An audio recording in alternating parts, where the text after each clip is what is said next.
Alright, so, messed up the first time with this, but basically, I've noticed there was a lot of talk about, Avatar, and that's not the only film we're going to talk about today, but, Avatar, a lot of people are saying that it's the same thing, it's the same shtick as before, and it's really not. Every Avatar film is different. People are mad because this movie is popular. It's making money. Okay, people are mad because it's making money, and I just really wanted to find. I found a video by Will Shift. Um, that's his name. I think it's Will Shift, and I haven't finished it. And here's this one right here. So I'm gonna go ahead and make this manual because I'm gonna put it at the top. Got Eric Weber here. He's not here with me, but he's in. He's apparently he's in the thumbnail of the video. So we're gonna go into that, but also, like I said, other reviews such as for Anaconda, as well as some more reviews on the movie The Housemaid. Which of these movies would you? Oh, sorry. Let me screen share. Oh, I'm screen sharing. Okay, good. Which of these movies would you consider watching in theaters? Oh, these are future movies. Well, definitely shit all of them. Like yeah. So let me make sure I check my specs. I should have did this before. Shh. If you listen very carefully, you can hear the sounds of shills and grifters alike coping over the success of Fire and Ash. And make no mistake about it, this film is well on its way to becoming yet another massive success for Big Jim. Let's discuss. I watched. Before we get started, I want to get into like the definition of both grifters and shills because a lot of people, including myself, I didn't know what that word meant. Grifter and shills. I got a lot of shit on my desk, including this plate for my sandwich. So,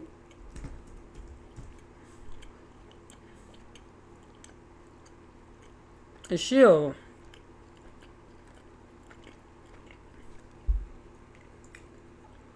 is like basically a fake person, a fraud, a swindler, gambler who acts like you're enthusiastic, but you're just doing that to encourage people. It just someone who pretends to be a regular customer or impartial supporter, but is secretly working for a product or person or organization to promote it, often for payment. So they would consider me a shill because I'd be trying to promote people. But honestly, I would be trying to actually get people to go see Avatar. Like, honestly, I'm speaking truth about it. It's a good movie. It's a great movie. It's not a good movie. I don't like it. It's a great movie. I love it. Let's look at what grifters are. A grifter. So, shill is a person who supports the movie, while a grifter is a person who so you're con artists to dishonestly gain money, possession, or power from others. Fake investments, scams, petty or swindling. So both grifters and shills, they both trick people. They both swindle people. As you can see from the definition, they use charm, cunning, deception. Grifter meaning online. Let's see what it means online. As a modern-day con artist who uses digital platforms to deceive others for financial or personal gain, often by building trust, spreading misinformation, and manipulating outrage for clicks, views, and money through social media, fake schemes, and selling questionable products. Basically, it's kind of like it's just like Jezebel. Jezebel she will hate watch movies and videos and shows just to have something bad to say about each and every one of them. She doesn't promote anything good. She just promotes nothing but negativity. So she gives this. She appears to be honest, but really she's using deception. And going to this was 4 years ago on Reddit. And I just want to give a good understanding of what the word grifter means, since there's a lot of that. There are more grifters for Avatar than there are shields for Avatar. Oh, so petty sponsor on scam. is to call someone is insulting because it implies that they are not only are they a scammer, but they aren't very good at creative scammer. Yeah, because a lot of these YouTubers are not scammers. They're not very good at it. What is a grifter on YouTube? I can't type very well because the plate's in my way. A YouTube grifter is a content creator who uses charm, persuasion, and emotional manipulation to exploit their audience for financial gain or personal benefit. Views, often by selling dubious products, pushing scams like crypto.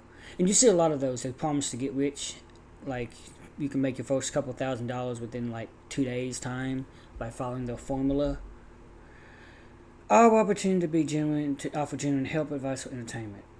It's essentially wanting a digital long con for views and donations. Yep. Because they ask you to like and subscribe. So you kind of get the idea. Exposing the grift. This is a grifter. And look at...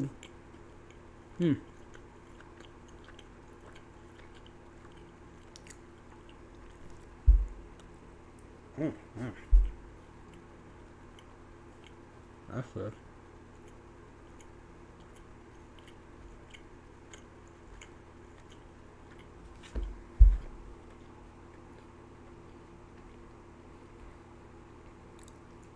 Wix You gotta let these loads gives so I you can the pause them. power of AI to build the website you need.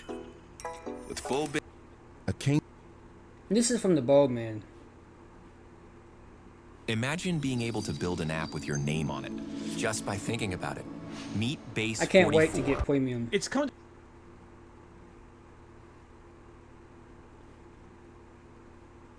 Don't mind the game footage in the background. This is just something I've been seeing take over the internet for a very long time, and it's so freaking annoying because once again, Keynesian beauty contest is a scenario where individuals base their choices not on their own preferences, but on what they believe others will choose or find appealing. It's so named due to the phenomenon where judges of a beauty contest vote on whether or not the other judges find a contestant beautiful, rather than what they themselves think of a contestant. It seems rather counterintuitive, but when this concept is applied to other realms of society, it begins to paint a clearer picture. One example is an election, where a voter may support a candidate they think is most likely to win rather than their genuine preference, to avoid apparently wasting their vote. I think the Republican Party demonstrates this quite well, as back in 2015 when Trump announced his candidacy, the party fought hard against him in the primary, but when it became apparent that he was striking a chord with the public and was likely to win the nomination, everyone fell into place. The Democrats seem to take the opposite approach, where they seemingly decide who they want beforehand and push that candidate regardless if they are popular with the public or not, and this has resulted in them getting beaten in 2016 and 2024. Bernie won every single county in West Virginia. Counties. Oh. This is not about politics, per se. That's not my argument. To my attention that a lot of people online do not understand what a grifter actually is, at least in regards to the culture war we see online. In reality, offer their perspectives on media, and while you might not agree with them, they try to make an argument that's compelling to convince you of their perspective. Just released on video, movie Gremlins. Like, we can't imagine why. What's fun about a movie?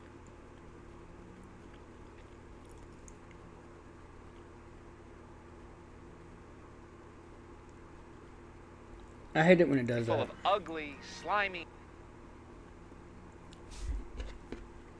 Apparently my...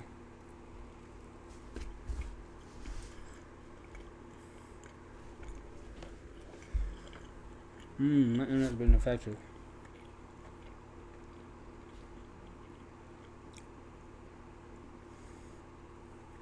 We're gonna get into it though.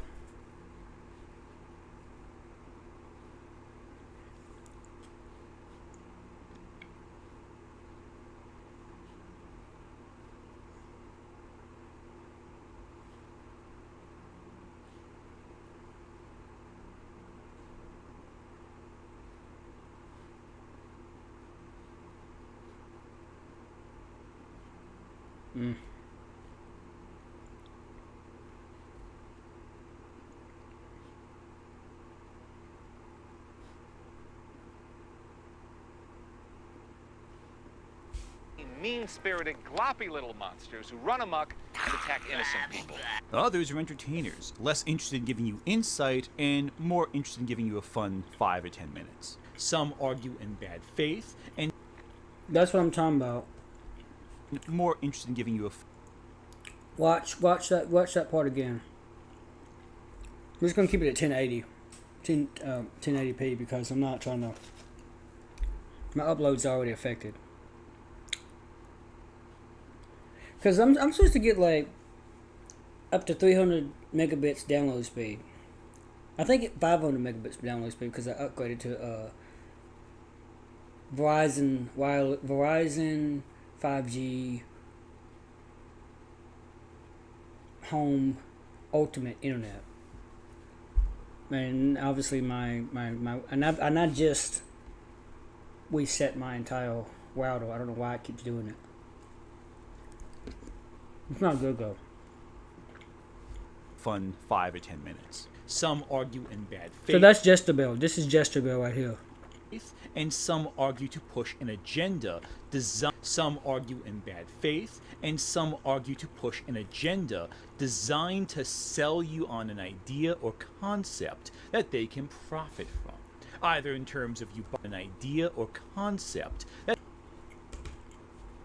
in 5 or 10 minutes. Some argue in bad faith, and some argue to push an agenda designed to That's what they do. sell you on an idea or concept that they can profit from, either in terms of you buying a physical product or in terms of you just consuming more of their stuff. Don't ask questions. Just consume product and then get excited for next product. However, because of the nature of criticism, we often might find ourselves confused. Is this a grifter? Is this just an idiot? Thankfully, I'm creating this video as a handy-dandy guide for you to watch in order to determine whether or not someone is a grifter or just bad at their job. But what is a grifter? What is the grift?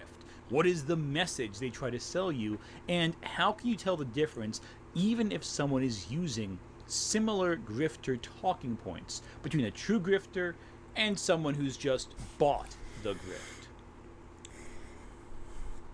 See, a lot of these people do too much of that. They try to make other people not like a movie like Avatar because it's the same thing. It's the same shtick as before when there's differences in each and every one of the movies.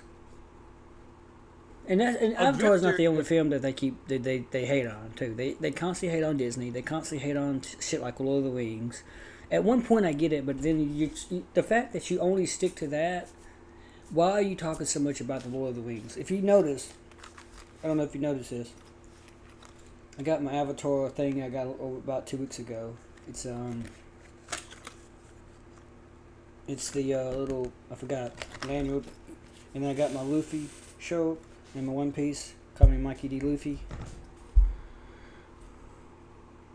Refers to someone who tries to sell you an artificial solution to a problem they created. Or I got a link to each and every one of these videos. Love the Pikachu with ice cream. I got a link to each and every one of these videos in the description. So rather, a problem that maybe exists that has no true solution. The grift can take multiple forms. For example, the old school grift was that of the snake oil salesman. I have in my possession serums and potions for every malady and misfortune that could possibly beset a wandering traveler such as yourself. People are just so desperate for a solution, they just bought hold of it. A critical grift usually takes the form of a critic arguing that there is a problem in the entertainment industry and that the solution is targeting some nebulous, unseen force, be it a studio head, a group of people, fans, etc., in order to improve cinema, or that cinema is being ruined by an active agenda being pushed behind the scenes. That's a nice argument, Senator. Why don't you back it up with a source? My source is that I made it the fuck up. They will never have actual concrete proof this agenda exists. However, they will often point to tropes, ideas, concepts, the appearance of certain actors as evidence in lieu of actual concrete evidence, and that's enough for some of their audience. Great example of this? When Shadiversity freaked out over Princess Peach wearing pants in the Mario film. Peach? Yeah. Princess Peach? Yeah. Giving her pants? Yeah. Freaking come off it. What he doesn't realize is this costume is from Mario Kart. It's a well-established outfit for Peach. Any real fan of Mario would recognize it because they've played Mario Kart. Shadiversity clearly has not. There are many people who believe that studio systems are against you, and that's not necessarily a grift. It's only a grift under certain circumstances, and I'm going to give you the tools in this video that are necessary to identify a grifter from someone who might have bought the grift themselves, or someone trying to offer you a solution to a real problem, or discuss a real problem. Because not everyone who discusses problems in the entertainment industry are...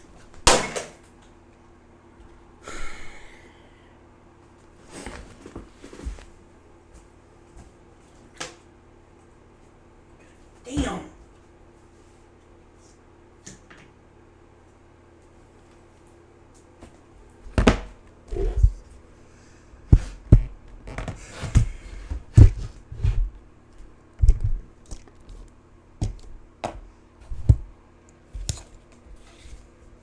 I can't watch a single goddamn video without something happening, man!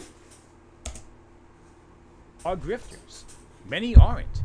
Even if they disagree with you, they are not always grifters, and that's a distinction that's important to make. So what is the role of a movie critic? Some might say it's to give context to the emotions you feel when watching a movie or reading a book, to illustrate how one properly contextualizes information as opposed to improperly contextualizes information. I want to play two clips real quick. One is from OSP's Mary Sue video, and the other is from, well, you'll see in a second. Now, to be clear, there are stories with a character at their center where the character isn't a Mary Sue. The distinction is that a Mary Sue warps the way the world works around them. Glorifying the Sue is prioritized over maintaining the established characterizations or the straight-up rules of reality. A hero might be at the center of the story, but they won't be the only important character. Luke might be the one blowing up the Death Star and saving the day, but Han's the one overcoming his personal demons and swooping in to save the kid's life at the last second, and Leia's the one sacrificing everything to get the plans to the rebellion in the first place. And we can't forget that the main drama in the story is caused by the presence of an equally fascinating villain to oppose our main trio. And that's the main false positive here. There's a difference between being the hero of a story and being the center of the universe. Now, full context was given. Every detail was elaborated, connected to the core argument being made,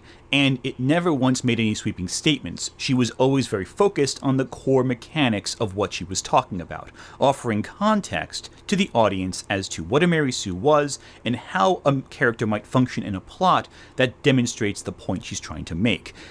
Now compare that to this.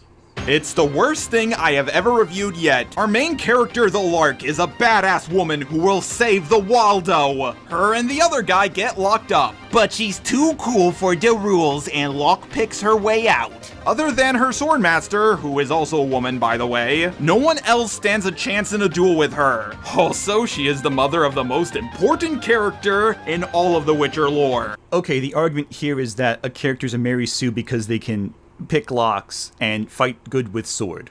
What context does that actually offer to the audience? Does it actually make a connection between the trope of the Mary Sue and what happens in the show? Does it articulate clearly what's going on? This is an example of an incompetent critic. Others might argue that the critic looks to see if a story or work of art accomplished the goals its artist intended for it when making it. What was the artist trying to accomplish? What did the reason why I'm playing this is because I'm trying to really understand the grifting that people do according to movies. Never mind video games or anything else. We're just talking about movies, and I'm going to fit this into Avatar in particular. Now, other films, if you want to go with the Mary Sue film boss, score boss perspective, one can say, one such as myself can say, movies like The Housemaid or One Note, gore boss movies, because the females at the end overcome the male anti-hero. The male character is the antagonist. The antagonist is male, and both the protagonists, the heroes or heroines, are women. I can say that that's woke. But if you were to go into context of the film, like if I was a grifter, I wouldn't mention the context that makes them end up being the heroes. I wouldn't mention the circumstances. I wouldn't mention the fact that in the movie, The Housemaid, both women are put in this attic room that's locked from the outside, so they can't get out. And they're forced to do something very, very very, very harmful actually, and very, it hurts you mentally, emotionally.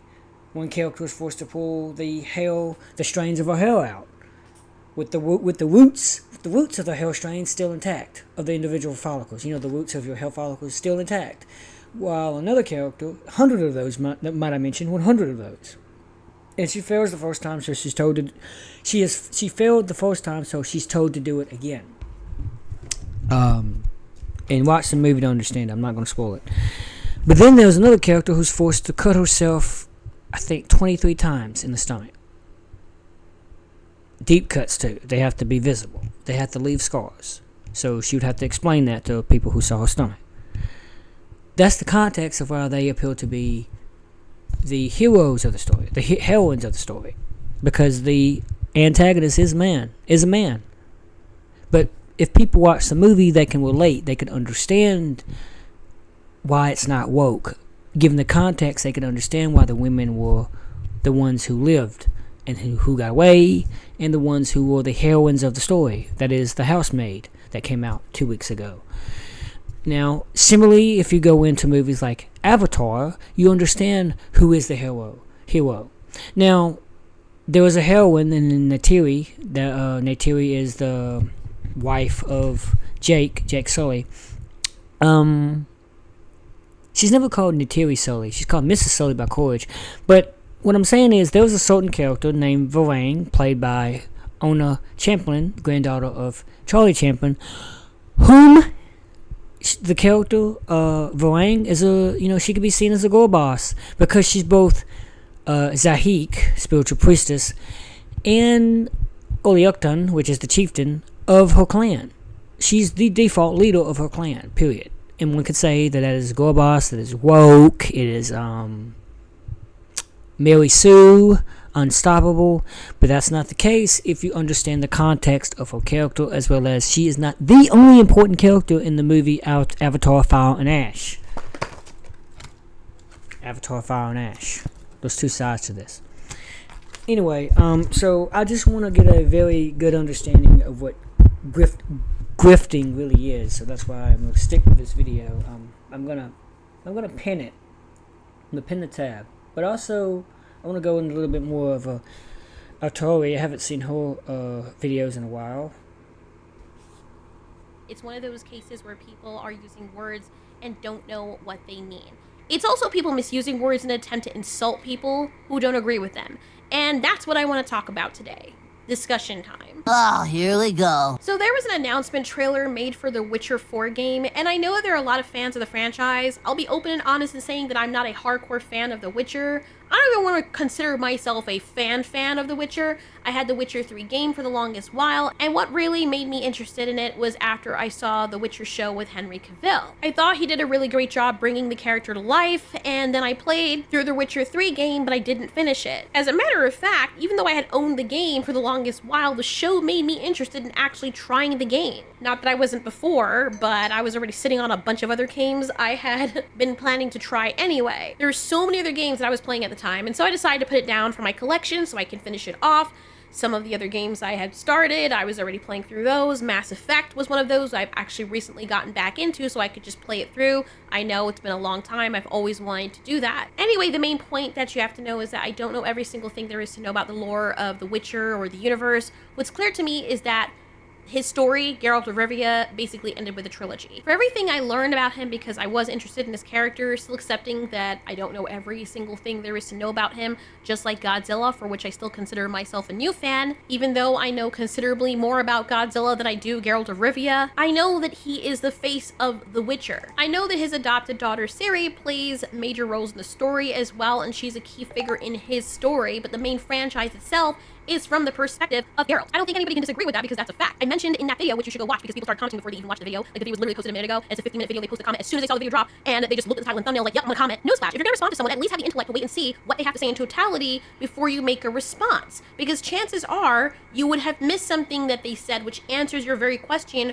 or your issue. Anyway, I already knew that people were gonna disagree with me because after I made the video, I recognized that most people were excited for the game, and that's completely fine. even before that, I realized, okay, well, most people like this game. This is how I feel. The whole point of why I made that video is because, based on my opinion and my preferences in gaming, I was just their mind. Yes, I understand and I know completely that there is a great setup to some people. As a woman myself, I like playing as male characters, and I find that a lot of the new story-oriented games, if they're not romance, which I don't mind, obviously if I'm playing in a romance game, I want to play as a female character, but they always have these ugly-looking or non-desirable characters that are not likable or cosplaying or caricatures of the male characters that have been established in the franchise. He's not worth it.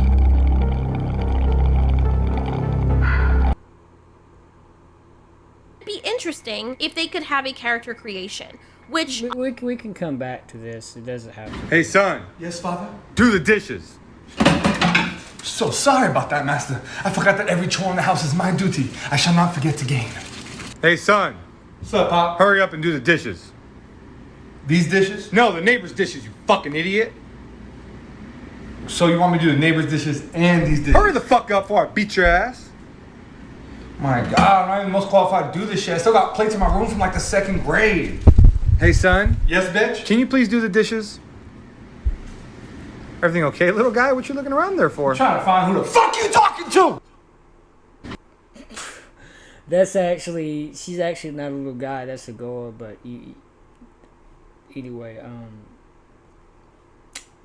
that's pretty funny. That was pretty funny. Every now and then I catch a funny short. Why does the movie show Na'vi speaking English instead of their native tongue? You might have noticed this in Avatar: The Way of Water. The Metkana clans, they don't actually speak English. All Na'vi clans, including the Metkana, use their native Na'vi language. Metkahina. So why does it sound like English in the movie? It's for us, the audience.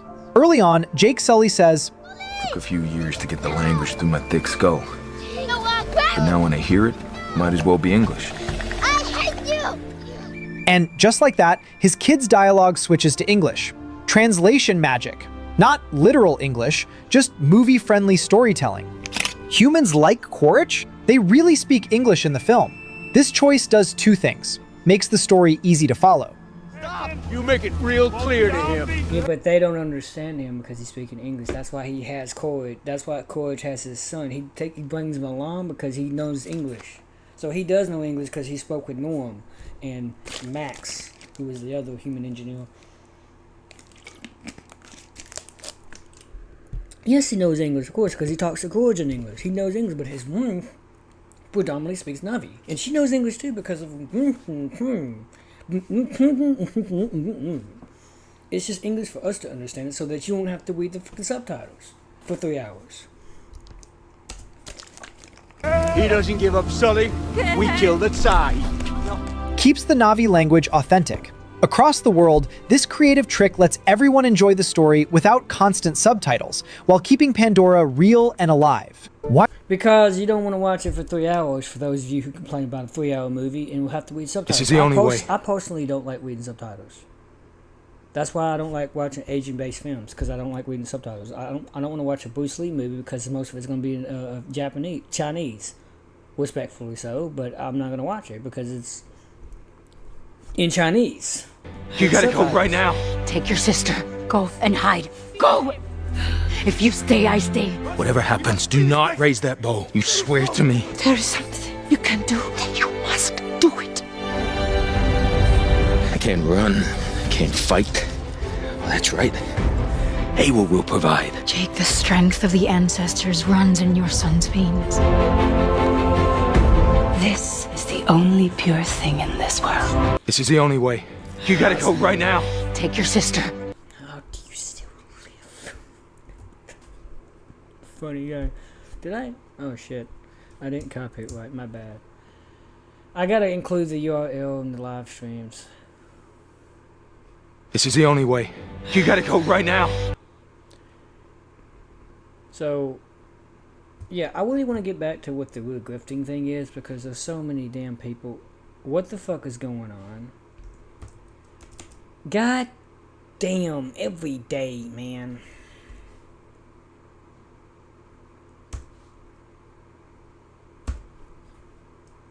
I'm just losing it, man. I'm fucking losing it. Okay. Get out some of these tabs. Yeah,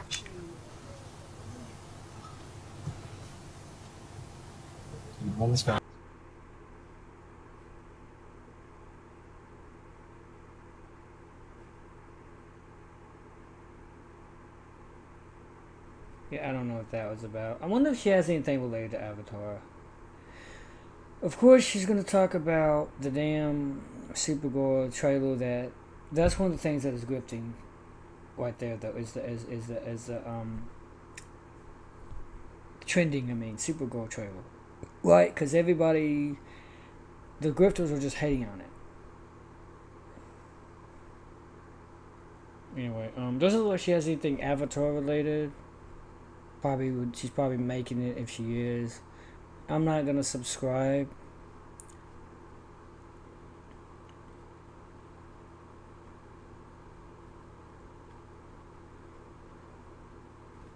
My shit is not goddamn loading right.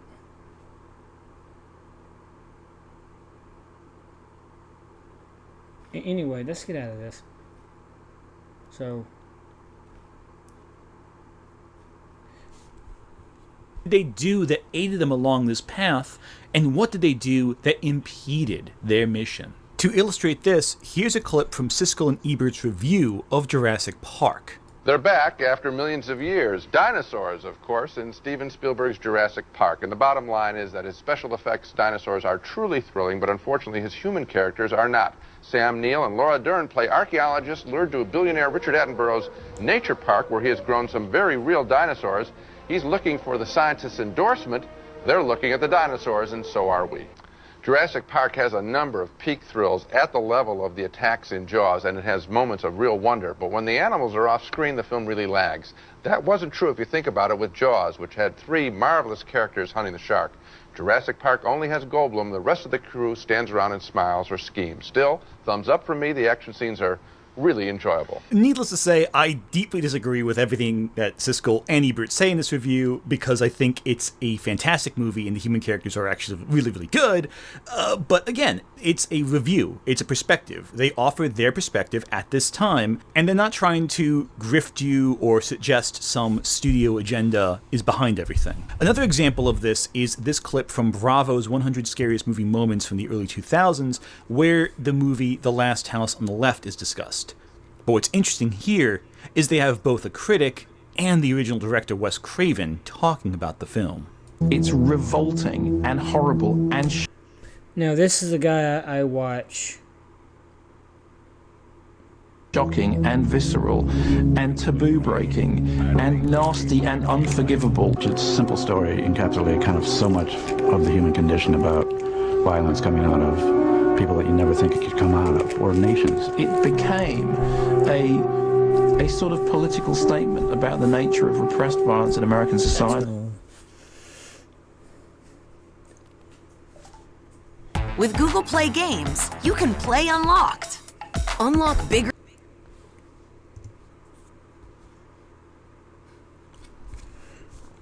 screens and better. What I love about this clip is that it shows the critic taking Wes Craven's film on Wes Craven's terms, interpreting the film as he intended it to be interpreted, and seeing how the violence aided it in its grisly message. That's an option. Or you can just say if it's good enough. What movie was that? In its grisly Last message House on the Left? And that's an option. Or you can just say if it's good or not. You know, Roger Ebert wrote many reviews in the Chicago Tribune about how certain movies just plain fucking sucked. I hated this movie. Hated this movie. Hated it. Hated every simpering, stupid, vacant, audience-insulting moment of it. Unfortunately, online, where everyone has a voice, intelligence is not always the case. Of course, that's not to say that people before the internet were informed and able to make critically fair assessments of media. Mazes and Monsters is a far-out game. Swords, poison, spells, and killing. Hey, it's all imagination. Is it? Back in the 80s, when slasher films were becoming popular, there was a lot of controversy regarding the film Silent Night, Deadly Night. Silent Night Deadly Night had a lot of people protesting it out of fear of it being inappropriate for children. So that's a movie that's been remade, and that's obviously came out before Christmas. That came out 1 week before Avatar did. Avatar Fire and Ash. And before The Housemaid did. It's actually pretty good. Pretty funny. Different. I didn't see the original. I only saw the remake. The remake has, let me see.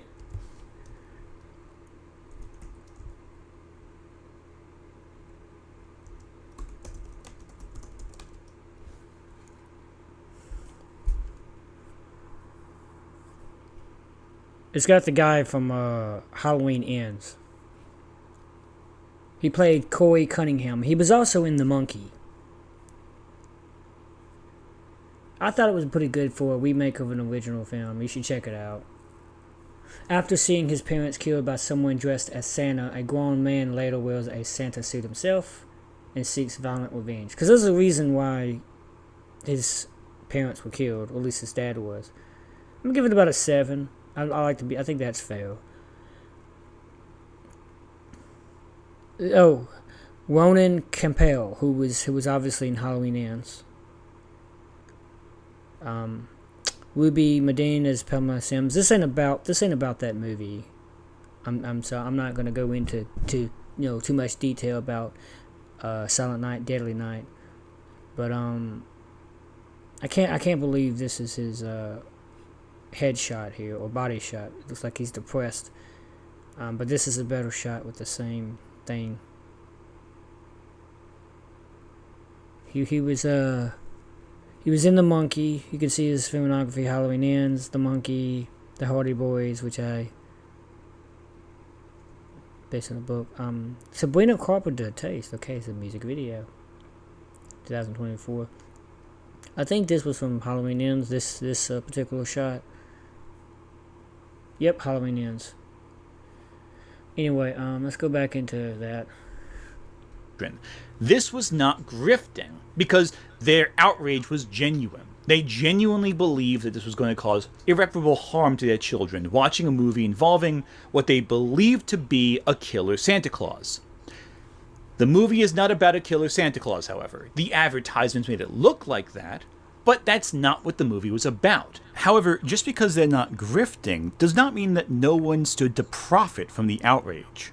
And Silent Night, Deadly Night now has the distinction of joining I Spit on Your Grave as one of the 2 most contemptible films I've seen. And I don't mean to think it's campy, it really is quite awful.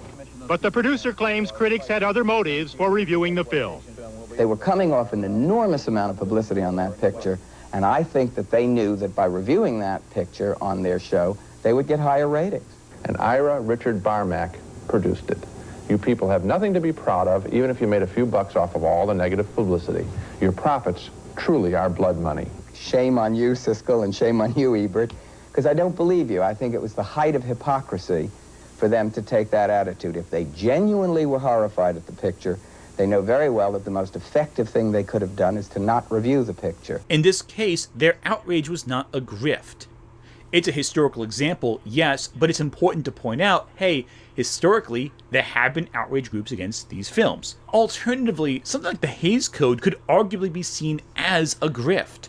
Someone trying to censor film due to a perceived fear of societal backlash to film, that film might corrupt the youth. Same thing happened with Seduction of the Innocent in the comic book sphere. Frederick Wortham attacked both horror comics and superhero comics, the former for inspiring acts of violence and cruelty among youth, and the latter for encouraging, of all things, homosexuality. Now, does that sound somewhat familiar to you today? Children are affected very, very early on.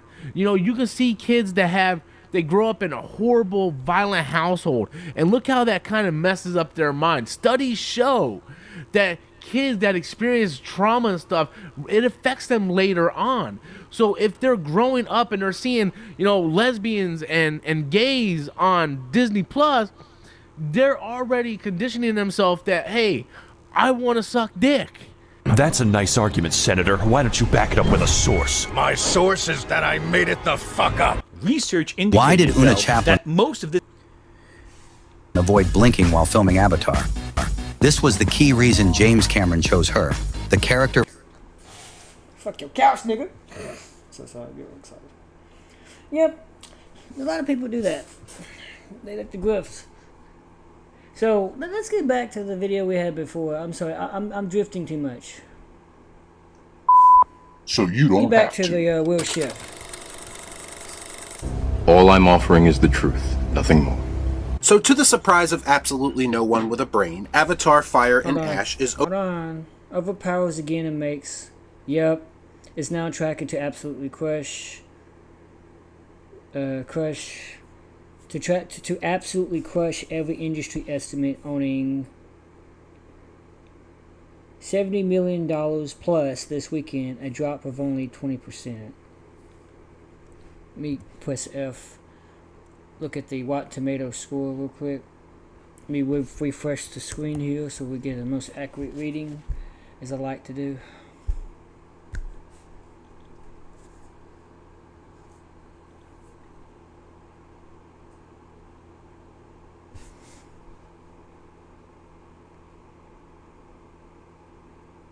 This says 3 hours and 12 minutes, but the IMDb page obviously says 3 hours and 17 minutes. But because I think The Way of Water was 3 hours and 12 minutes. Still loading, isn't it? Anyway, it's good enough. So you can see that the popcorn and the critics is you know, is getting up there, but really the audience enjoys it. Like we got a 4.5 and a 5.5 out of we got a good score here. So the movie's doing great. Overperforming yet again, the film made $25 million on Christmas Day alone. It's now tracking to absolutely crush every industry estimate, earning $70 million in its second weekend, a drop of only 20%. It is literally outgrossing The Way of Water's second weekend, which scored $63 million in 2022. Translation: never doubt James Cameron, never doubt the cultural significance of this franchise, and never think that you have it all figured out after the first weekend numbers are released, because typically 9 times out of 10 you do not. So, yeah, I know a lot of people like to jump to just the first weekend, the first week.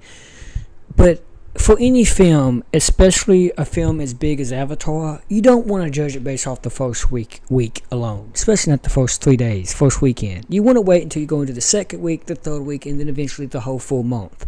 1 month has 4 weeks, give or take a few days. There's only 4 months out of the calendar year that has 30 days. That is April, June, November, June, September, and November, respectively. The other 8, well, February has a max of 29 every leap year. The other 7 have 31. But my point is, within 4 weeks, a good month is when you can tell whether or not a movie's doing good. You know, not the first 2 weeks, not the first week, not the first weekend, the first 3 days, but you know, the first whole. Give it a month. Why do you cry?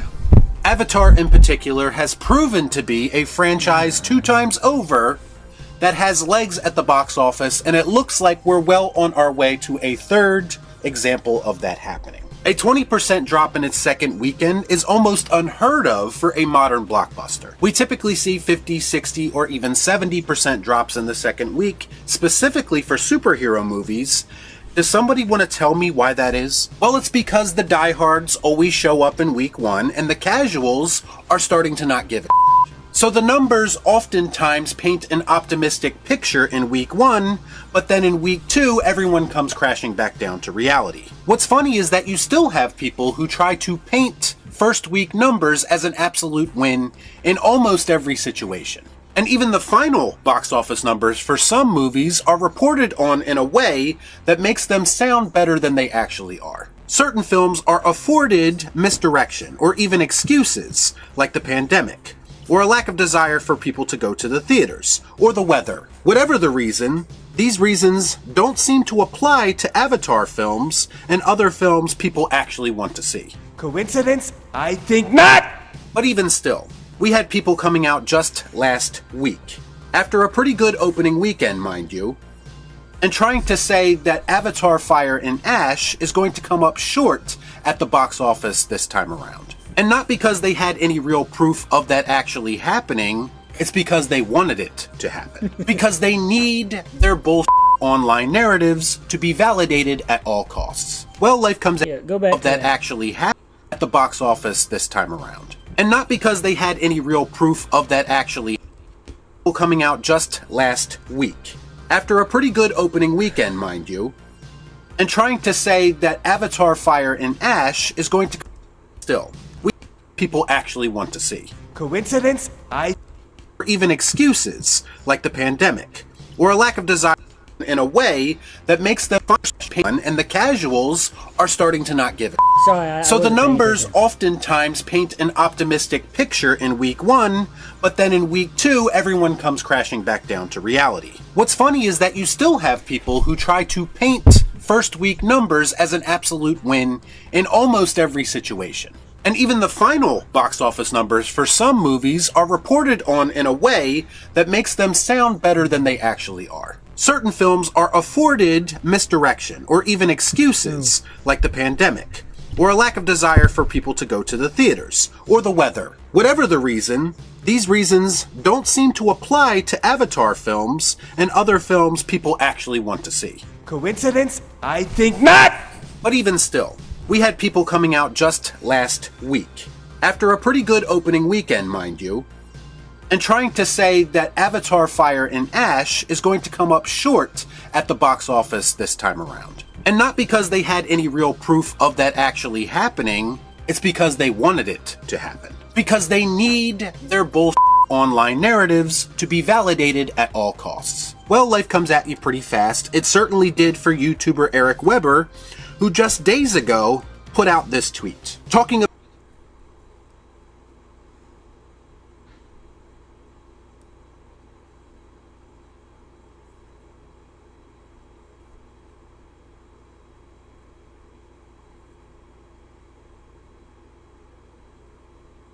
about Fire and Ash not igniting at the box office, how the film is being propped up by overseas audiences, and how Avatar fatigue is going to be problematic. And this is what... Let's go ahead and find Eric Rebel, because I've met him in person a few times. I've talked to him a few times.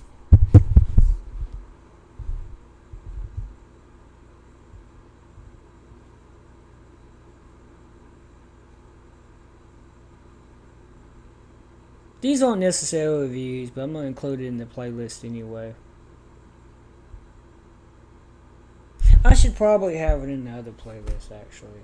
I have another playlist that I use. I'm sorry, I gotta go.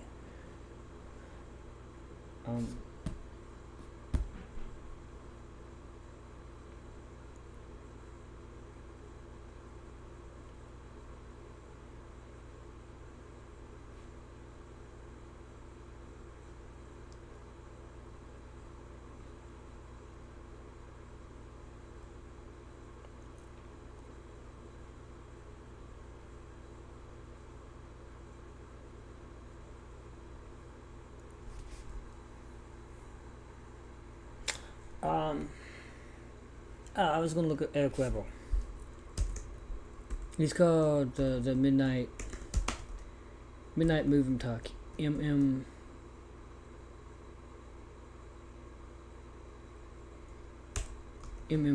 I believe.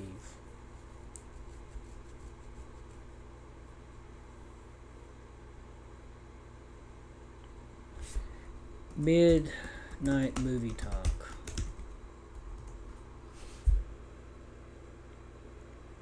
I got a shitload of tabs open. I need to start closing some of these.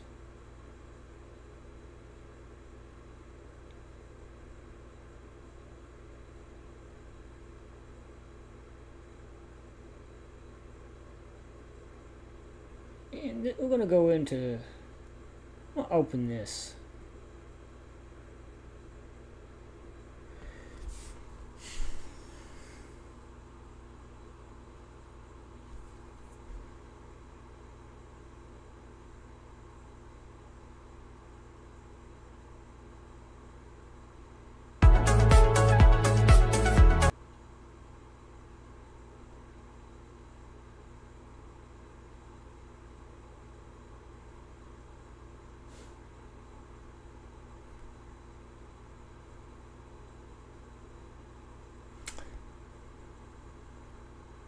He had another channel.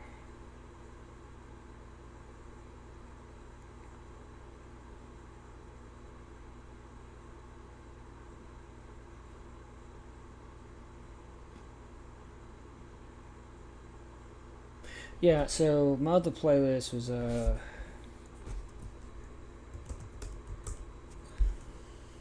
everything on Avatar, Fire and Ash. That's the playlist that I wanted to have open.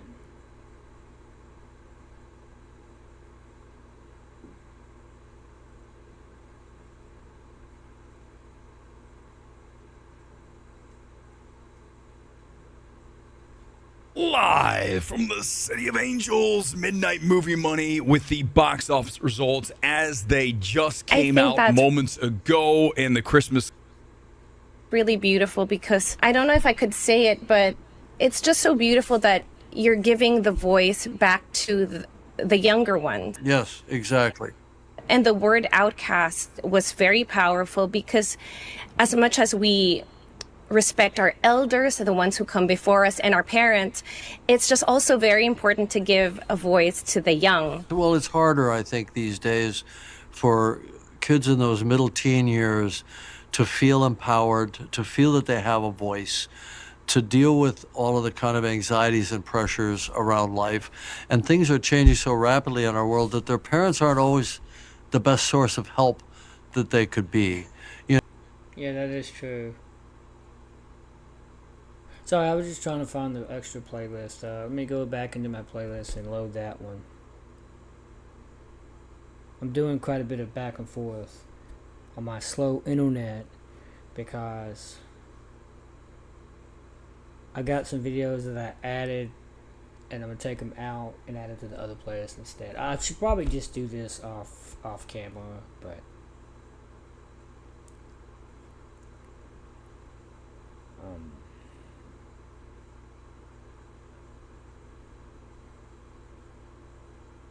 because I really want to keep this one for reviews. So I'm gonna remove this one from from the reviews of Fire and Ash.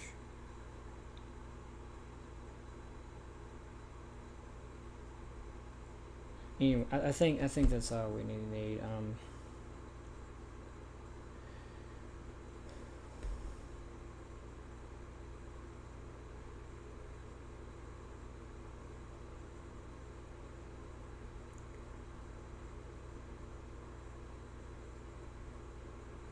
I got a lot, like I said, I got a lot pinned.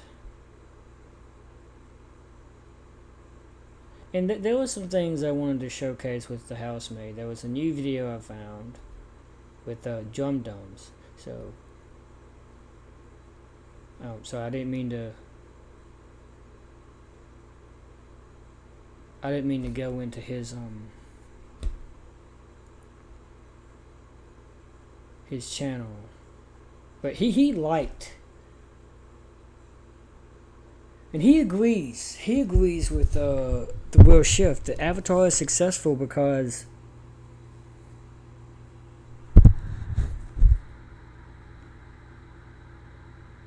and I've been meaning to like watch Song Blue.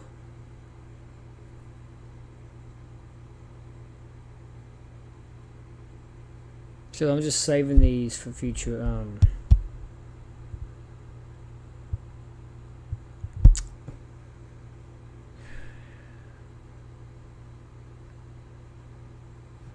okay.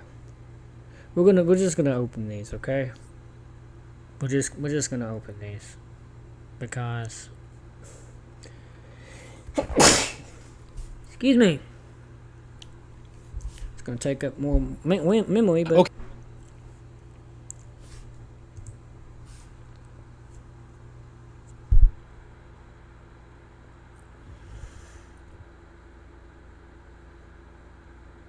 It's often said that... Oh, shit.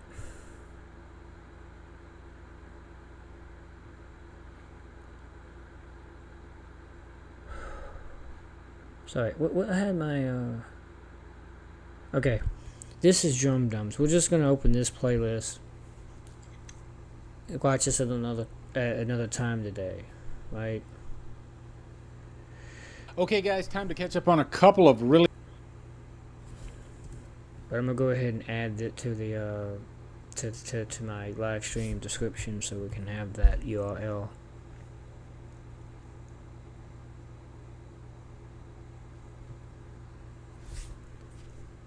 You know, and so from a writing standpoint and imagining this story, I was dealing with my own, you know, anxieties and difficulties as a teen, as a kind of an introverted artist type with a very disciplinarian father who was an engineer and very, you know, very kind of disciplined that way. But then looking at that whole thing from the other side now, when I wrote this script, it was 10 years ago. And my kids, I have 5 kids, they're all young adults now, but they were in their teen years at that time. So I saw them going through the same kinds of things and acting out and being rebellious and finding who they were and their voice and their power. So this is absolutely very much a story told more through the eyes of the next generation coming up. It's a coming of age story.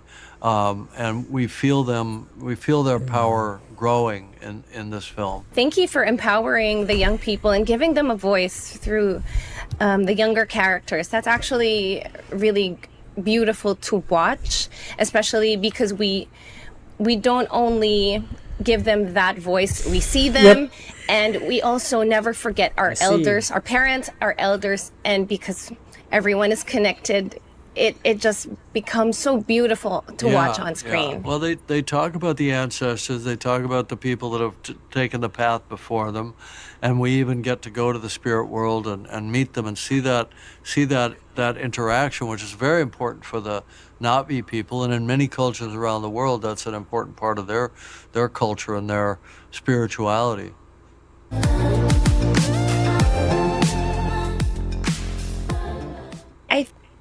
Yep. So, because there's a certain moment in the movie that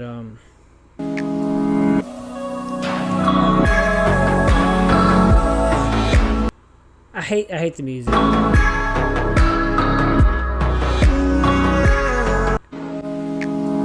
So you can't live that low. Because that's the moment he points the gun to his face. I gotta get on with this. Really, I'm sidetracking a lot here. People might be wondering, what's this guy doing? What's up, guys? There were a lot. Just trying to get some of these videos out of the way. Why does Britton Dalton look like a different person? No one realized he made 3 sacrifices for Avatar. Britton rarely gives interviews, but at the premiere, he shaved his eyebrows and removed his beard. Some say Britton looks 10 years younger, but they don't know the effort he put in. First, Britton lost 20 pounds for the role.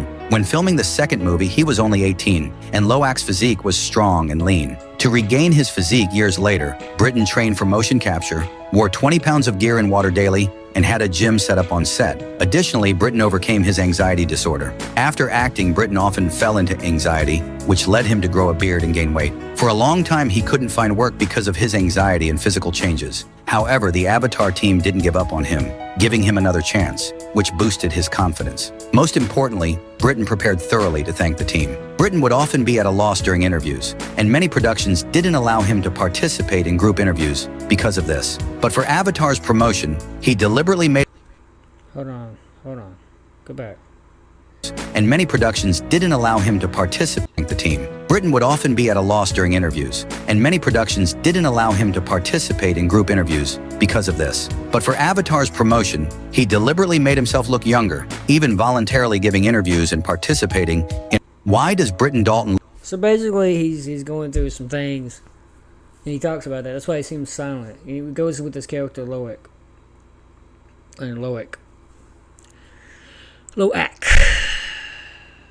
Anyway. Mommy!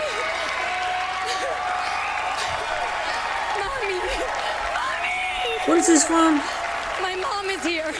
My whole family's here. I am floored by this honor. Thank you to the Academy. Emilia Perez. My grandmother came to this country in 1961. I am a proud child of immigrant parents.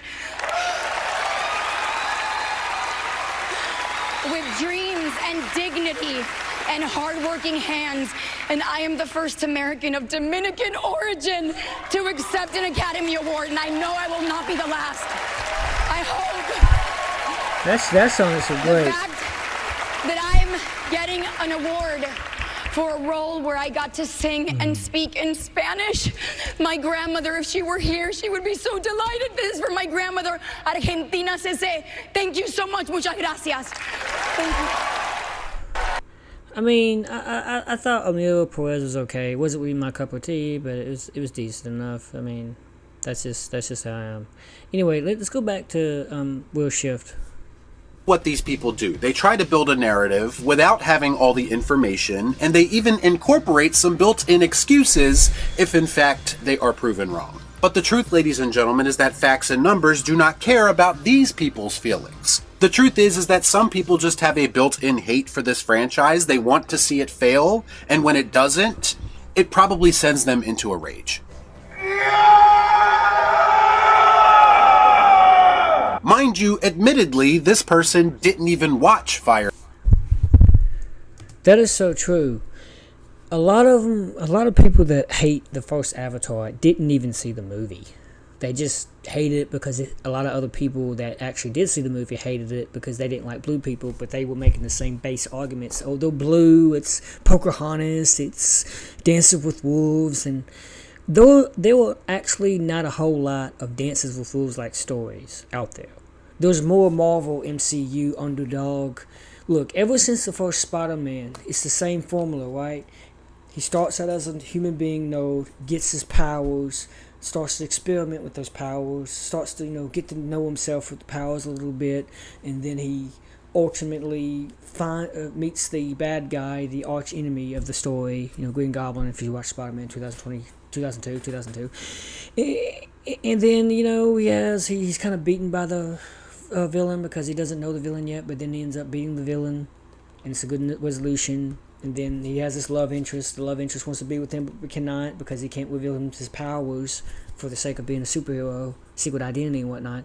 Ever since Spider-Man 2002, every single Marvel movie that is about a single one hero has done the exact same thing, except for Iron Man, who did a little bit differently because Pepper Potts ended up finding out about his being Iron Man. But same thing. He's a human being, cocky-ass individual, gets in a desperate situation, has to get himself out using his own intellect, builds a suit, ends up becoming a superhero more or less because he's not really superpowered. But Captain America, same thing. Starts as a human being, very humble at heart, willing to throw himself on a fucking grenade just to save his comrades. Impresses the fuck out of Peggy Carter with that, by the way. I love Peggy Carter. She's my favorite non-canon, not really non-canon, but non-famous character in all the Marvel Universe. Because she's just fucking gorgeous and she has a drop-dead gorgeous British accent. Anyway, impresses the fuck out of her, but gets the formula, gets his powers, because they're not really powers, and then becomes Captain America, and then has a second one, a third movie, goes into the Avengers eventually, Avengers 2, Age of Ultron, Avengers Infinity War, Avengers Endgame, all this, it's the same thing over and over again. But people don't complain about that. But you want to complain about Dances with Wolves, a Pocahontas story, or a white man meets a Native American looking thing and becomes one of the people, has some spiritual transformation and goes against his own kind. There's not a whole lot of stories that are like that. Every film is a copy of something because art inspires art. Look at Dune. Dune is a remake of that other original. But there's other movies that are like it, but people were fascinated as fuck with the IMAX. And I'm telling you, I remember Dune when it came out, Dune Part 2. Every single IMAX showtime, I checked it on the app, was damn near full. And I want to check. I know I'm drifting again. I know I'm shifting again. I'm gonna go into Showtimes. Showtimes here, right here. Gonna pin this. Now, mind you, a lot of people are not gonna stay up late to watch a 3-hour movie, so the 10:30 IMAX showtime is not gonna be huge. I'm also allowing the video to buffer, so please relax. I got a shitload of these that I need to really kind of get rid of. Damn. I don't want the freeze on me. Okay, we can get rid of Von and Capel for right now. I just wanted to mention because of the Silent Night, Deadly Night. Okay, so we got a 10:30 IMAX Showtime, IMAX 3D. We got a 9:15. It's the only ones that looks like this available right now, and this is Metron 16. We're also going to go ahead and check. This is just for the night, the last few hours of the night. We're also going to check Kabuki 8. So there's only one Showtime. 9:15 Kabuki 8. Those are the two locations in San Francisco. We can go ahead and check, I guess, Bay Street 16, because that's over in Oakland, or Emerville, which is the next one over. So there's like three AMC theaters in the peninsula alone. See, Dolby 1030, XL at AMC, whatever the hell that is. I think it's extra large. Like my penis. Just joking. Probably should have said that. Okay, so once again, Metron 16 here in San Francisco. Yeah, a lot of it. Ooh, bro. If I didn't use my last one, I could see the K18 dead spot in the middle. I would love that. Lately, I've been sitting in. I haven't even been sitting in N. I only got 2 times I sit in N. I think the other times I was sitting in M or L. I sat in L one time, then I sat in N. This is a good seat, and so is N21. But these are really good seats. But if I wanted to go back tonight, I would take K18 because that's dead spot in the middle. Damn it! Stop being stupid, computer. Get this out.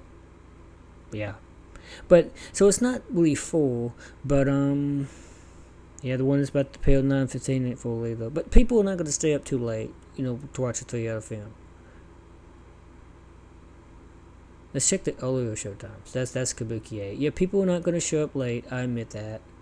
That's going to be an Auditorium 1. I don't know what Auditorium that is. Is that IMAX? It's Dolby Cinema. Okay.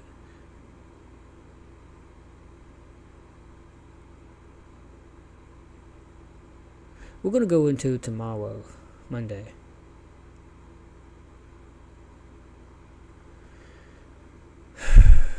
Okay. Now, I don't know how early people show up because you got to think about work. We're just going to check the IMAX right now.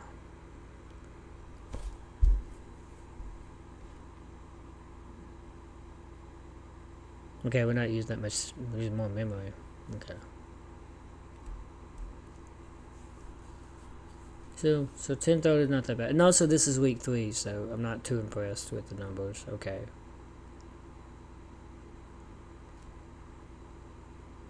Okay, but that's Bay Street 16. That's a different theater.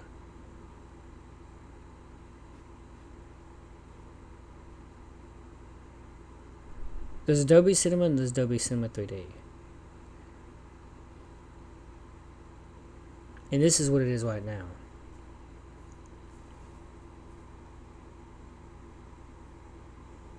Okay. That's week 3. You know what, let's check. Let's check the other times. And I'm not expecting. Oh wait, this is a different theater. Pfft, my bad. I meant Metreon. I'm sorry, but let's just check them just in case. Okay. Might not be a popular theater.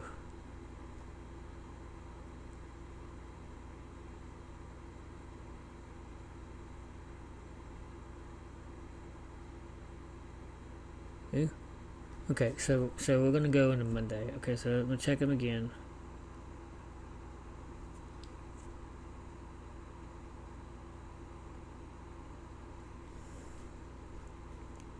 Once again, it's just kind of early. People at work, so I don't expect them to show up for that 9 o'clock showtime. Now look, 1:30. That's like about 50%, maybe 55%. If I wanted to see it at that time at 1:30 p.m., I'd have to check into something on F here, or F. So that's look. Ooh. Let's compare that. Control Shift T. Let's compare that 1:30 to 6 o'clock showtime.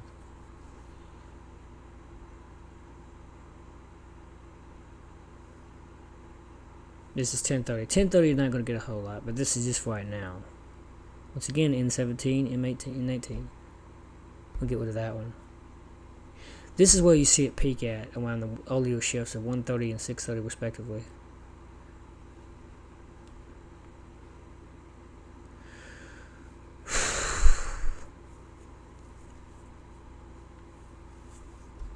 So it's really these two that are the big deal when it comes to IMAX.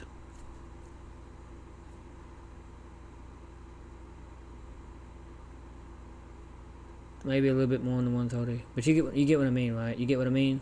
Okay, we're gonna close this out. All right, but yeah, it's still selling tickets.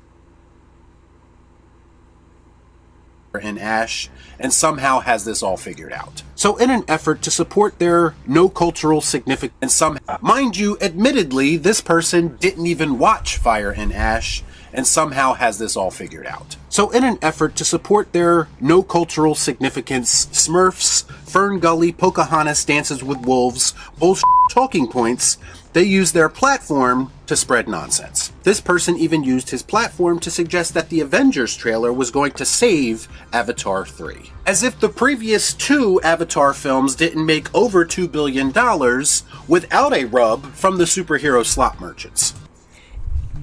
Avengers never saved any Avatar film. If anything, this movie is getting hype for the Avengers movie. It's not the Avengers movie is going to save Avatar. Avatar is saving the Avengers.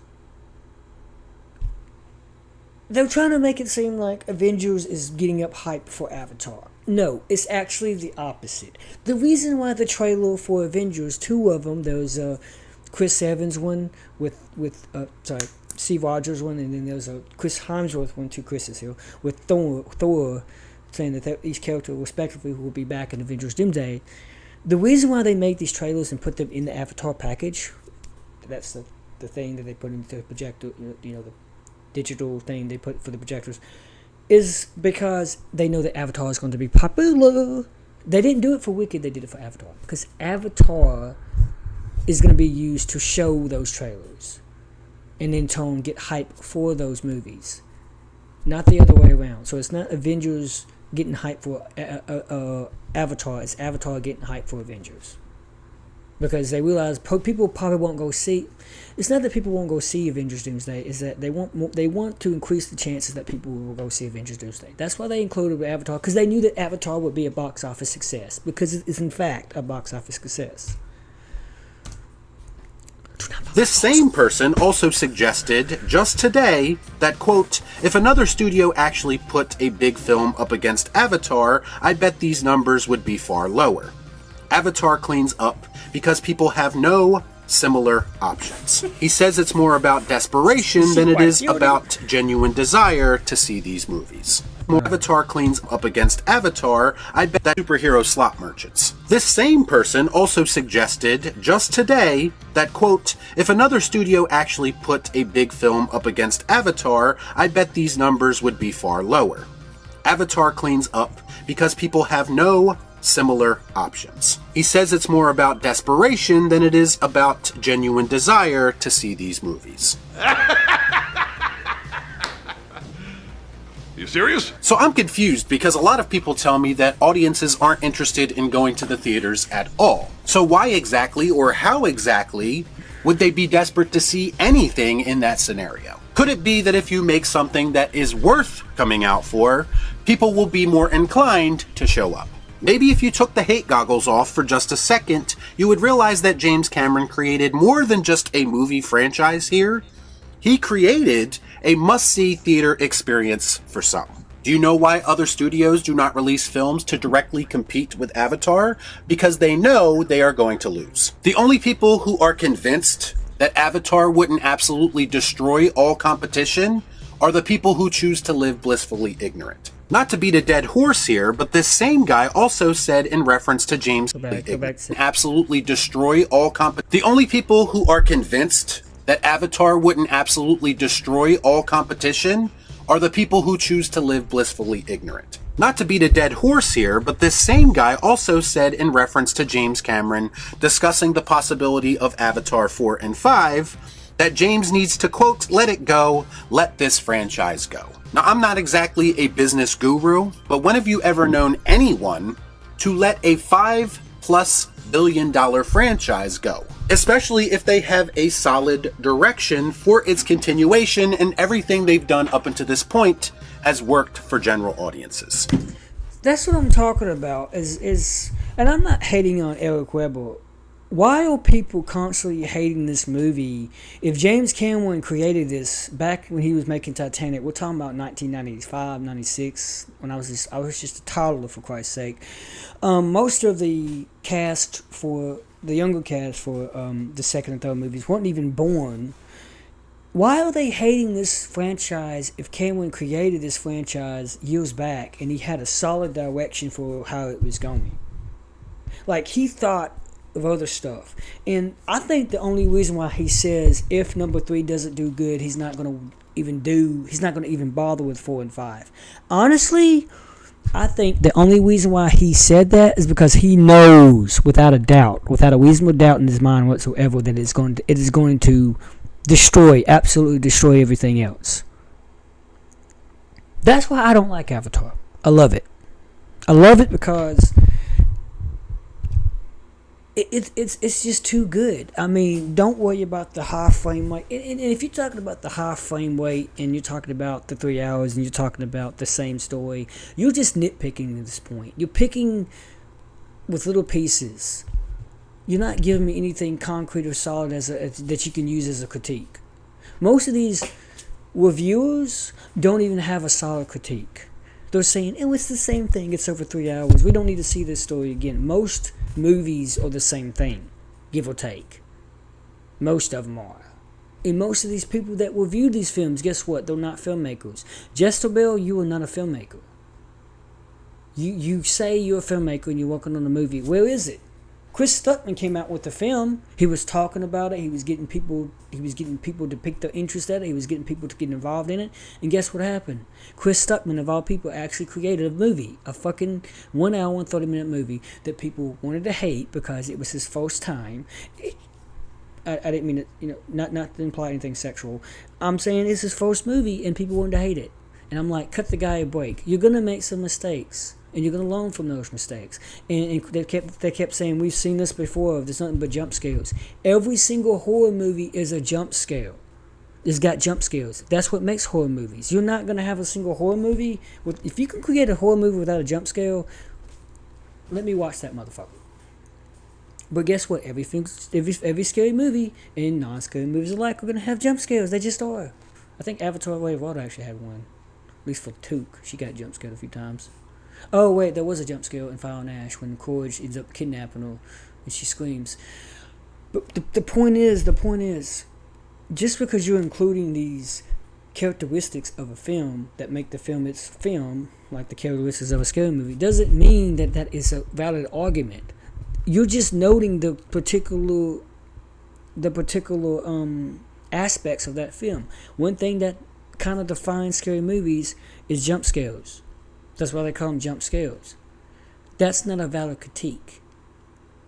And the movie was not full of jump scares either. Another valid critique what they said about, and this was the movie called, what the bloody devil was it? It was called Shelby Oaks. That it included a demon. So, it did include a demon. But here's the thing about that demon.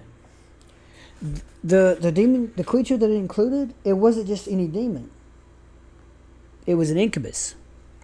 And anytime you give me lore about the demon, you tell me what type it is, you've done your homework. Because so many films that include demons, like Insidious and The Conjuring and Annabelle, they never mention what type of demon it is. Nobody even thinks about it. What kind of demon is this? If it's so powerful, what lore, what data, what resource do you have on it? Can you tell me what kind it is? Just because if you really encounter this thing, you would want to know more about it. But yet they don't know. They just know the history of Alak and the fact that she's after the nun. The point is, at least Chris Stuckman gave us the type of demon that it is. And he included some lore into it to make it more interesting, to make it more thought-provoking. And that's what good directors do, is they include information that you'll want to research. They don't just repeat characteristics or aspects of a film. They'll turn around and actually include some actual facts. That's what Sinners did. Sinners is so loved, not for its historyness, because it has got a big history in it, the 1930s of the whole Jim Crow areas. It's good because Ryan Coogler includes his research in it. Little things like the character Grace Chow. She caters to the white people in her grocery store, while her husband Bo caters to the black community at his store. They have two separate stores that they own. Her husband Bo operates the African American based store, and her husband and she Lisa, not Grace. I'm sorry, I think her name is Lisa. Lisa Bo, Lisa Chow. She operates the white store, because you notice in their dialogue, their accents, Bo is actually more black when he speaks. He's talking like a black man when he speaks with Isaiah. I think no, not Isaiah. Well, one of the twins, smoke, not smoke, not stab, but smoke. And then Lisa is talking to well, she's talking to the white people. What I'm saying is, it's based on the Chinese history of how they actually made stores to cater to the times, because there was segregation. Black people could not go into the same stores as whites, so they deliberately had black stores and white stores respectively. And then it just so happened this made a couple caters to each side, because they're trying to profit from the needs of both sides. And that's what the Chinese did. The Chinese, when they came here, they adapted eventually. They used the last of the money to invest in the location. They bought the location. They lived in a small room within that store, but they would cater to both communities, the black and white communities. Okay? I know that there was a hot tamales thing assigned in the movie, but never mind don't worry about the Latinos, because they're not really a big part of the movie. Yes, they were around that time in the 1930s in Mississippi, but they weren't too huge. There weren't a whole lot of them here at that time, so let's not worry about that. There were more Asians than I'm not really sure. There were more Asians than more Hispanics. Even if they were Hispanics, I think they were kind of like, they didn't really make money per se. They got paid in tamales, basically a food product. And they weren't as a whole many other things like they are now. Anyway, I'm digressing. So what I'm saying is, the director did his research into the film, and that's why people love the movie Sinners, because they can tell that he actually researched and did his homework to make this movie, in the writing of it alone. And that's the same thing with Avatar. So to hate Avatar for its reasons is to basically hate Sinners for its reasons. It's the same thing. The directors respectively did research for their respective works. They did research, and they made wonderful pieces of art just based on the research, not so much as the message, because there is no message. The Critical Drinker. But yeah, anyway, let's go back. I know that people are desperate for James Cameron to stop making Avatar movies and do something more original, like another Terminator movie, but I don't know if the general public necessarily feels the same way. Nobody likes a smartass, alright? See, the Terminator is not even original anymore. What's he gonna do? Remake the first one?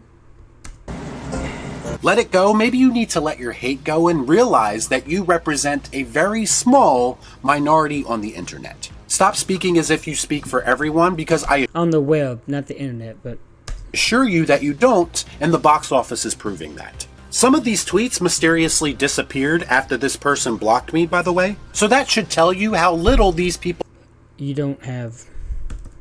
I assure you that you don't, and the box office is proving that. Some of these tweets mysteriously disappeared after this person blocked me, by the way. So that should tell you how little these people believe in the things that they say, and they're simply just looking for engagement. There's also been a lot of talk over the past week or so in reference to Avatar's cultural significance or impact. It's the stupid-ass criticism with no merit that just will not go away. Apparently there's not enough quotable lines or memes to come out of the Avatar franchise to justify its existence, according to some online. Spoken like a true fake critic, to justify its existence, according to memes to come out of just will not go away. Apparently there's not enough quotable lines or memes to come out of the Avatar franchise to justify its existence, according to some online. Spoken there actually is. I'm gonna quote Coors real quick. Shut your pie hole! What you gonna do, Ranger Rick? You gonna shoot me? I could do that. Like a true fake critic who spends far too much time in their online fake social media bubbles. It's true. A lot of people have been thirsting over a new character in Fire and Ash, and some have suggested these conversations around her put these cultural significance.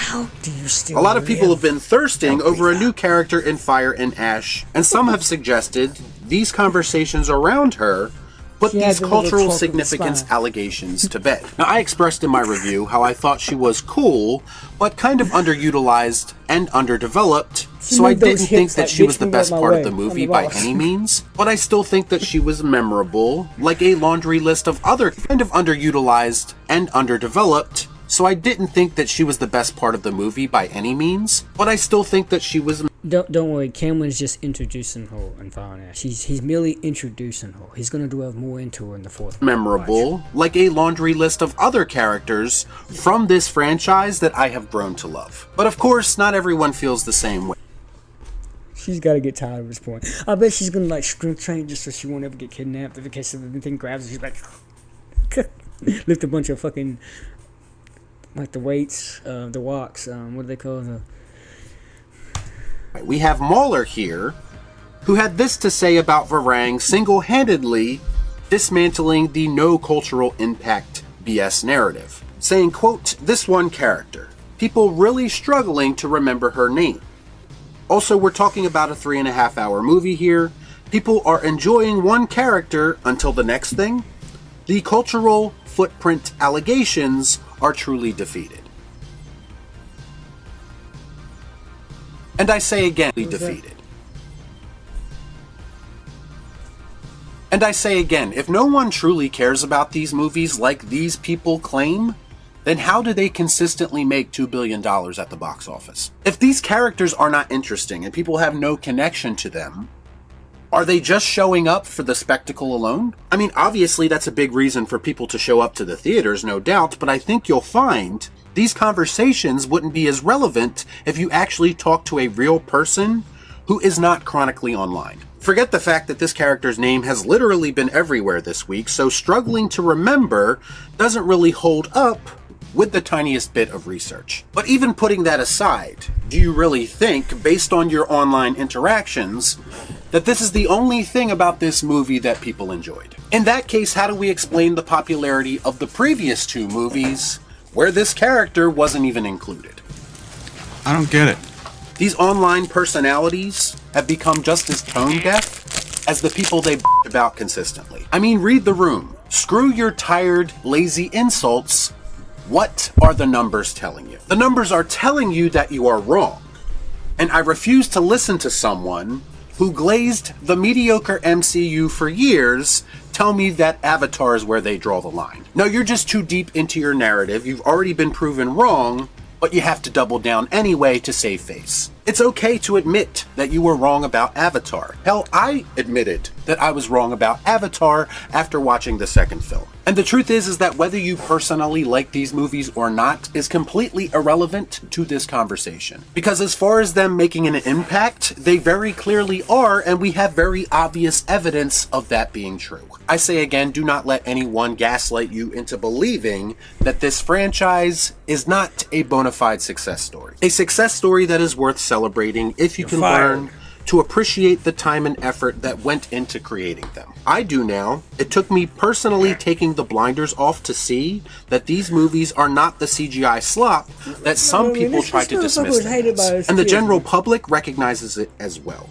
How long before the doubters stop being so stubborn and ignorant and simply embrace what is? That being that Avatar, regardless of how you feel about it, kind of was though, as well. Because he did ask Tim to come with him. Actually, no. Natium volunteered because that's his younger brother. He was protecting. In essence, he was doing what Jake originally told him to do, right? Protect your younger brother. Motherfuckers don't even want to read shit. Personally taking the blinders off to see that these movies are not the CGI slop that some people try to dismiss them as. And the general public recognizes it as well. How long before the doubters stop being so stubborn and ignorant and simply embrace what is? That being that Avatar, regardless of how you feel about it, is a highly successful, culturally impactful franchise that isn't going anywhere anytime soon. Y'all be cool. Y'all know. gotta stop living in hate, man. Y'all gotta do something else. I love how do something else, man. Please do something else. There are people out there that will trash talk the Avatar movies, but as soon as one debuts in theaters, everyone and their mama is popping out to go see it. The Avatar movies are quite literally like Stranger Things. People will shit on these properties, but as soon as it debuts, everyone is talking about it in a positive manner. Ladies and gentlemen, you cannot fake influence. See you in 9 months.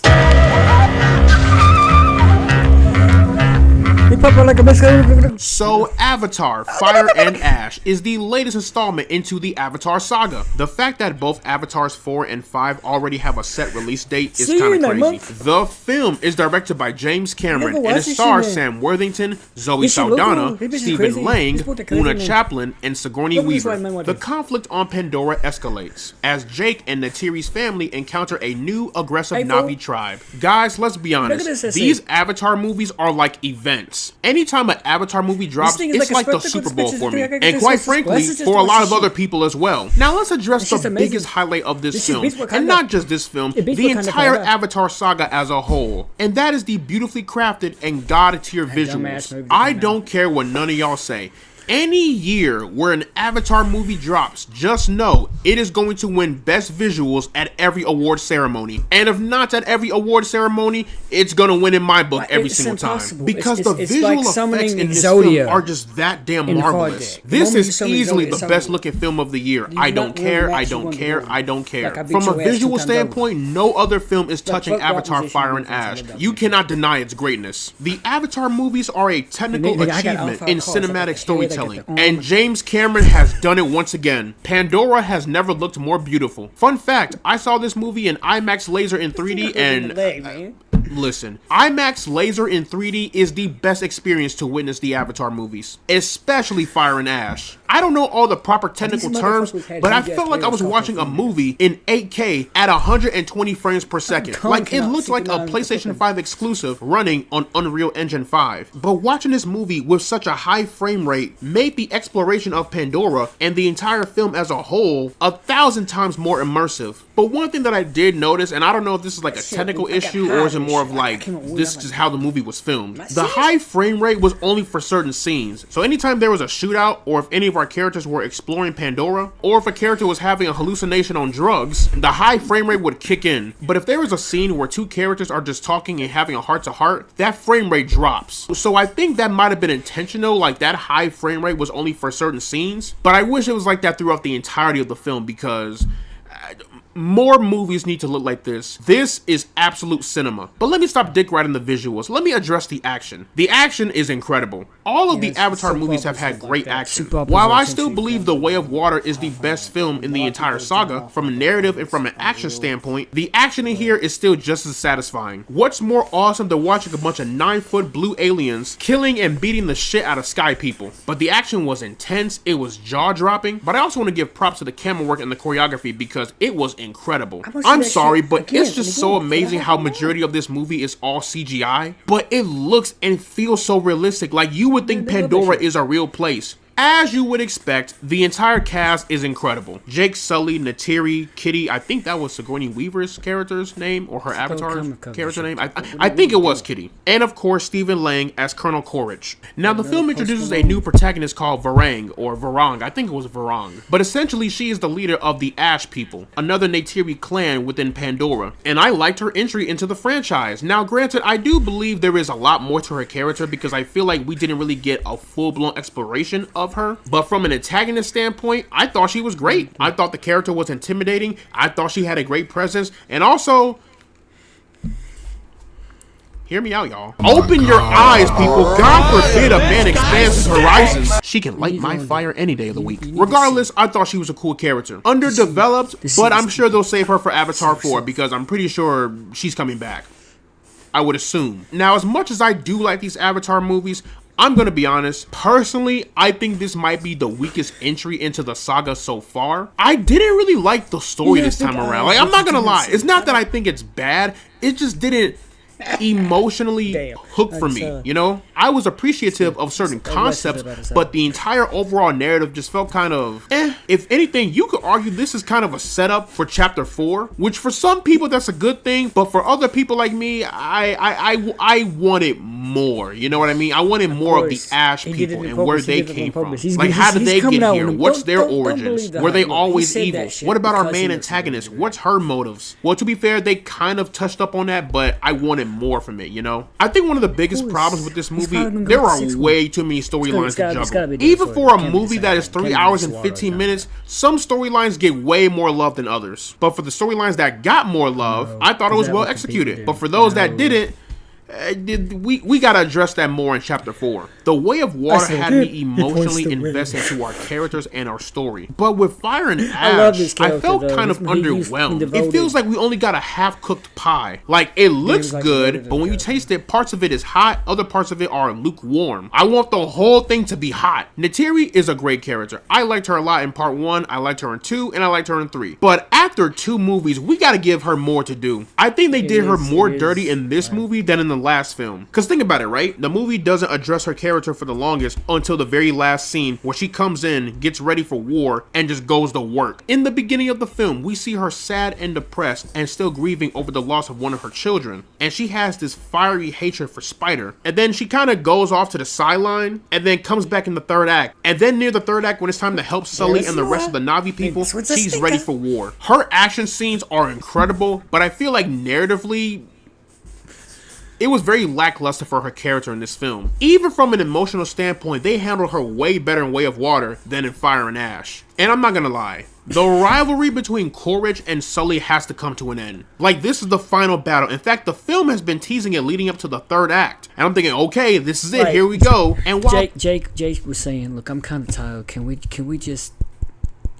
what are we doing here? What are we even fighting about anymore? Oh, you killed my men. Dude, that wasn't your men, that was the other guy. He should not be named for sake that he come back again somehow.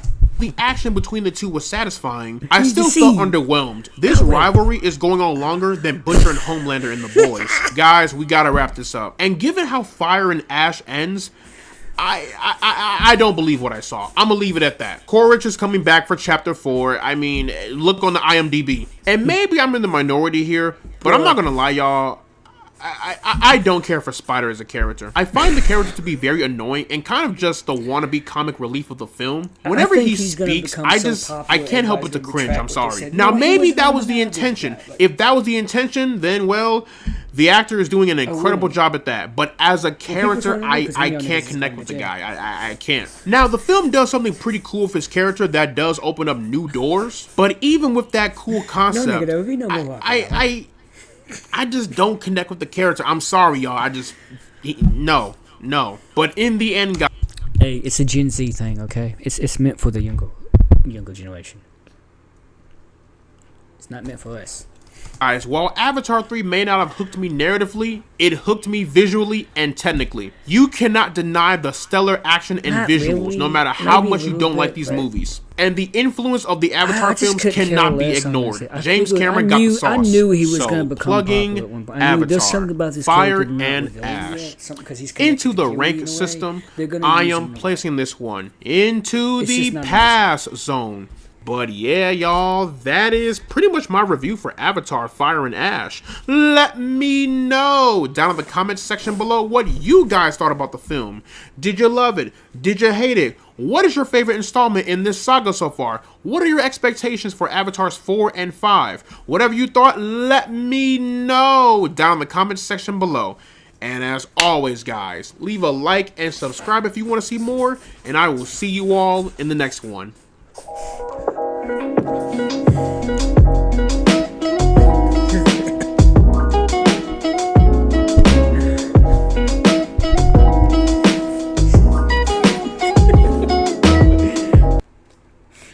It's the biggest blessing of my life.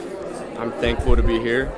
I'm someone who has come from absolutely nothing, and by God's grace, I somehow magically ended up here in the middle of Hollywood. It is so amazing. God himself will come down movie just to watch this film. And I'm endlessly grateful for it, and it's great to be here with a bunch of beautiful people, wonderful people You get my point. who share the Shit, last week, nigga, it's excitement nothing, it's for their nothing. film What, and you the know, heart that they what, poured you, into it what, in each you? and every one of their characters.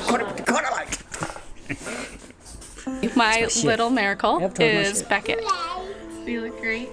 A month after his 3rd birthday, he got diagnosed with. Of course it is, because this is a debut. This is the best of the best of the best of the best. Why did I put that in Avatar? I should have put that in Anaconda. I feel like we should go to Anaconda for a bit, because it's not fail. Okay, we're gonna put it in Anaconda. Okay, we're gonna remove it from this playlist, and we're gonna go into Anaconda. And where's that Anaconda playlist? Let's pivot a bit.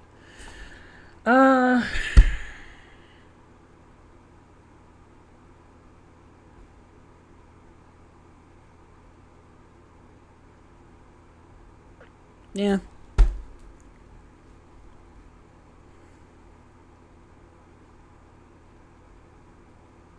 An Anaconda remake, kind of. It's a completely new take on an old cheesy classic. Classic, whatever you're looking for. Lock it down with the sponsor of this video. This video is brought to you by Whatnot. Whatnot's a live streaming shopping app where you can buy, sell, or auction pretty much anything your heart desires. Video games, movies, collectibles, hard copies of all kinds are going the way of the dinosaurs, my friends. Grab them now before they become collectible. Retro. Where are you gonna find them and Whatnot? If not on Whatnot, but also perfect for selling stuff, finding in a new home, making room. You do still have listed items to buy without the human interaction element if you want. I've really been digging Whatnot's personal approach. People are bidding in real time, you're bidding in real time, asking questions, getting answers in real time. Laugh, joke, talk about the collectible things you have in common. It charges my social battery, then I just get back to gaming. Gaming the games I get on Whatnot. So click the link in the description, download the Whatnot app, and if you use my link to sign up, you'll get $15 off your first purchase, redeemable anywhere on the app. Not only is it free, it's money in your pocket. Merry Christmas. And now a remake of Anaconda. Well, kind of.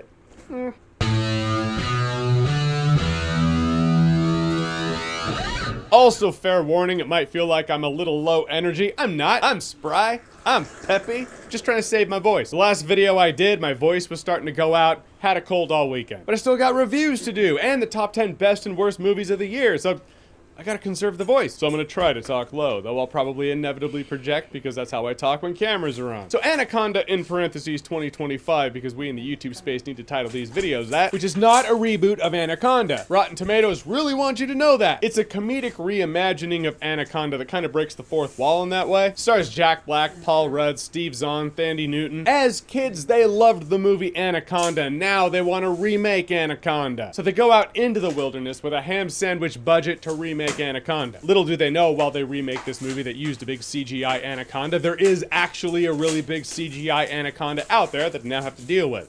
I mean, to them it's not CGI, it's real. You know what I mean. Funny Jack Black is in this movie because they're basically doing Be Kind Rewind, but with Anaconda. And this is actually a really good idea in terms of an Anaconda remake. It's like 21 Jump Street of Anaconda. Because back in the day, 21 Jump Street was not a comedy. But it was remade in 2012 and made into a comedy. And it worked. So I guess that's the idea here. It's like, hey, what they did with 21 Jump Street, we're gonna do with Anaconda. Though in the movie Anaconda still exists. Like these characters have the VHS. I mean, or Blu-ray, whatever, or VHS. So it's kind of like Book of Shadows, Blair Witch 2, in which they also saw the Blair Witch Project movie. I don't know why that's the poll, but whatever. Point is, new comedic Anaconda movie. A movie in which if you saw the trailer, you've seen the movie. I mean, yeah, there are a couple of other twists and turns in the movie, sure. But it definitely feels like one of those trailers that is the film condensed into a few minutes. There's even one bit in the trailer I wish the trailer didn't spoil. Because when it was going down in the movie, I was like, okay, well, I know where this ends up. Any of the tension, any of the surprise, any of the laughs that might have happened from that, no, I just didn't feel any of it. To be fair, when you watch the trailer, it does feel like one movie condensed into one trailer, as opposed to 2 or 3 movies that this Anaconda movie actually feels like. There's a lot going on in here, man, to the point where I felt like pick a lane and just stick with that. It made the movie feel disjointed. I had a couple of chuckles in this movie, sure, but nothing that really locked me in. I didn't leave the theater being like, wow, that was a surprise. This is definitely the kind of movie you release to capitalize on that Christmas movie theater rush when Avatar's out right now. I mean, it's bold, also kind of stupid. The funniest joke in the movie is this very subtle one And it's funnier than anything the actors actually did on screen. And that is the fact that their Anaconda remake that they're making in this Anaconda reimagining movie is titled on the script, The Anaconda. Because that's what it is. You either have the title be a plural, Anacondas, which does exist, or you put the in front of the singular, The Anaconda. I don't know, it worked for me. It was this kind of behind the set film humor, and it landed with me. Though this movie does have a lot of that film humor that if you're a casual moviegoer, you're not gonna give a fuck. They're inside jokes. Everyone's having a good time on set. If you know a lot about movies, you'll get them too. If you don't, you just want to clock in for an Anaconda comedy, you might be like, but why do I care? All right, this is gonna sound ageist as hell. I don't mean for it to, but it is also unintentional humor that the premise of this movie is, hey, a bunch of 50-something-year-olds get together to remake an Anaconda movie while trying to appear 30-something. Like, there's footage of them as kids all making their home movies together after Anaconda came out. 1997. Jack Black in 1997 was getting his arm blown off by the jackal. Like, he was a grown-ass man in 1997. I think they should have leaned into that more. I don't know why. I do get a chuckle out of that concept. A bunch of aging folks want to remake an Anaconda movie, make it look like the cast of Cocoon out there making Anaconda, or The Anaconda. Actually, Wilford Brimley was 49 in Cocoon. Oh my God. Yeah, I kind of feel like Jack Palance in the Burton Batman. It's like, I got no words. I just, drink it up, man. Wow. So yeah, they should have gotten the crew of Cocoon to make an Anaconda movie. Bring some young blood on set. This is a movie where that dopey, unskilled, yet ambitious nature of the characters is primed for 20-something or 30-something year olds. I don't know, this kind of takes me out of it. I feel like you could have had some up-and-coming younger comedians play the characters here. I feel like everything's a parody now. I blame Stranger Things. They're gonna Danny say she Newton was looks like completely Chris wasted in the movie, I felt. The biggest nail in the coffin for me, it's a comedy, and it's not really that funny. Chris Evans in the Chuckles, sure, but that's as good as it got. In the end, Anaconda 2025 is one of the movies of 2025. It absolutely has Dime Store Tropic Thunder vibes. But 21 Jump Street did the concept better, Tropic Thunder did the premise better. I mean, it's a 90-minute movie. I appreciate that. It's only as long as it needs to be. That being said, it feels so much longer than it actually is. Same director as The Unbearable Weight of Massive Talent, so I was looking forward to this one. Unfortunately, I left disappointed. It's one of those things. It's the epitome of, I'm not going to remember the movie. As in, I'm not going to remember it in T-minus 1 day. Yep, already forgot. I know that because as I'm filming this, I can only half recall the movie now. Alright, so Anaconda 2025, that is. Have you seen it? What did you think about it? What do you think of the original Anaconda? Whatever you think, comment below, let me know. And as always, if you like what you've seen here and you want to see more, click right here to see more. It's only last 30 minutes of time. It was good. That was, yeah. Shit, I can't. Another distance. Anyway, yeah. So I didn't know it was like a kind of a remake. And I say remake because it's not really a remake. It's just like some fans of Anaconda, the actual movie that came out years ago, decades ago. They want to remake that movie, and this movie is them remaking that movie. It's kind of like Tropic Thunder in a way. So, I want to check this out. If I cut now, do you think Ewa will come to save him? No. Because it doesn't work like that. Has no dominion here. Oh boy, it's happening again. Look, I love Shigo. I love Eris. I love Hela, Black Cat, and Lust. So, yeah, Varang. What do I want? No surprise there. But I feel like we all love a good female villain, right? And many of us love writing them, but that's easier said than done. What goes into writing the antagonist that we love so much, Varang included? That's what I want to dive into today. Hi, I'm Alex, a novel and script editor, and I can't help but deconstruct storytelling and why we love the characters we love. So let's nerd out a bit. I see you. The simplest explanation for Varang's success and popularity is that she finally gives the Avatar franchise cultural relevancy. These movies have existed for like 2 decades now and made enough money to build a Death Star, yet haven't really had any staying power like other fictions. Game of Thrones had You Know Nothing Jon Snow, Terminator had I'll Be Back, and Avatar was supposed to have I See You. But what if you could taste the movies? We turned that idea into an $11.3 million business with Wix.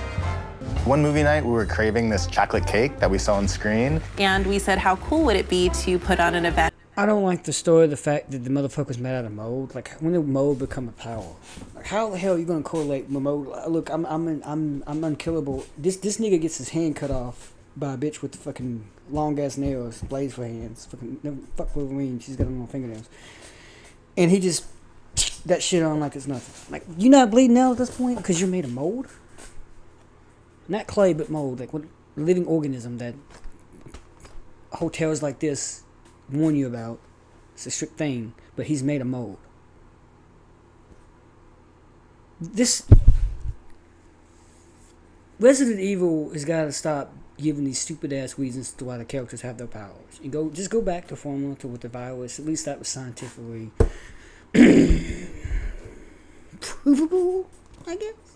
Not really, but you know. It's not real, but yet it kind of seems like it could be real. Like a virus can bring the dead back to life. It kind of seems like it was in every movie had to have it. Dawn of the Dead had it. Originally, Dawn of the Dead didn't have it. It was just a big witchcraft thing. But then they looked at Resident Evil like, you know what? This thing is a virus. You know, The Walking Dead had it. Had it in the form of water. No pun intended. This shit is crazy. I know. Where people are able to eat what they see on screen. For the that didn't catch on. Like, none of it caught on. Until now. Memes galore are shooting up out of the woodwork with Varang all at their center. Yeah, Heck, I'll admit it, the buzz around her was the only reason I even went to see this film. Avatar: The Way of Why Is This Movie So Long was more of a nature documentary than an action adventure, so I wasn't necessarily enthused to keep paying $25 and wear glasses for 3 hours to watch further entry.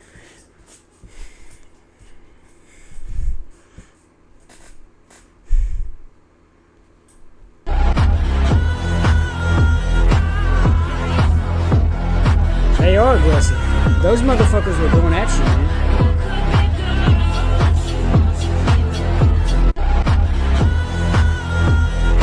During a recent interview on Variety, Sam Worthington spoke about Avatar, not only mentioning that Avatar 2 and 3 was shot back to back, but he also spoke briefly about Avatar 4 and 5. He stated that Avatar 4 and 5 has been written, and some of them have been lucky enough to read where the story is going, but in terms of what has been shot, he states that they've shot certain scenes of Avatar 4 where the kids are young, confirming that there will be indeed a time jump in Avatar 4. We knew that for quite some time, but it is just nice for Sam to make that confirmation. Of course, it may depend on the success of Avatar Fire and Ash, but I have no doubt.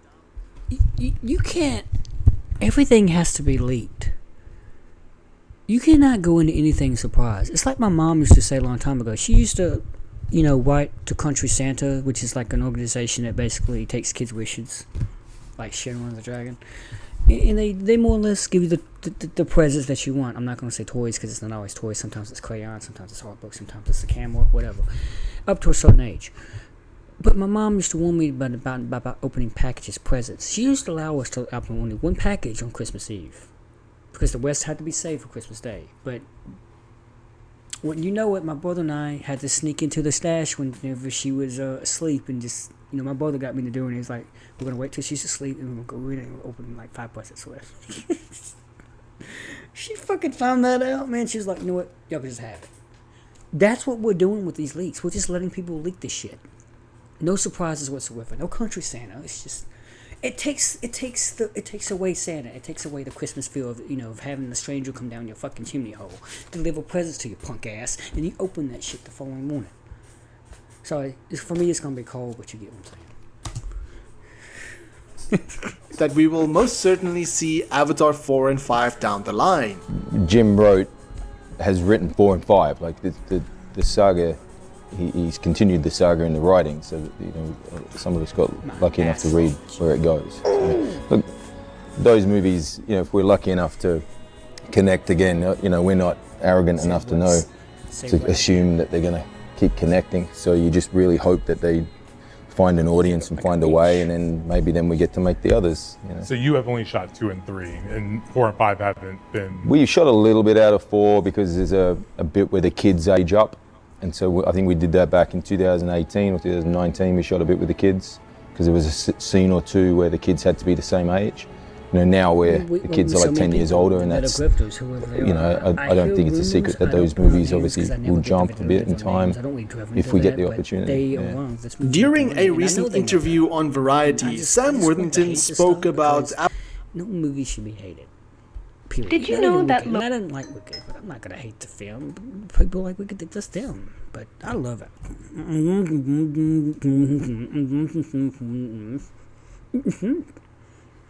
Loak is not a character. No, I promise it makes sense. In a recent interview at the Avatar Fire and Ash premiere in Hollywood, Britton Dalton, the actor who plays Loak, says that just like his character, I thought I was alone. I was outcast. I was battling with depression. It's not a character. Loak's not a character. I'm not acting. The films sort of start with that, and they progress as I've progressed through my life, and sort of use it as therapy and grown as a man, and Loak grows as a man. And as we know that Loak will be the narrator of the third film, Britton will play a much larger role. On a personal note, I think that advocating for the voiceless, especially people who have struggled with mental health, feeling outcast or different than everybody else, is a really, really beautiful and important thing to be platformed, which is why I wanted to talk about it today as well. Because if there is anything that Avatar does and the world of Pandora does, is that it provides a really beautiful escape from reality for a second while maintaining very real and important themes. And I want to thank Britton for being brave enough to talk about it and to show up for other people like that. Thank you. I thought I would step up and try to speak for those people who may not have a voice, the voiceless. Did you know that Loak... It is escapism, but it's escapism that's needed because, look, this is the end of the year, man. What are we doing? What are you thinking about the next year? Let's relax a little bit and appreciate the few days that we have left of this year. Some people are intentionally flying to New York so they can see that damn ball drop. I'm jealous. I want to see that ball drop.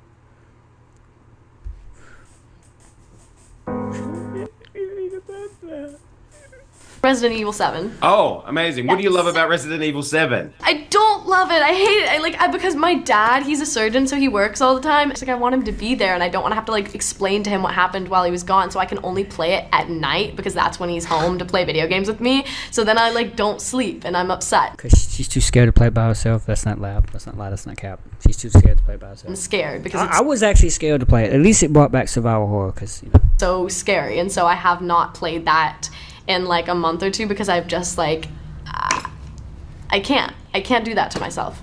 Resident Evil 7. I included that because I thought it was interesting. It has nothing to do with this live stream, but you know, I included it because I thought it was interesting. Nice little break away from what we're doing here. Go out of that. Should have liked it, but I'll go back and like it. Show shift T, please.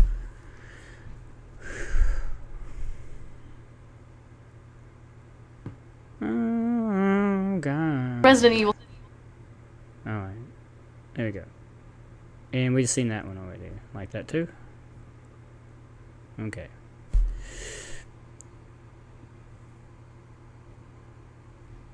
With this device, we can create the perfect woman. And for the first time ever, we're gonna have girlfriend. Yes! Let's do it. Wait, what if there's a malfunction with the code and she's really fat? Dude, this dude. If anything like that happens, we just flick the switch for the incinerator, okay? Got it. This guy right here looks like Pedro Pascal. He really does, like.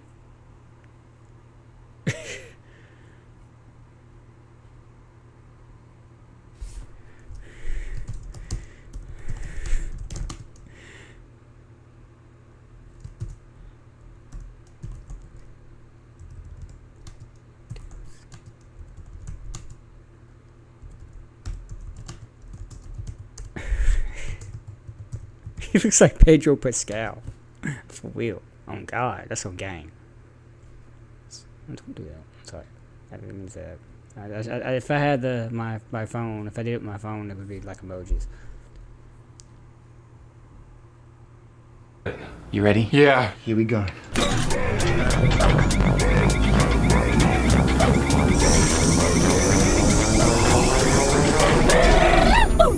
Like companion.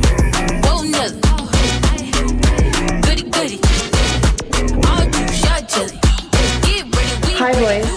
Does anyone need a girlfriend? Me. I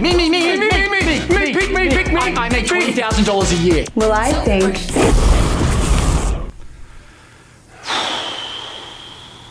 Should we try again? I don't know, man. Women are impossible. Yeah. With this stuff. That was actually pretty funny. Sad but true. Sad but true. This is the part of Metallica. Love that band. Should go to a Metallica concert one day. Anyway, let's get back to it. What was Trees. But hey, I was pleasantly surprised. Still, something should be made clear. Varane doesn't work because she is popular. She is popular because she works. All the Oh, okay. I really want to get into some more of these, but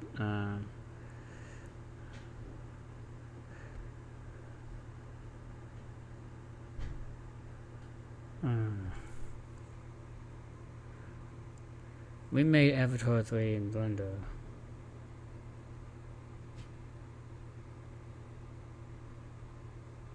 I could do that 2 years ago, but I don't want to.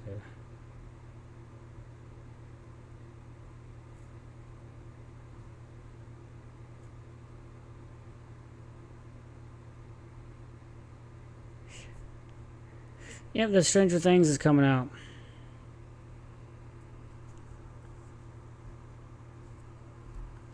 Anyway, they keep talking about the Doomsday trailers leaking, and they're doing that for popularity. I'm getting really tired of it, by the way. I'm just done with it. You know, that they always want to make these dumb videos for more views. Kickstarter. Well, that took you. Kickstarter.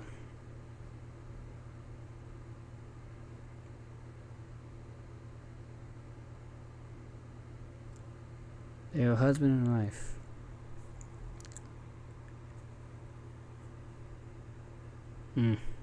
Thunderbolts is a spoof.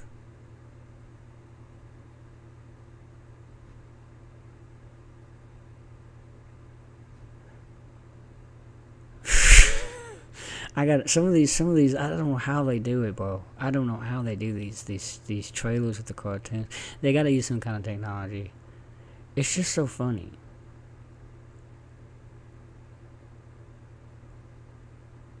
It is incredibly funny with the way they do it. Anyway, I'm subscribed to them. I'm gonna watch them later.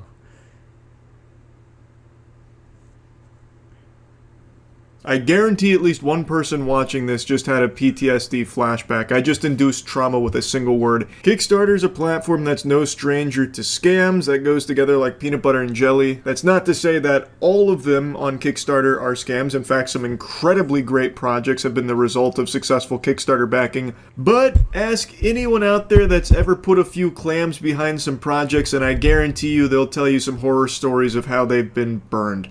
It is a platform that can send shivers down your spine for all the lost money because you bought into an idea and then it never came to fruition.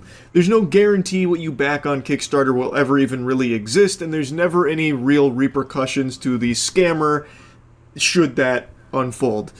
God rest the soul of Michael Superbacker and the Air Umbrella. At least that story has a somewhat wholesome conclusion, but on the whole, Kickstarter is a platform where you get some good and you get some real bad. And now in the age of AI, Kickstarter has never been worse. It is in a brutal position for people to identify what's real and what's fake.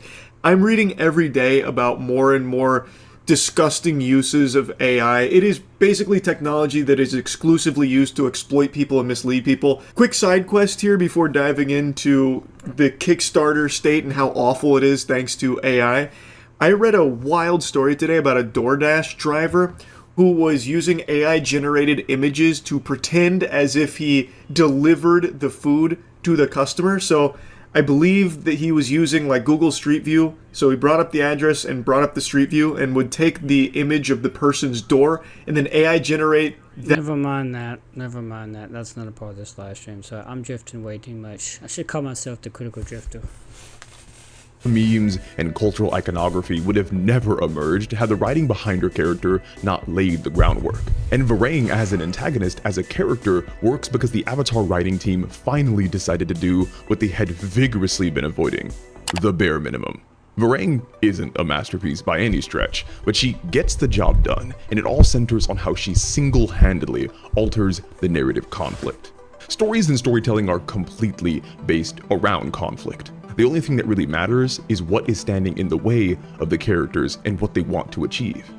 However, not all conflicts are made equal. For the Sully family, their conflict is merely to survive. Sure, Loak has his personal conflict of getting his Tolkun friend to be accepted, and Kiri has her own personal conflict of trying to discover the mystery of her powers, parentage, and relationship to Eywa. But these struggles are secondary to the overarching conflict of the human invasion of Pandora. The main story our characters find themselves in is literally just survival. What do Neytiri and Jake and the Na'vi want? To just not die. And this could be interesting if there weren't like 100 other stories of natives fighting invaders out there. The literal only reason that Avatar is popular at all is because of the technology utilized to bring its world building to life with unprecedented fidelity. Its differentiator is its spectacle, and James Cameron knows this, which is why each movie is like 3 hours. The runtime has to validate so much money and effort being spent on the visuals. But if the conflict has always been the weakest part of Avatar, then Varang is the perfect way to fix it. And that's because the antagonists define conflict. And that's because they present the challenge to the protagonists. And with Varang, we finally have an interesting antagonist. She is a twisted deviation of everything that we had previously known about the Na'vi. She is a competent, alluring warrior witch. And maybe the most interesting part about her specifically is her craving for violence and destruction. See, in a much related video I did on Steppenwolf years ago, we talked about how some of the most boring villains are simply evil for evil's sake. Yeah, they're just evil for the hell of it. As Lord Uzi Vert, you know, watching my video, Chanel. Like, they're not really important characters. Boy, on YouTube. Chanel on the beach, Chanel on the beach. I ain't trying to watch your damn music video. Get out of my face, little Wayne. Come on. They called him Steppenwolf, the end of worlds. He lived only to conquer. But the most interesting villains are evil for some personal reason. Let me make a plea to him that I may come home after I take this world in his name. This is why the Snyder Cut Steppenwolf is so much more compelling than the original. And for Varang, it might seem like she would fall into this boring villain category. Her only desire is to spread fire and death after all. Seems pretty basic for a villain at first glance.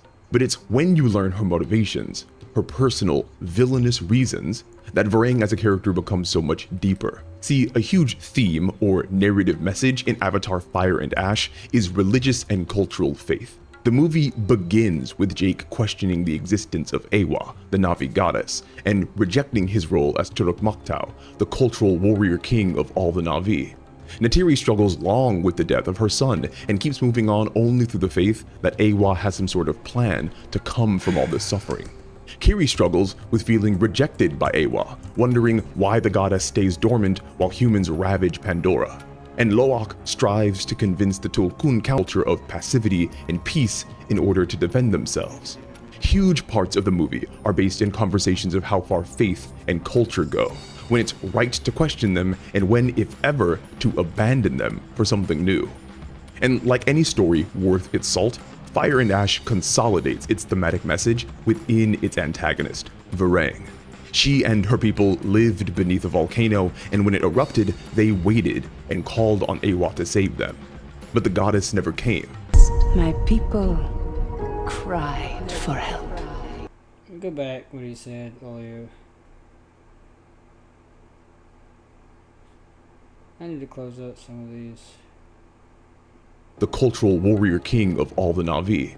Neytiri struggles long with the death of her son and keeps moving through faith. The movie begins with Jake questioning the existence of Ewa, the Na'vi goddess, and rejecting his role as Turuk Maktau, the cultural warrior king of all the Na'vi. Neytiri struggles long with the death of her son and keeps moving on only through the faith that Ewa has some sort of plan to come from all this suffering. Kiri struggles with feeling rejected by Ewa, wondering why the beneath a volcano, and when it erupted, they waited and called on Ewa to save them, but the goddess never came. My people cried for help, but Ewa did not come. So Varang and her people learned to survive on their own, to wield the fire and heat and ash that had nearly destroyed them, and they came out stronger for it. And now they wish to spread that same message to the rest of the Na'vi, so that through hardship that might become greater, so that through fire the Na'vi may be forged into a more perfect weapon. This makes Varang and the Makwan fit perfectly into the film's overarching conflict and makes their wanton destruction compelling and understandable. Previous Avatar movies had the antagonists enacting evil for either money or subtle, not so subtle racism. I want you to learn these savages from the inside. I want you to gain their trust. The antagonists weren't presenting conflict or any personal reasons or motivations. The threat they presented was either empty corporatism or pure outgroup hatred. And those things aren't really fun to engage with in a thematic narrative sense, because we all know they're objectively wrong. The best antagonists are the ones that make us wrestle with the beliefs they hold. The antagonists we like the most make us wonder if they were right. But that doesn't really happen in the Avatar movies, because the humans are cartoonishly evil and simple. The soldiers, scientists, and businessmen are willing to commit multiple genocides and complete environmental collapse at the behest of corporations for a reason I can only sum up as Sure, stories arguing against greed and destruction and closed-mindedness are valuable, but that doesn't innately make them interesting. And that is the weakness of the first Avatar, and especially the second one. There just isn't a lot for us to latch onto conflict-wise. It's pretty clear who to root for and what the outcome will be. It's like watching a slave narrative. Yep, one side is definitely bad, and now we just watch the other side suffer for like 70 minutes until the climax where they successfully fend off the oppressors. And that analysis of the previous Avatar movies is why Varang feels like a breath of fresh air. It's because she is. She has a reason to be an antagonist, an interesting, engaging internal motivation.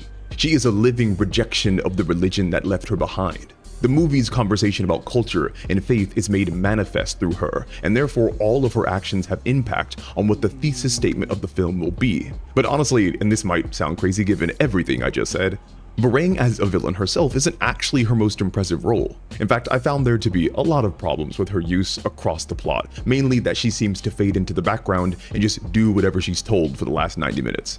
I call this housewife syndrome, and it's a just do problems with her use across the plot, mainly that she's an impressive role. In fact, I found there to be a lot of problems with her use across the plot, mainly that she seems to fade into the background and just do whatever she's told for the last 90 minutes. I call this housewife syndrome, and it's a long-standing trope that affects many powerful, leading female characters once they get into a relationship. I can go over that in another video if you guys want. But like I said, Varang's position as an antagonist against the Sullies isn't her best role in the narrative. Her true value is how her presence improves Colonel Quaritch, our main antagonist, and makes him more interesting. See, Quaritch in the first Avatar was the physical stand-in for the villainy that the human military and corporations presented. He, for all intents and purposes, was a human supremacist. Hey, Sully, how's it feel to betray your own race? Who we were supposed to understand as evil with pretty much no complexity. And that's how you scatter the roaches. Jake and Neytiri's opposition against him was symbolic of their opposition against humanity's negativity and what it brought to Pandora. In the second movie, Jake and Neytiri's opposition against him was symbolic of their opposition against humanity's negativity and what it brought to Pandora. In the second movie, Quaritch was changed from being completely static and flat into a character with slightly more complexity. The human supremacist was brought back to life in an alien body and had to learn alien customs and an alien language. This is a long-standing narrative trope where the in-group has to live as the out-group, therefore becoming more sympathetic. And you could tell the writers wanted Quaritch to become more engaging because the human evilness being argued against became embodied by different characters. General Ardmore now represented the merciless nature of the military, and Whale Hunter Scoresby presented the merciless, profit-motivated corporatism. In this way, Quaritch would be able to become more complex without getting his hands too dirty with the unforgivable actions of humanity. But the problem is that Quaritch didn't really become more sympathetic or interesting in the second film, because he was still just a senseless dog for the military hunting Jake. His change into a Na'vi was a half measure with little substance, and the narrative refused to alter him fundamentally or change his conflict in relation to Jake. And this is why Avatar 2 just felt kinda bland and meandering. Just 3 hours of boiled chicken and white rice. But Varang in number 3 changes things. Quaritch is no longer just a human in an Avatar suit. Varang seduces him into truly adopting Na'vi culture. He willingly communes with the Mangwa tribe, he trains them, and he wears their war paint.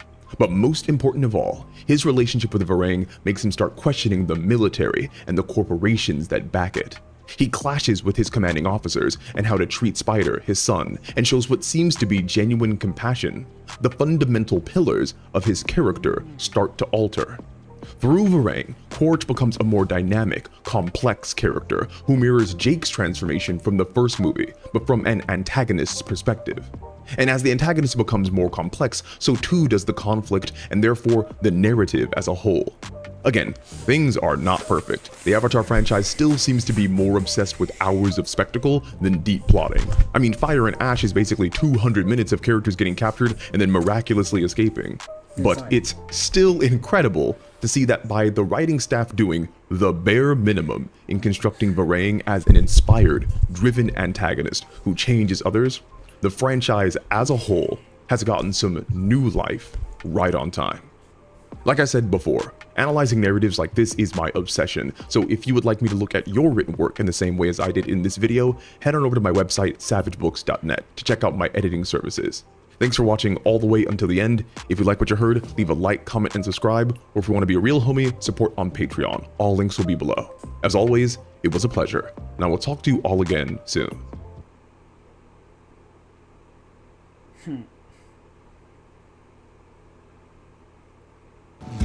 Lemonade Pet Insurance can save you up to 90.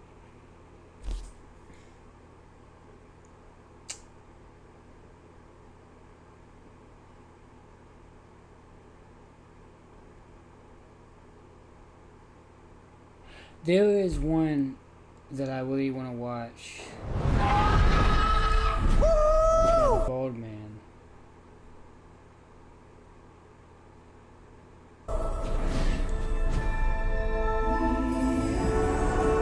We were just talking about how these movies have been a part of our lives for so long, perhaps even longer for you. I mean, what does it mean to you to be celebrating the Avatar legacy all these years later?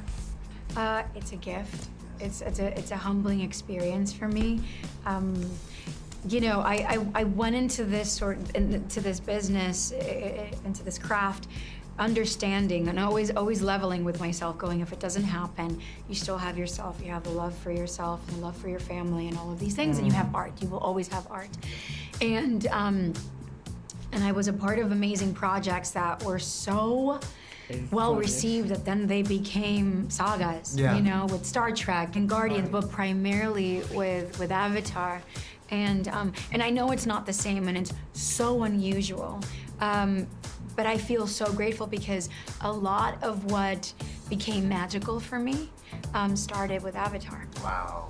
Well, in fact, so much has happened, right? In the span of you starring in these films. You became a mom, you won an Oscar. I mean, how special is it going to be to place these milestones, these personal milestones of your journey through these films?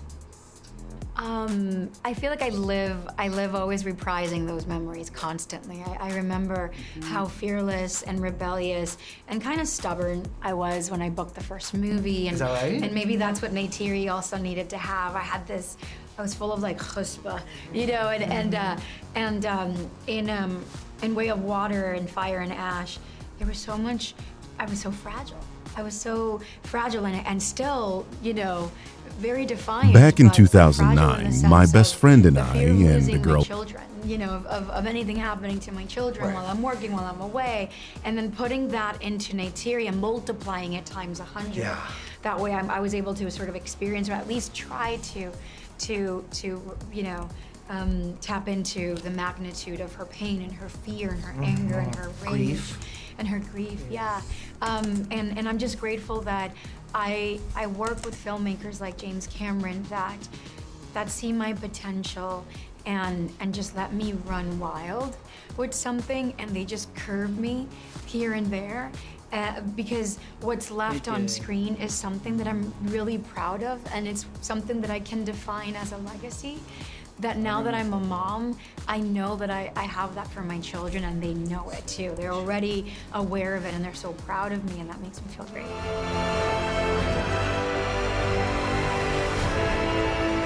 The children. How big of Avatar fans are these kids now? It's funny, I talk about this with Sam all the time. We have Generation Alpha babies that are kind of too cool for their age right now. I've got kids like that. And, right? Yes. And, but they're sensitive. So the Avatar movies they have not yet seen. And Jim is a little puzzled because Jim is from a generation that I was also a little bit of that generation of, like, by the time you were 6, you had seen Nightmare on Elm Street, Alien, Terminator, everything. Beetlejuice even, like stuff like that. I mean, I watched Titanic when I was 9, you know, in the theater. Oh my God.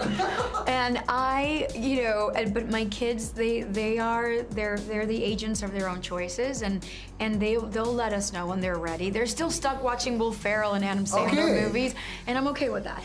My entry was Robin Williams and Whoopi Goldberg movies, okay? So, and then you get into everything, and then you get to Titanic, you know? Exactly. I saw the docuseries about the making of these films, and none of this was easy, you know?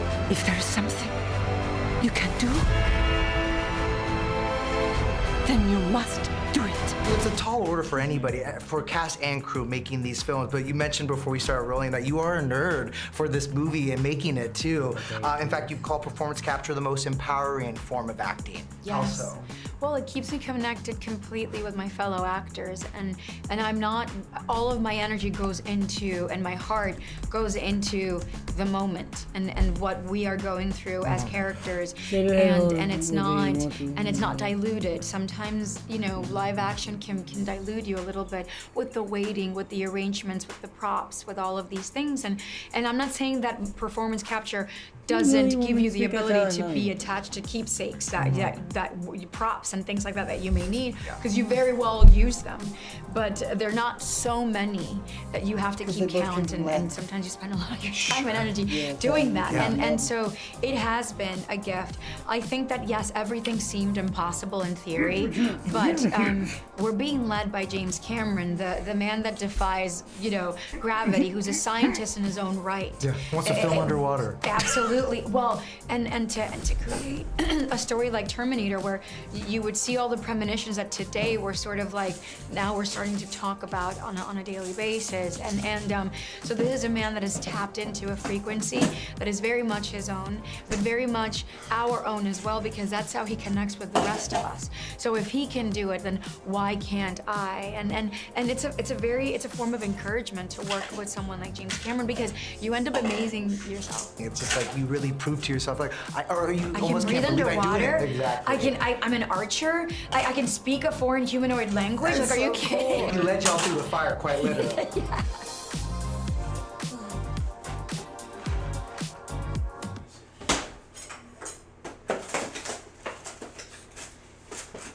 We have got to the point where literally anybody can build a fully working app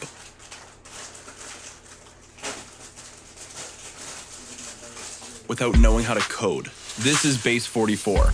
This is a first look at the current industry-leading AI app builder, and you wouldn't believe the kind of apps that people are creating. Smart nutrition apps, inventory trackers, onboarding tools, you name it. And if the only thing stopping me from making the app is the idea, then why not build an app that gives me endless app ideas? So let's make it. Pro tip, I draft the full app spec in ChatGPT, and then I drop the prompt directly into Base 44. It gives me super detailed structure. And here it is. Everything I laid out in detail as it goes. This is pretty awesome, but I want to make it playful. So I'm going to add a swipe left and swipe right interface. the same usability we all know.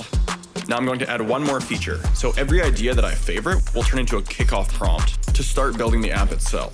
And that's it. Just come up with your idea, any idea, and Base 44 will do the rest. So go to Base 44 and create apps with your name on it.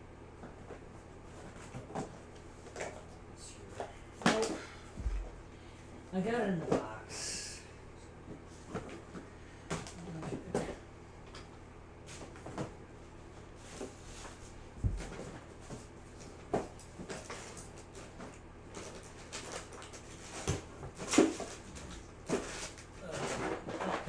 Jake!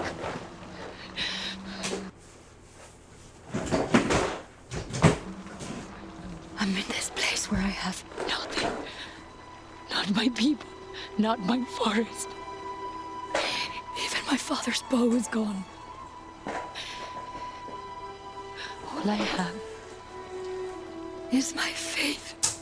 This is the Great Mother's plan. So powerful. Oscar winner Zoe Saldana, upcoming Avatar Fire and Ash, and she's right here right now. So I know this movie is a long time in the making. 8 years ago, you started audience that has finally seen it. What was it like to be with the audience for the first time? I mean, there's so much that's going on. You're so nervous because, you know, after you've been with something for so long and you care a great deal, you really want it to land and resonate with people. Yeah. And when they are reacting in the most positive way and they're in Pandora with you, it's the most exhilarating sensation. It's gotta be. Say, yeah. So if you, Zoe, went to Pandora, what would you want to do and see first? I would want to ride an Anaconda. Yes, but first I have to lose my fear of heights. Yeah. Well,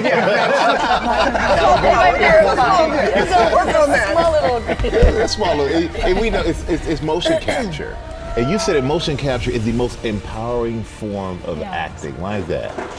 Because it just it helps you stay completely connected with your actors, and all you have to do is worry about the heart of the scene versus sometimes being distracted. When you shoot live action, there's just a lot of things in your environment that take place. It's part of also the performance. When you don't have to do anything but imagine this, then it's almost like a form of play. It's very theater. Yeah. And it always feels like it's a continuous rehearsal all the time. So you're shooting the rehearsals all the time. I never heard of it yeah. like that. Yeah. That makes sense, yeah. Wow.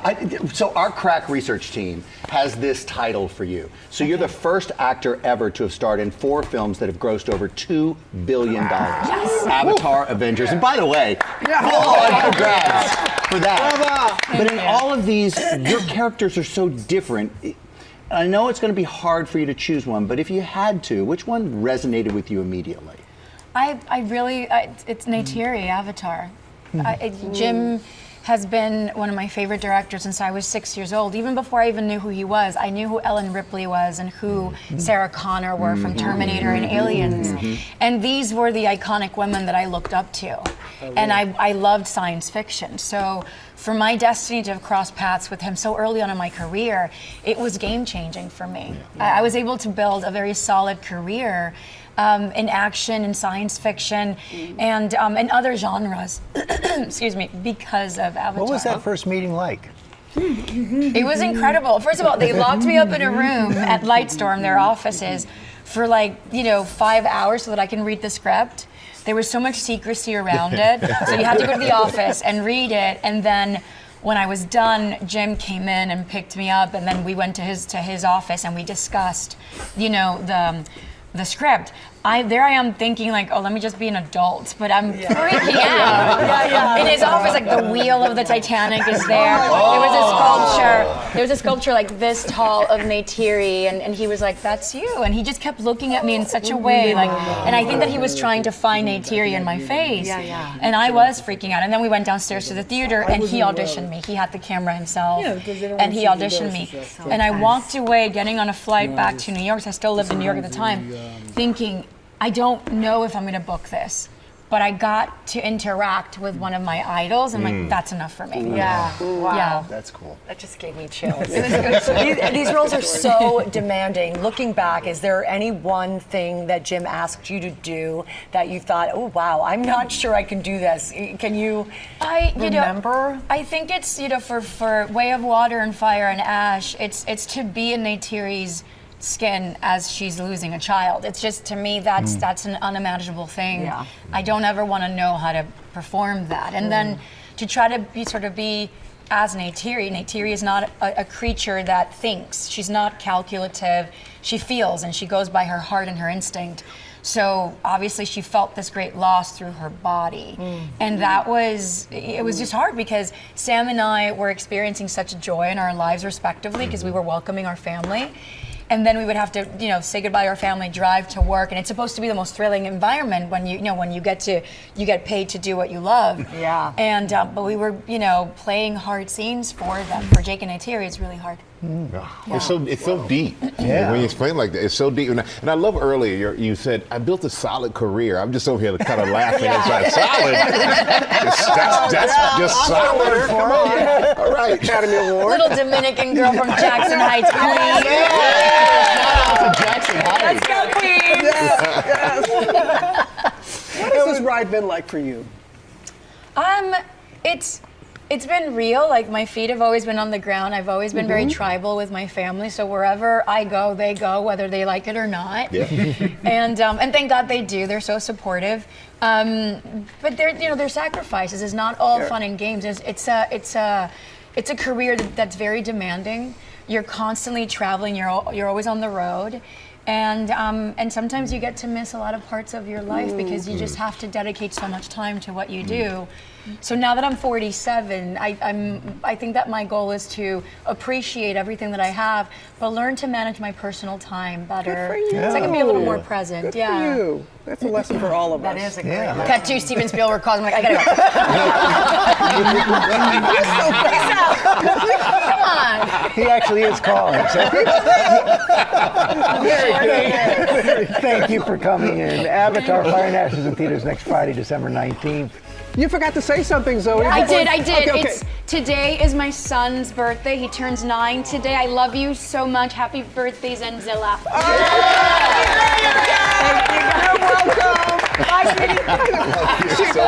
You're welcome. How about that lead in? I know. She was panicking. Then she forgot to say happy birthday to our son. We're like, we got you. We got you. Zoe.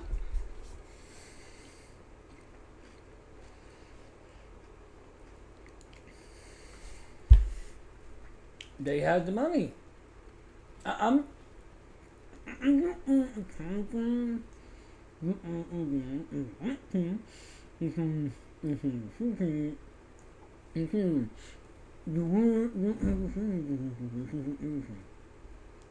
the ones with the money. Sorry, that's just how it is. Grenal's Tolkien. When she dies, it's an extraordinary sequence to watch, but you would not believe what I was acting to. And even I couldn't believe it, and I was thinking, okay, I've got to dig deep here. Dig deep, use your imagination. Pull off. We try and give as much as we can, but she's emoting about the loss of her spirit sister to a minimally sculpted eye. She was the composer of songs. Much revered. We would sing together. She waited many breeding cycles to have this calf. That's very memorable to me. That's the most extreme version of imagining. It was easier imagining an iceberg passing by. What is this? Don't worry. What is this? Grenal's Tolkien. When she dies, it's an extreme. Why do the Na'vi's hair hold such mysterious power? At first, the queue, that braid of hair ending in tendrils, seemed like just a way to connect minds. It allowed the Na'vi to bond with the creatures of Pandora, sharing thoughts and controlling them. It even gave them the chance to witness ancestral memories and commune directly with Eywa at sacred sites. But the Way of Water revealed the queue is far more powerful. With creatures like the gill mantle, the Na'vi can breathe underwater by linking their queue, essentially transferring oxygen like a living lung. And the Tolkien take this ability even further. Their Q not only shares oxygen, but also nutrients. That's why a Tolkien calf spends its first months inside its mother's mouth, protected, fed, and kept alive through that sacred bond. So the Na'vi's hair isn't just biology. It's a spiritual lifeline that ties them to Pandora itself. Could this connection be the secret to their survival against humanity? Yeah, I was aware of that when I saw him come to the sky. I'm not dumb and I'm not blind. I've got 2 big eyes.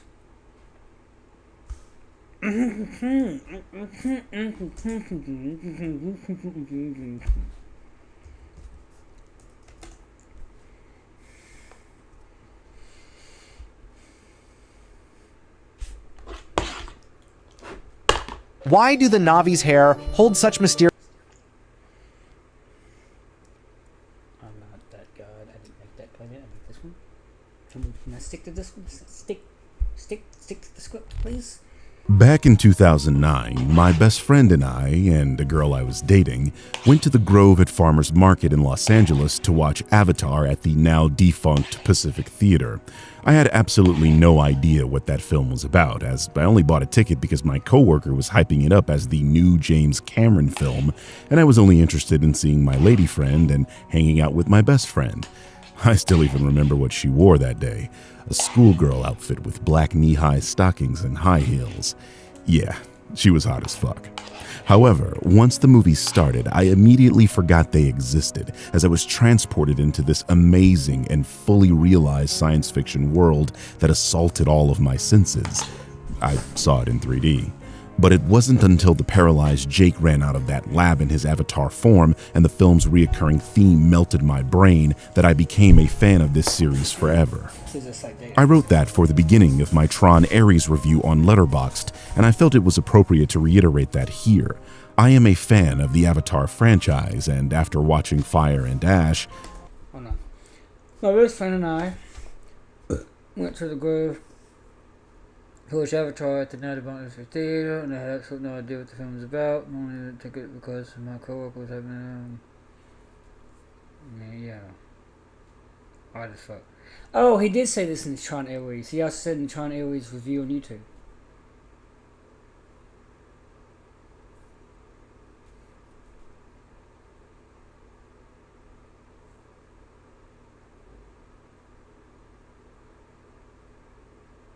Oh. Well, I remain a fan. What's up, everyone? Welcome to Let's Talk, the series where I see you.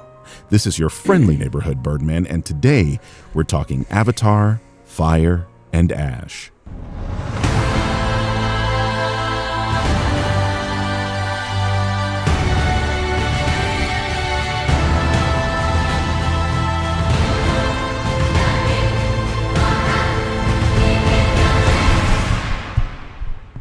The Sullys are settling in their lives in their new home with the Metakaina people of the reef as they deal with the loss of their eldest son, Netaim. Everyone is grieving in their own way, with Netaim's brother Loak taking the loss particularly hard as he blames himself for his death. The RDA, or the Sky People, remain the biggest pieces of shit you've ever seen, and they're still hunting down Jake for betraying humanity. Quaritch enlists the help of the Ash People, a group of rogue Na'vi that have forsaken Eywa, and Jake has to pull his family together in order to repel this overwhelming threat to Pandora. You're going to hear this a lot from other film reviewers, but this movie is absolutely stunning. No, seriously, this might be the most beautiful film I have ever seen. The first Avatar film was a technological marvel, and it was something we had never seen before. The Way of Water then blew that film out of the water, pardon the pun, and for those who think that's hyperbole, seriously, sit down and watch both films back to back. There is a significant improvement in the visual quality and CGI from the first to the second film. And I'm here to tell you right now that Fire and Ash makes even the second Avatar film look pedestrian. You will be blown away at how insanely detailed this world is. And if you watch this film in IMAX 3D like I did, and there really is no reason why you shouldn't, the depth that 3D gives this film is seriously breathtaking. One thing I have to mention is that this film sports a frame rate of 60 frames per second in a lot of the scenes, and for those who think film is supposed to be 24 frames, this could be a little jarring. In my opinion, 60 frames makes what you're seeing on the screen look hyper-real, as if you could reach out and touch the creatures on screen. If you watch this in anything less than true 3D IMAX, you will have wasted your money on an objectively lesser experience. And personally, I find that to be part of the fun of going to watch an Avatar film, to see how James Cameron has outdone himself. And friends, he has outdone himself. This movie is like a thrill ride at a theme park, and watching this on a smaller screen in the 2D format would be like riding the kiddie rides. And you wouldn't want a roller coaster to go 10 miles per hour, would you? As for the plot, I found it rather enjoyable. In Way of Water, I thought they focused a little too much on the ocean, sacrificing a bit of the storytelling for the marvel of the technology itself. But I understand now what they were trying to accomplish. That exposition was necessary for you to understand this film, because this film does not hold your hand with the intricate details of the ocean-dwelling creatures or the complexities of the Na'vi people. You are expected to know everything this film throws at you, and frankly, I prefer this method of storytelling. It's the third film, and having to reiterate things I already know would kill the pacing. This movie truly is the deep waters, where knowing what happened in the previous film is a prerequisite for being able to keep up with this film. To be clear, it's not exactly a difficult story to follow, but it is extremely dense with a ton of characters and a lot of plot threads. This is a 3-hour, 17-minute film, and it takes all of that time exploring each of the film's characters and fleshing out their story arcs. Because the story is so dense and fast-paced, you never actually feel bored or that the film drags, which is something I felt The Way of Water suffered from, especially upon subsequent viewings. This makes these two films feel like companion pieces, something to watch back-to-back, and I know that's a tall ask with the runtime of these movies. Of particular note are the antagonists of this story, Miles Quaritch and the leader of the Ash people, Varang. Stephen Lang continues to portray a compelling character in this franchise, with Quaritch teetering on being an anti-hero and Varang being an awesome and sadistic villain. She brings a sultry sexiness to the story that I didn't even realize was missing. There's a psychedelic sequence in this film involving this character, and I gotta say, I get why she has followers. However, I feel like after a certain point... She's like, what's her name from Resident Evil Village? Lady Dimitrescu. She's gotten a lot of followers on the internet. In the film, she becomes something of a side villain, where Miles is still the guy Cameron wants you to root against. I really liked Varang, and I wish she had a little more to do than what she got, but again, this is a 3-hour film that's telling a lot of stories about a lot of characters, so what are you gonna do? My main negative is this film's abrupt ending, where certain things don't get resolved, and it's frustrating because it seems James really wants to have another sequel rather than tie up certain plot threads. The way this film ends reminds me of exactly how The Way of Water ended, which was fine then because we knew we were going to be getting another Avatar film. And I know there will be more Avatar films, but for fuck's sake, man, finish this particular story. I was at the edge of my seat, and then the credits started rolling, and I couldn't help but furrow my brow while everyone else in my theater clapped. All I'm saying is, I was not clapping. In the end, this is another brilliant entry in the Avatar franchise. If you are here for the visuals, you will adore this film. It is strikingly beautiful, and the CGI is better than anything you have ever seen. It moves at an almost blistering pace, which is a good thing for a film this long, and it never drags, always showing you something tranquil or action-packed. Specifically that last one, as this is easily the most intense and suspenseful Avatar film. The Sullys were all great, with Jake and Neytiri carrying the weight of their family's struggle, and Lo'ak is clearly being set up to take the reins once Jake's story is over. And on that note, I did not like the way the film ended, and I think most people story is over, and on struggle, and Lo'ak is clearly being set up to take the reins once Jake's story is over. And on that note, I did not like the way the film ended, and I think most people with a critical eye will dislike this element of the film too. In that respect, it felt like a Abrupt ending feels repetitive. In a bit. Retread of eye will diss that note. I did not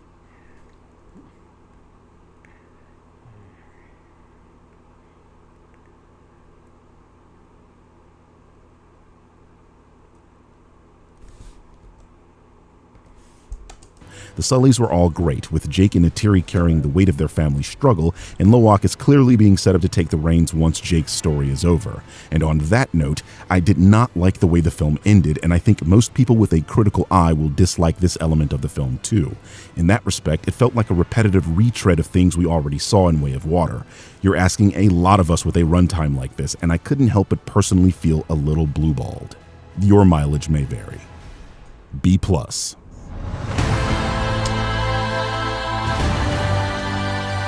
Thank you, Baldman.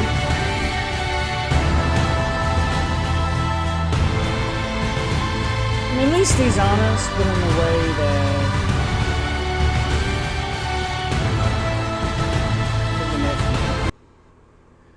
I like the score. Through the neck. We're going to keep going. But honestly, I also want to go into other reviews.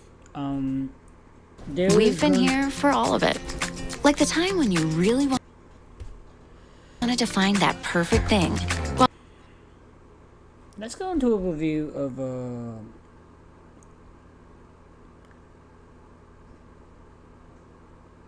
you know, we started this by talking about grifters, right? Let's watch a little bit of this.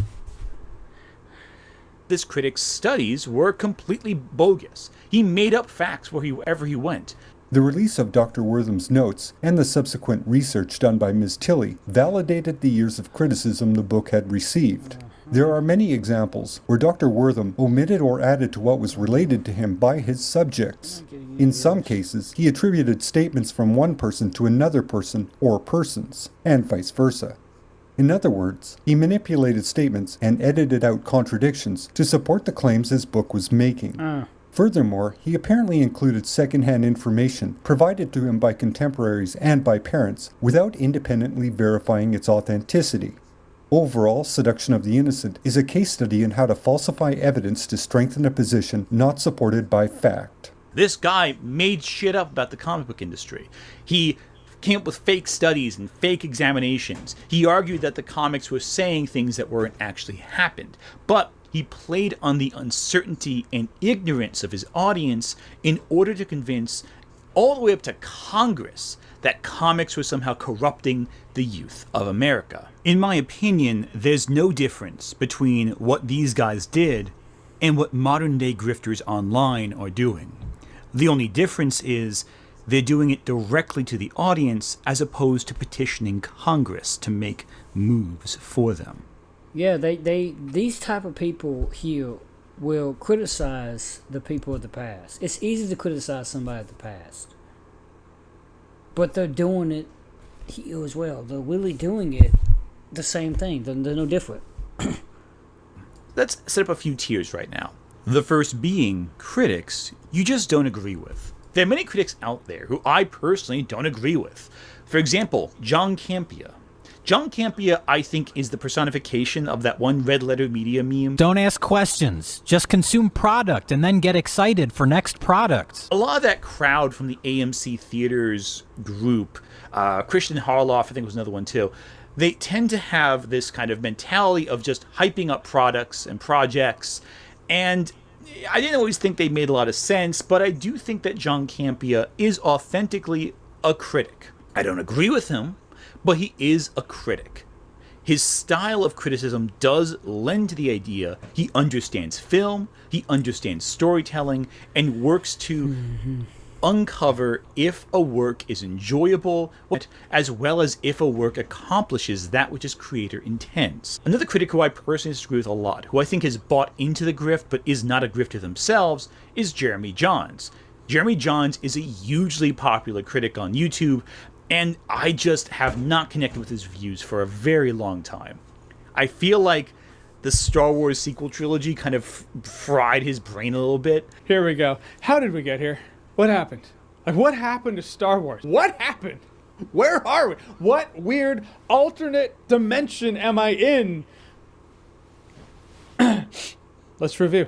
I think his disappointment over that kind of turned him into like a black hole of he definitely says some things to get a reaction out of his audience. I think the fact that he was the only critic to positively review the movie What is a Woman, the Daily Wire weird docudrama comedy thing, whatever, kind of indicates that he does lean a certain way that I personally do not. And I had already heard the comparisons from the trailer alone. It's kind of like conservative Borat. He's interviewing, he's trolling, all the while the movie does ask questions. I do appreciate that. First off, Matt Walsh is surprisingly funny. I don't know, I just kind of didn't know that about him. I kind of got a glimpse of that when I saw that he crashed the Democratic National Convention in the name of promoting this movie. Come on. That is funny. He does want to provoke a reaction of his audience. He has a political funny, agenda that aligns himself more with a side I personally... I did think When Is a Woman and Am I Racist? Am I Racist was funnier than What Is a Woman? You know, if you don't know what a woman is, look in the dictionary. But I thought it was funny. I thought both movies were funny, respectively funny, especially Am I Racist? I thought it was really funny. But Matt Walsh did not solve the problem of gender or racism in particular. He did not solve either problem. He just made a movie about corresponding around those subjects. He made 2 movies about those subjects, respectively. And for that, I critique him because while I find it funny and I do agree why he made those movies, I'm like, did you solve anything though? Because we still have racism. Just because it's not seen doesn't mean it's died completely. It's still there. You know, that's more of an issue than women. The issue with women, because there's not really a strong enough issue with women so far as racism is concerned. Racism is more of an issue, especially in areas of employment and housing. And just downright having the ability to have something. Disagree with. Are these experts with their workshops and their books really trying to heal the world, make it a better place? Or are they perpetuating the problem, keeping it around because they found something to monetize? But all in all, have myself a good... This is the second one. The second one is really what Matt Walsh... Matt Walsh is not trying to solve racism. Make sure my window's closed. He's not trying to solve any issue. He's just trying to keep it around, perpetuate it for money and views. Time and some good laughs. No alcohol required. Does that make him a grifter? Well, no. He still critically reviews the films, and though I disagree with his conclusions, he's still reviewing them. He's still looking at film in the context of emotionally contextualizing what the film is trying to do. He looks at the film and goes, does this film accomplish the mission set out by the director of the film? Also, the visual aesthetic of the world. I mean, I'm not saying anything I didn't say from my trailer video I did when the trailer dropped, but that mid-century futuristic aesthetic, I just find it appealing. It's like some alternate art. If someone drew what will the world look like in 2025 back in the 50s or 60s, it's this, which works in the superhero world where you just feel like you've seen it all before. There's no technology, it's really gonna blow your hair back, but as a coat of paint, it felt fresh, new, exciting, it was cool, it worked. I think his conclusions are different than mine are, but he's still using the same techniques that I would in that situation when reviewing a movie. Therefore, he's just a review I don't agree with. I think he's an interesting voice in the discussion, of course, because he offers a counter-argument to a lot of what people on my side might say, but he is still a voice. He also did do blackface that one time for the Twilight review. That was a thing that he did. That was weird, I'm not gonna lie. Another tier I briefly want to touch upon are the reviewers of entertainment. Reviewers whose intention is not to actually give you insight, but just entertain you for about a half hour or so. This is the Nostalgia Critics section, someone whose reviews are not very insightful, but are more focused on creating jokes and memes based on the movies. This is also where I put CinemaSins. These groups of people are people who go into every movie with the same intention, to criticize, to find something to make a joke about, to have memes made about the film. And these guys aren't really critics, not really. They don't really offer meaningful critical analysis because the entire time they're focused on providing a product for you to enjoy. Looks like this movie spent half its budget on rain machines and made sure key scenes took place with them involved, so we couldn't hear the dialogue. This bit right here sucks because it's the last scene with rain in it in the whole movie, and it's like 5 minutes in. These folks are also not grifters because they're not trying to grift you for anything. They're just trying to make entertainment. that means that as a critical experience, their words are less than useless. A good example of this is the Nostalgia Critic's Sailor Moon episode, which I think is his worst video, period. 14-year-old girl acts stupid, uses magical powers to look slutty and stupid, talking cat tells her how to fight crime because she's so stupid, surrounds herself with smarter girls that make her look even more stupid. That's Sailor Moon. What? The formula you're describing is Sailor Moon. Because it reflects the veneer of critical analysis, while Doug admits at the end he didn't even finish the show. And guys, that's as far as I got. Hell, he barely watched 10 episodes of a 200-episode show, yet he makes sweeping statements about the quality of the whole thing, as well as weird sex jokes involving characters who are under the age of 16. That's a thing too. There's all this talk about Sailor Moon being a sexy 14-year-old pinup. It's all building up to one important question.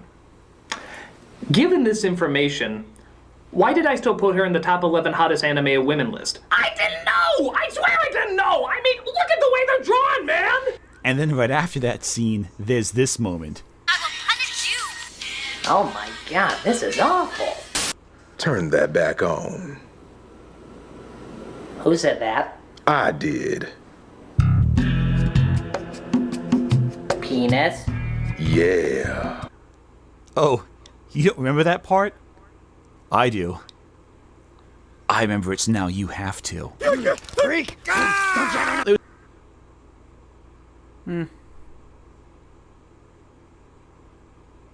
What if you can create your own website by saying, this is what I want? With Wix, you can't. There was another type of bad critic that's worth discussing, who's also not a grifter, but is bad at what they do and deserves to be called out for it.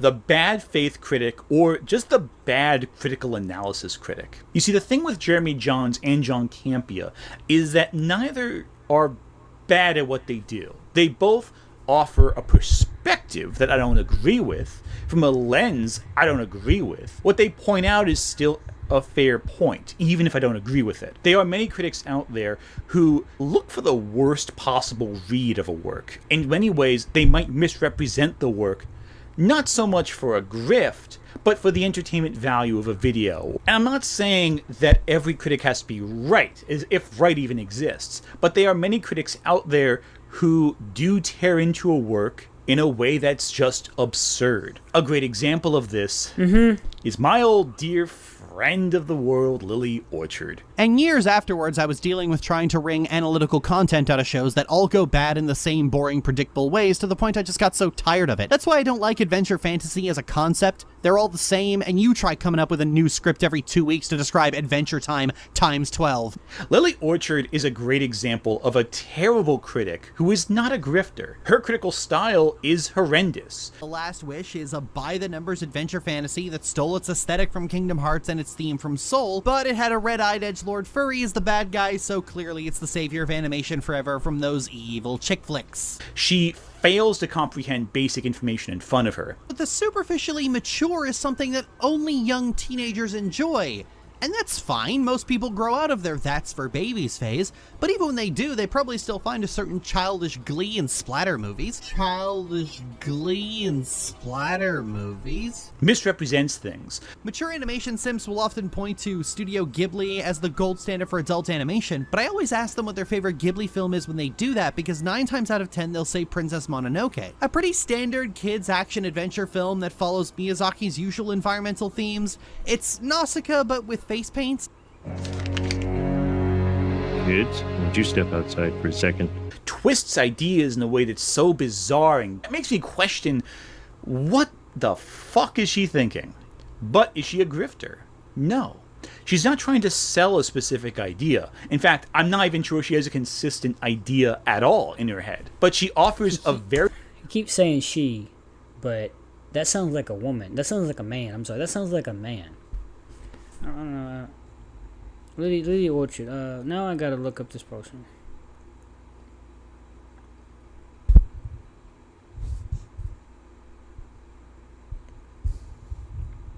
This relates.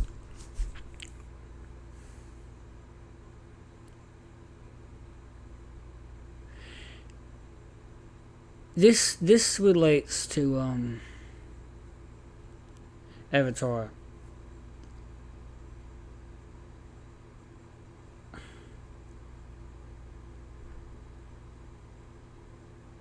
In that we clearly have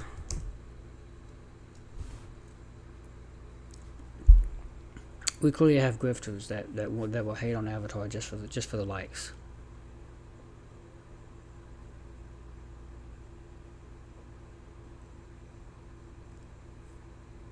I'm starting to get it.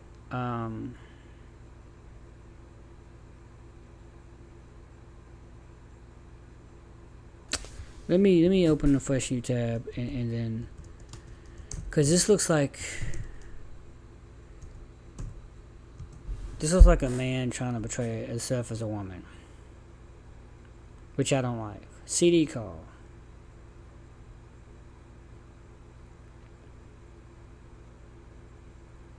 Oh, alt left YouTuber.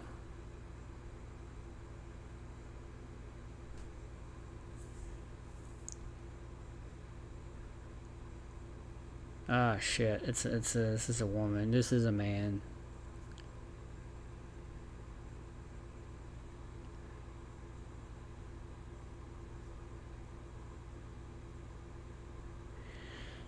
Yep, it's a man.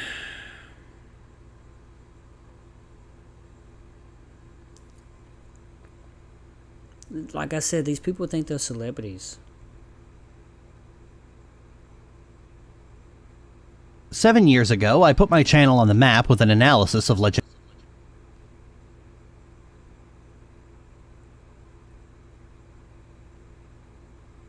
And some media analysis that I think is quite okay. It's not really analysis, but whatever. Yeah, I'm not gonna go into that right now.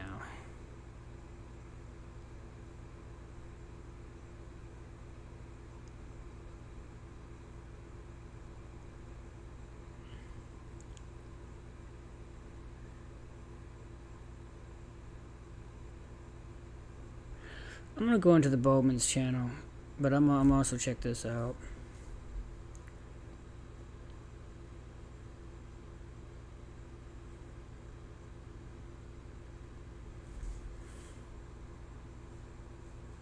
But first, I really want to go into Housemaid. Okay, guys, time to catch up on a couple of really late reviews before we jump into the December ranking and the end of year list. So I just got out of the theater. I saw The Housemaid, and we're going to review it now. So let's go. I did take a while. The Housemaid stars Amanda Seyfried, Sydney Sweeney, and is directed by Paul Feig.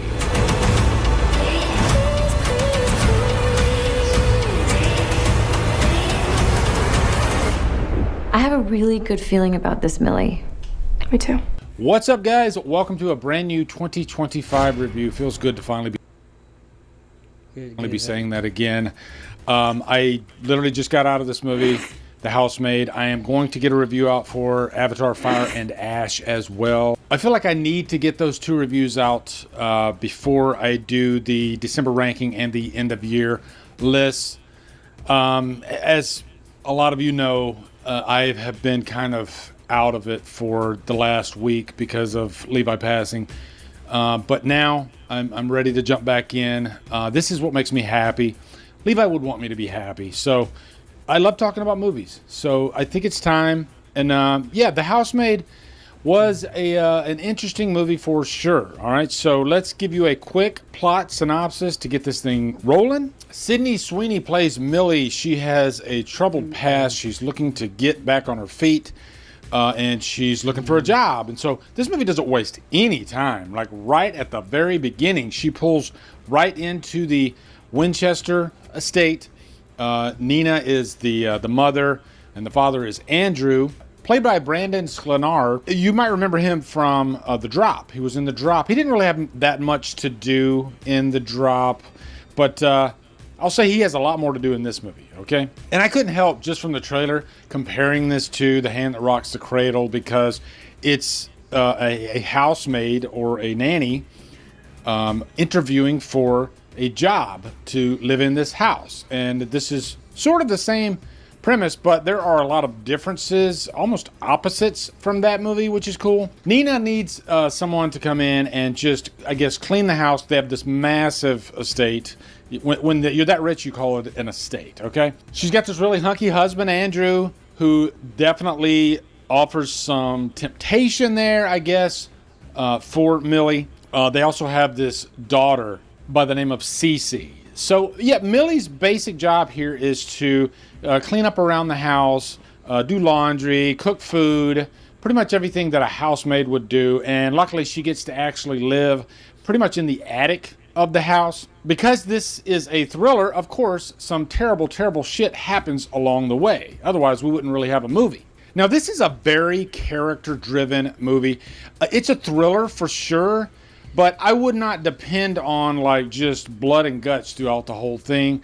No, it's a slow burn, really, and it's heavy on like character building and storytelling. It's based on an actual book, and there are plenty of twists. One really big twist at some point in the movie that sort of turns the story on its head, which is always fun. And I'm not going to spoil anything about this movie because that's just part of the fun of going to the movie, okay? But what I can tell you that is established pretty early on is that Nina has heavy psychological issues. She's all over the place, temperament-wise. She snaps at a moment's notice. And Millie, she's just trying to do her thing, you know, do her job. But it's almost like at every turn, the boss, Nina, is down her throat, just constantly nitpicking her, even telling lies, or maybe she remembers things differently because she'll tell Millie to do something. And then the next day she'll say, I never told you to do that. So it's a real mind trip for Millie. And because of her past, and she really, really needs this job, she is always walking on eggshells. And so then Andrew is the opposite of that. He's just very calm, level-headed, and he kind of swoops in to save Millie on a few different occasions throughout the movie. He's really the likable character, and during this movie, you're almost like waiting for him to save the day because Nina's just so off her rocker, unpredictable, and played, I think, beautifully by Amanda Seyfried. You really buy this character. She leans in heavily on the psychotic nature of the character, and I would imagine that actors, this is the type of character that they love to play. And really, that's the big thing I liked about the movie is I liked the character work. If you give me really, really good characters that keep me guessing throughout the movie, I don't mind a slow burn. I actually enjoy kind of slowly peeling back the layers as time goes on, offering different plot developments along the way. This movie does all that. It keeps you invested throughout the whole thing. I will say, I think at 2 hours and 10 minutes, it's a little long in the tooth. I think they could have pulled back a little bit, and maybe an hour and 45 would have been the sweet spot for this, because I think the story could have been told, even though there is a part or a moment in the movie where everything turns on its head and it gets really, really interesting. And one big theme that this movie has, without spoiling anything, is I like the idea of maybe from the outside looking in at a character or even a person in normal life that you superficially might know, but you don't really know what's going on behind the scenes, and you don't know why they are acting the way they are acting. And this movie, I think, expresses that wonderfully. So I guess the theme here is don't be so quick to judge someone because you might not know the whole story. Sydney Sweeney, this just has not been her year in terms of getting hits. I haven't looked at the box office of this movie. I don't really think it's her fault. And I think I'm not going to go too deeply into box office talk. And it's not fully Sydney Sweeney's fault. I think bankable stars, which I consider her a bankable star given that she's everywhere in the media, it doesn't necessarily translate to box office success. Just about any big actor these days, there's no guarantee that they're going to get a hit, okay? Everything's IP driven these days. So I don't blame Sydney Sweeney so much. And I do think she's careful about the roles that she picks. And at the end of the day, yeah, I think it stings a little that she's not getting the box office that she wants. But, you know, you can look at like Matthew McConaughey and how he talked about how he was constantly in all these like romantic comedies that were big hits.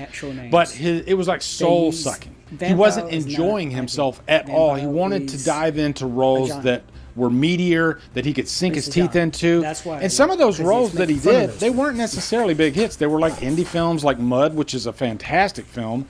But it's not a movie that people talk about that often. But I would imagine when you look at your resume and look at roles that you're proud of, I think box office isn't always the top consideration there. I think there's more to it than that in terms of being an actor. And I think she does a fine job in this movie. Again, I think Amanda Seyfried is the one, especially given the nature of the character, that really steals the show. But don't get me wrong, Sydney Sweeney definitely fills a certain role here. You know, being the sex pot.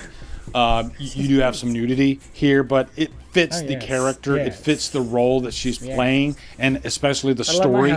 So I guess they're casting her to type in this movie, and she sort of does look similar to Amanda Seyfried, which does sort of tie into the ultimate plot of the movie. Now, addressing that hand that rocks the cradle comment that I had at the beginning, what's cool about this movie is the roles are sort of reversed as far as like Peyton being the nanny or the housemaid that comes in, and she is clearly the bad guy. And this movie is sort of the opposite of that.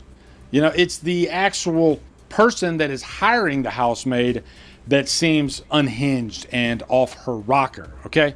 Again, not spoiling anything, not telling you if that sort of changes along the way, but that's, you know, at first glance, that's kind of the vibe that you get from this movie. And I have to mention Brandon Sklenar.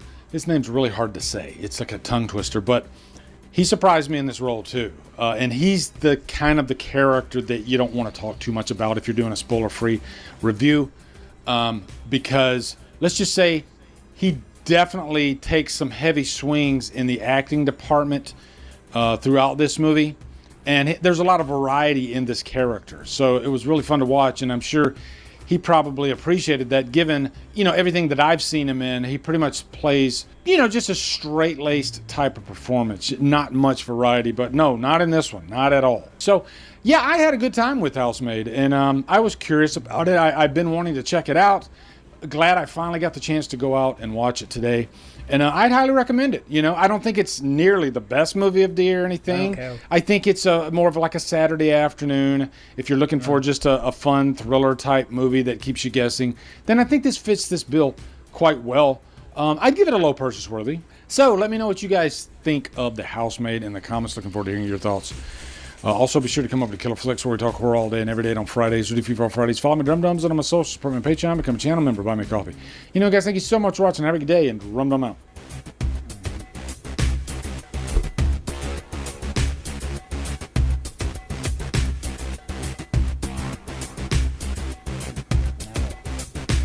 Alright, that was one for The Housemaid. We got another one down here.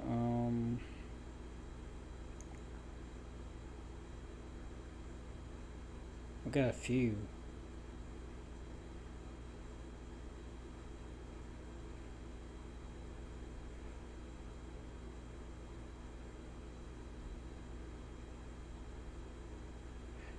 This is gonna be kind of long.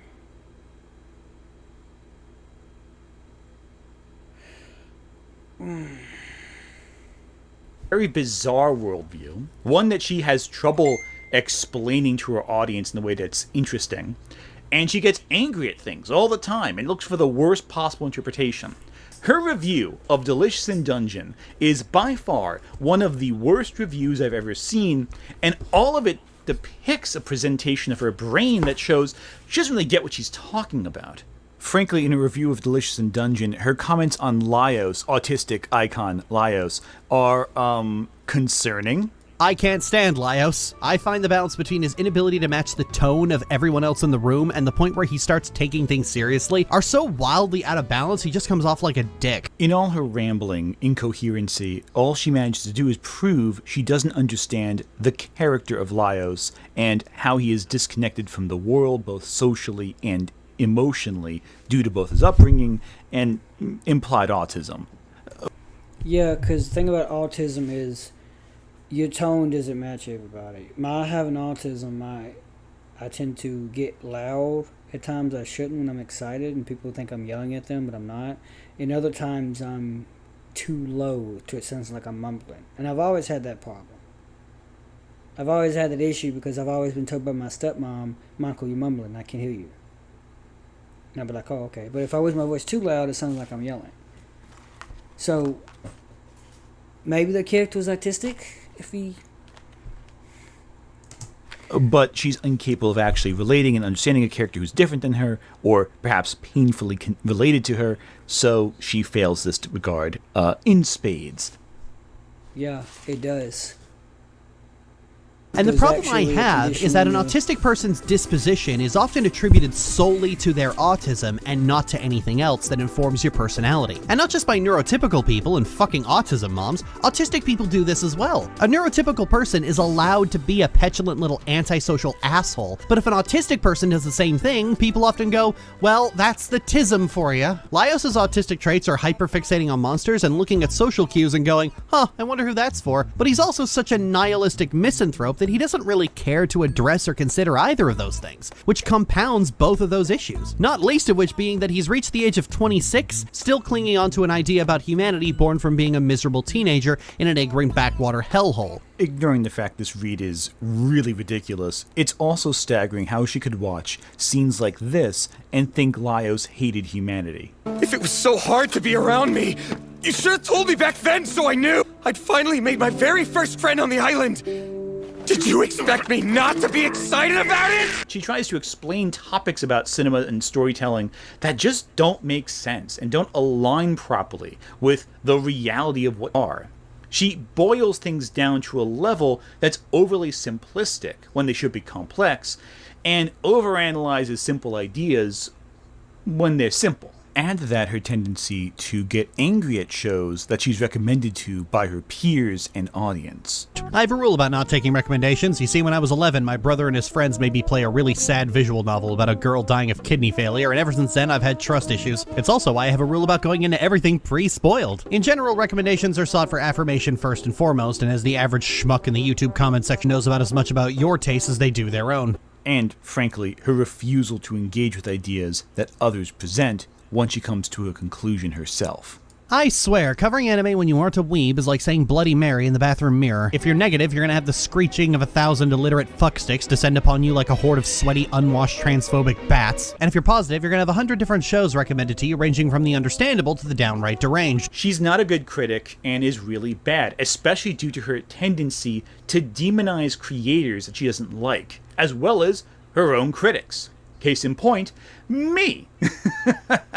But I digress. I'm not bitter or anything. I think she's ridiculous. So, again, won't miss an opportunity to make fun of Lily Orchard in here, but I will give her this. She's not a grifter, because she's not selling anything. She's not clever enough to market herself that way. Also, don't forget, she also is accused of several awful, actual illegal things. Can't forget that detail. Another critic I think is worth discussing in this sense are lazy critics who just talk about movies but don't really have much to say about them. A great example of this is Jesterbell. As someone who considers myself the Lorax of Harley Quinn, the person who screamed relentlessly day in and day out for years for DC Comics to stop the horrific things that they did with this character that was once simply a part of a children's Batman cartoon, I feel that it was only a matter of time, whether it happened early on or later on, that I would get around to doing this video.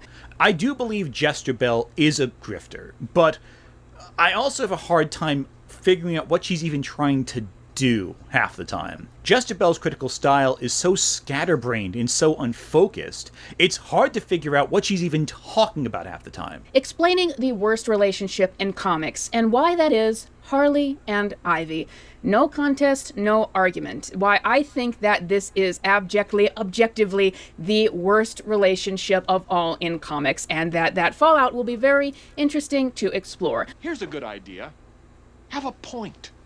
It makes it so much more interesting for the listener. In many cases, you talk. Yeah, because Jezebel, she keeps repeating and regurgitating what you're saying. She had a review for Avatar, Fire and Ash. She just kept saying the same damn thing. Oh, it's a rehash of the second one. That's all you're saying. We're done. How are you gonna do that for 20 straight minutes? I have no idea. I could be watching the movie. I could be watching something else. You telling me for 20 straight minutes. It's just the second one repeating itself. Imagine me saying that over and over again. She's just repeating herself. She's repeating herself. Avatar's repeating itself. Avatar was repeating the second film. You see what I'm doing? That's what she does. Talks about movies in ways that seems like she's heard someone else talk about it and is echoing ideas off of that. It's very... That's what grifters do. They're just echoing, reviving the same idea somebody else had. The critical drinker gets it from Nerdwatic, who gets it from somebody else, who gets it from somebody else, who probably just gets it from a written review on the internet. Bizarre, and even though you can tell she's still selling into rage bait, I don't think she's as active a grifter as the stuff people can talk about later who are more deliberate and more focused with their grift. Her unfocused nature makes it very hard for me to really get her point. I think what she's doing is she's feeding into rage bait to get attention online. I don't believe she authentically believes half of what she's talking about. It's just too bizarre and too repetitive. I think what she's doing is chasing trends online, and that's an important distinction. The grifter does not simply chase trends online. The grifter hones in on a certain sales tactic to sell something to you. That's not the same thing as someone who just randomly shouts all the time about a nonsensical topic and seems to be confused perpetually about the films they're discussing. This category is also where I place someone like Just a Robot, someone who's really bad at making critical analysis, but also clearly a racist. Hell, even anime characters like Ash, Sailor Moon, Goku, Naruto, Ichigo, Luffy, Eren Yeager, Saitama, Deku, and just so many other anime characters look white. And of course, there's that one British kid. That kid also is another example of a terrible bad faith critic because he's just a racist. He's just a bigot. He's just shouting bigotries into the air in hopes that something will stick. What he's saying is completely incoherent. He's not grifting so much as, again, rage baiting for profit. That's a different thing, but also worthy of criticism. All these critics deserve pushback. The difference is, are they grifting? I don't think so. What they are doing is rage baiting. And again, that's bad too. But then we come across a really strange exception. I want to talk about it too, separate from everything else, before we dive into real full-blown grifters. Okay, so let's pivot. I'm gonna delete this one. I guess no, not that.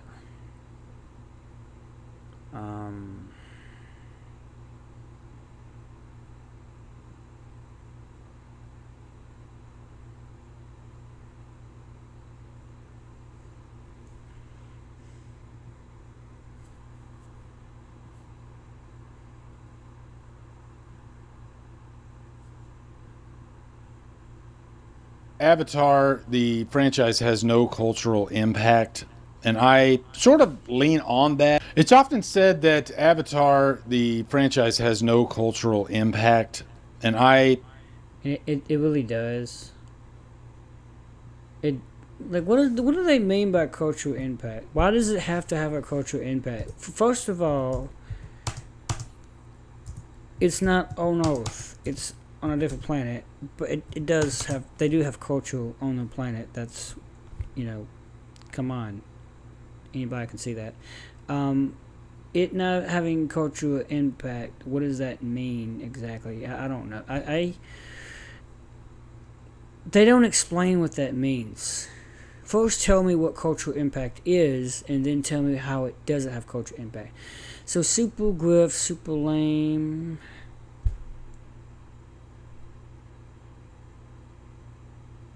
God, my nigga he got 2 parts of this shit.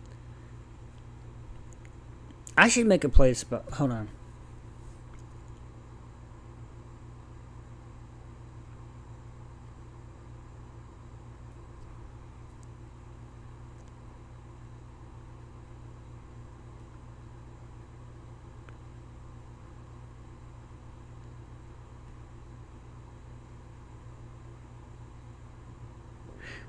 I know what I'm gonna do.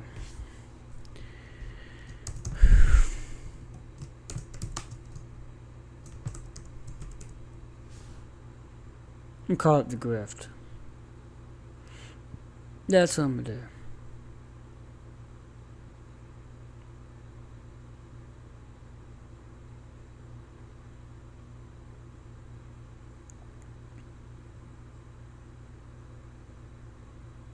Now, I don't hate the critical drinker. I don't particularly like what he says, but I don't hate the critical drinker.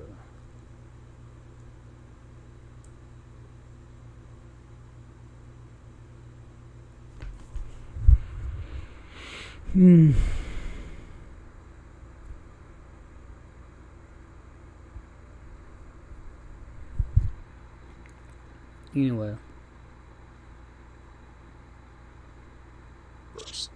So to me, I mean, oh my God, what is it?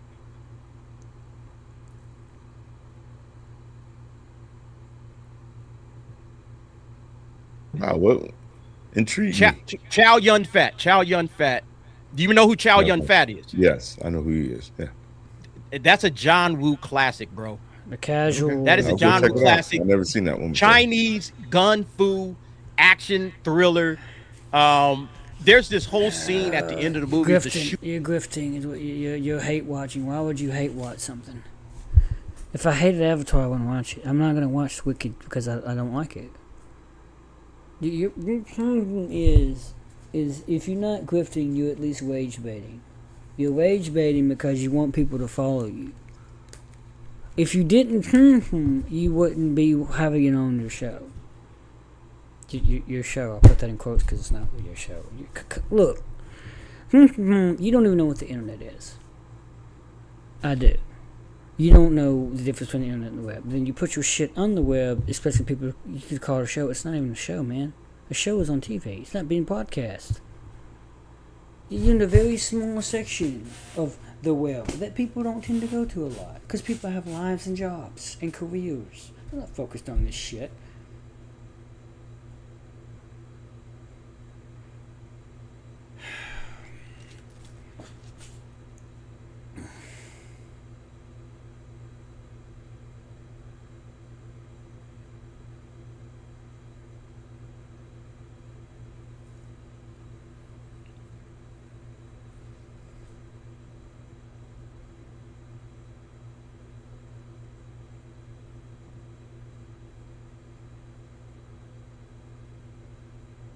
Let's see what these two say about it.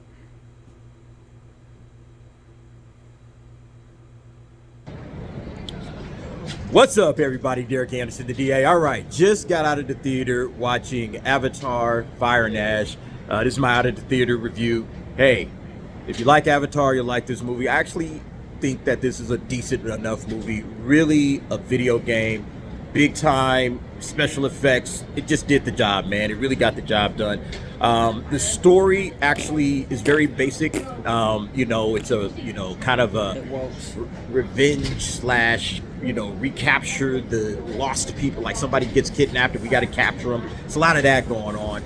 But ultimately, it's just a lot of action, a lot of visual. This is what James Cameron does. You guys know it. I enjoyed it. I thought it was really good.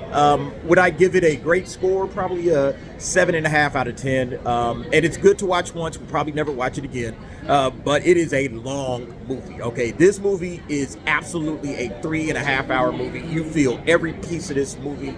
I saw it with the homie Paulie. Paulie, man, get over here, bro. Hey. What? Harley Latino Slant. Yeah. This is your second time watching this. Yes. All right. You saw the premiere. Well, coming I was at the press screening. The press screening. Okay. So coming in as a second time viewer, Yeah. how did it feel watching it the second time? Did it improve? Did it get better? For sure. Okay. Absolutely, but also to the audience help because the audience of critics, and I was like, I gotta see what the paying audience, and man, they were into it. They were into. They lots actually of cheering, yeah, lots of claps and everything. Yeah. People really enjoyed it. Yeah. And so I enjoyed it more. Yeah. I enjoyed it more. And if you're an Avatar fan, you're just gonna go wild, man. It's a work of art. It's one amazing. standout. The one standout Yes. actress was the what's her name? Ash, the Fire Queen or whatever. Ash Queen, the leader. Yeah. What's her Oboe Chaplin? I think is the actor's name. I don't know. She is amazing. All right, she is really good. She kind of like every time she's on the screen, you're either rooting for her or hating her. I mean, there were moments where I was actually rooting for her because you kind of figure these guys are coming in, they're taking over the planet, and these folks are just fighting back, So I really enjoyed that aspect of the film, But man, James Cameron, you got to learn how to make it like a 2-hour, 2.5-hour movie, man, because this thing is long, man. I heard you snoring. I'm sorry, man. I'm like, hey, Paulie, wake up, man. Yeah, I did snooze a couple times because that's the other thing too. Is like seeing it the second time. It's like I'm not gonna miss anything. Are great. You got me. But the 3D is amazing. When I say again, everything just pops right on into your face, so it looks awesome. The underwater scenes are really well done. I like those, and then all the various creatures and everything they had coming in here, man. It's just a fantastic, visual experience. Again, that's what we expect. A spectacle, but is it gonna, kill the box office? I don't know. Not a lot of people in the theater. I saw a lot of empty seats. A lot of empty seats. So I don't know. This is like a Thursday preview. I think a lot of people are there, but maybe everybody's just waiting for this weekend. Who knows? Well, I will say I did love the kid. I like the Sully family, man. I love the kids. Yeah. This is a break. This is Sully. And look, right? Yeah, she's Zoe Saldana's character. She's hot, man. she gets it done too. When her and Ash, when the Ash chick are going head up, I love it, man. Those are the best moments to me. And Sully is obviously good. Spider, the actor that plays Spider, really did a good job. Now, Cree, which is the Sigourney Weaver character, what do you think of that? Like how she's kind of born. A little spoiler here. She's kind of born of no father. Yeah, I thought that was a little lame. That was kind of weird. That was definitely kind of weird. Little Anakin Skywalker kind of thing going on, and then of course she happens to be the one that kind of saves a lot. But I enjoyed it for what it was. Again, we probably won't watch it again. It's just one of those one and done movies. But it's gonna make that $2 billion. It's gonna do its money. Go ahead. No, I can't say I saw it twice. Yeah, you were sleeping, man. You was sitting there snoring next to me, man. It's crazy. I think it's gonna make a lot of money. It's gonna make a lot of money. Yeah. Holiday weekend. It's just, guys, it's really long. Yeah, just get ready if you're going to go watch it. Just get strapped in. It's gonna be a long movie. Anyway, Paulie, we about to get out of here. Thank you, everybody. Appreciate it. Y'all take it easy, and I'll see you guys on the nightcap. Peace. It's your preference. If you don't prefer motion pictures, that's you. That's not a problem. That's just you. That's just a personal preference. Not everybody can do it. I knew somebody who didn't like the damn back jabbing thing, so that's okay. I'm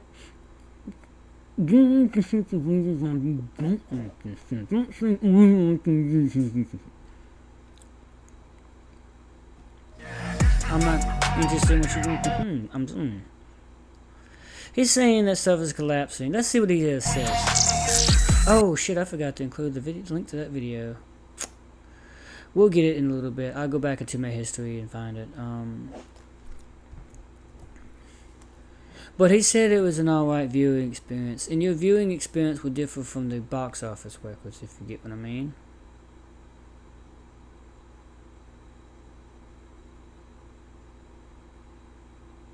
Back in 2009, my best friend and I... Okay, we saw that already.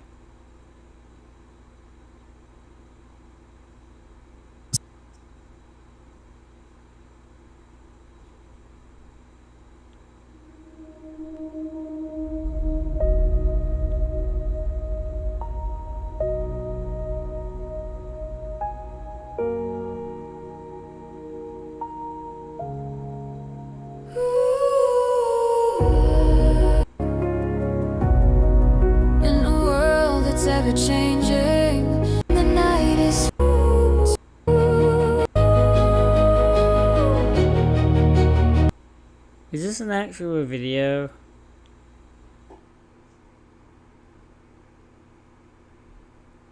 Oh, Fire and Ash. Okay, thank you.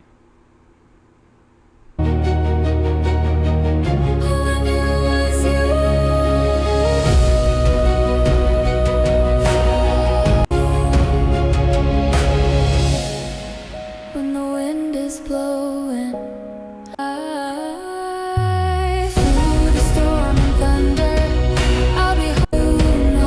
so basically it's the music. Basically, this is the trailer with the music attitude. Okay, not really.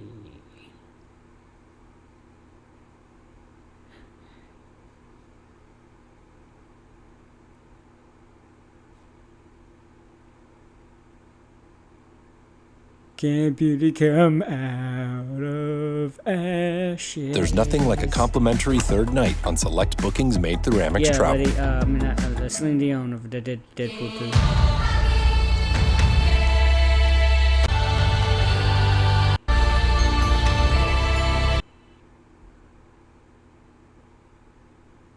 I like it. I like it. I can't really play it because of the copyright issues, but that was something else.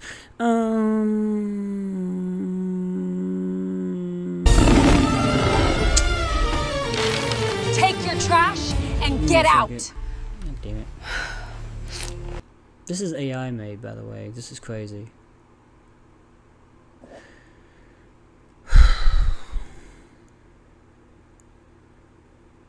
Okay.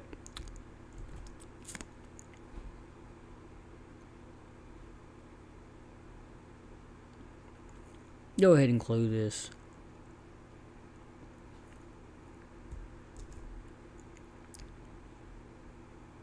Other people make videos, I live stream shit.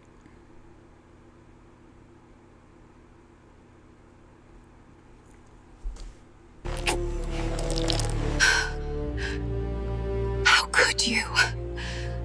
Look at her. Pathetic. Oh, that's supposed to be Jake. No, that's Coolidge. Do you really think he loved you? You're nothing but a burden. She's everything you're not. She's everything He loved you? You're nothing but a burden. She's everything you're not. It's not Will, but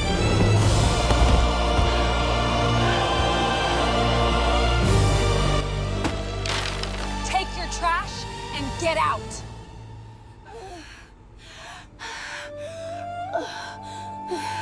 Take your trash.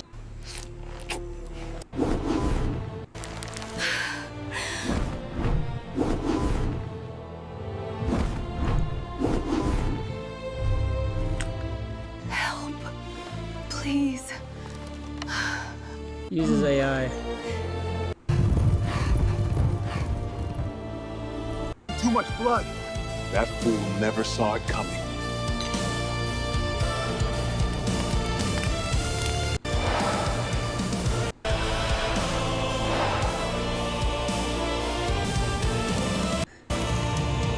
It makes it look like it's AI.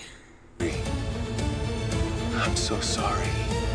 The baby, we couldn't save him. No. I'm here. But you're not alone. Forgive me.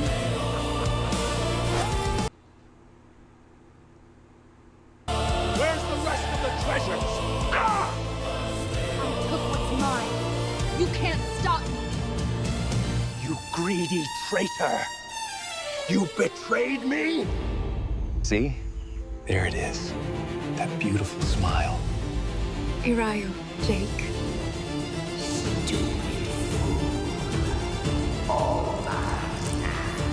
You didn't have to do all this for me. I wanted to. You deserve to smile again.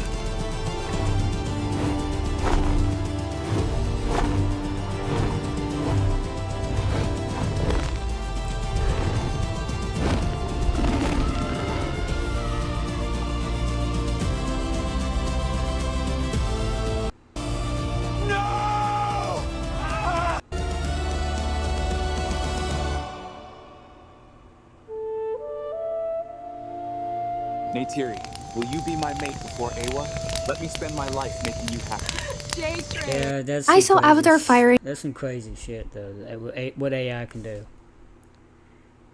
in Ash last week at the Madrid premiere, and this is my non-spoiler Yeah. review. First things first, obviously this film was a visual spectacle. It was... Hold on. Let me get the URL for this. So I won't get copyrighted. Copyright violations. Everybody is just obsessed with that. Which one was it again? No. absolutely gorgeous. No, but really, how does James Cameron keep exceeding himself? This film was also quite the emotional roller coaster, and because of that, sometimes I felt like I didn't have a lot of time to sit with those emotions, but neither did the characters, which actually kind of added to the immersive experience of the story, because in difficult times, sometimes you don't have time to sit with things. That being said, I would definitely watch a 6-hour version of this movie. Please, James Cameron, release one someday, please. Apart from that, this film was definitely a huge love letter to us fans. I would say that for me, it was definitely the most satisfying out of the 3 films, because it answered so many of the questions that I had. I can confidently say that it honored both previous movies while bringing new aspects to the table, like the Monk One. And speaking of Monk One, Una Chaplin as Varang did an amazing job. I am definitely a huge fan. We were also lucky enough to see her, by the way, at the premiere. Overall, I would say that I was definitely not disappointed, and I highly recommend you go see this movie. Trust me, you're gonna want to see the ending. I saw Avatar Fire and Ash last week at the Madrid premiere, and this is my non-spoiler review. First things first, obviously What a question. Anyway,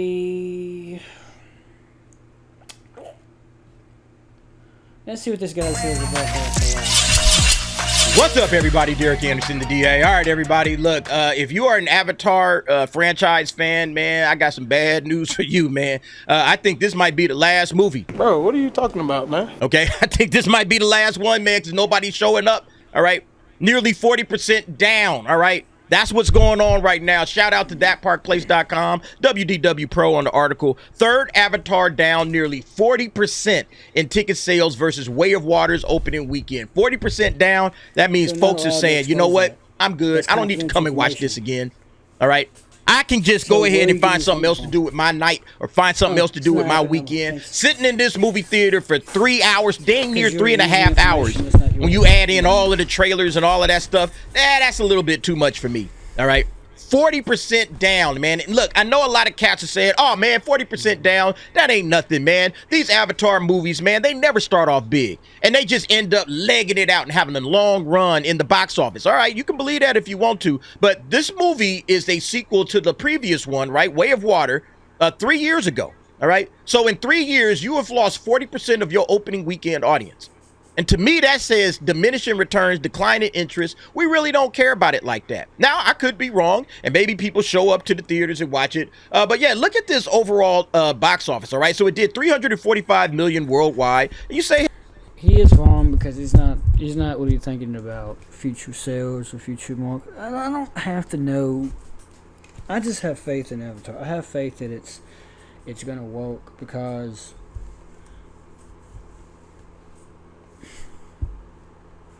He's going by numbers alone.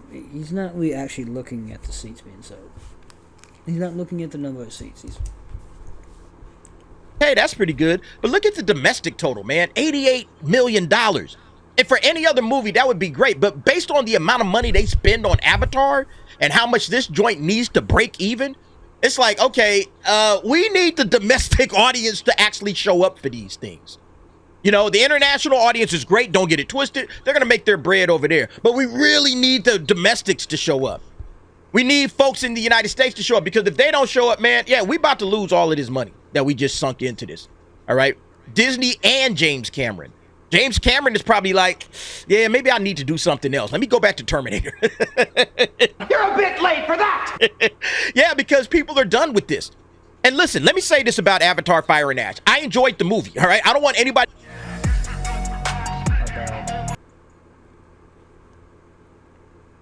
visuals. And I really love what he did, this visuals.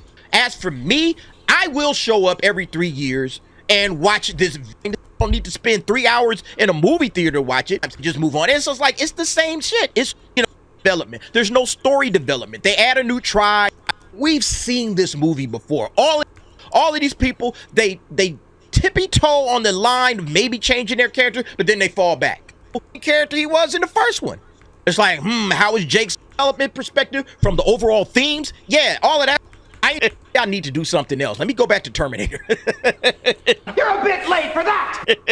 Yeah, because, and listen, let me say this about Avatar: Fire and Ash. I enjoyed the movie, all right? I don't want anybody to get it twisted. I actually enjoyed the movie.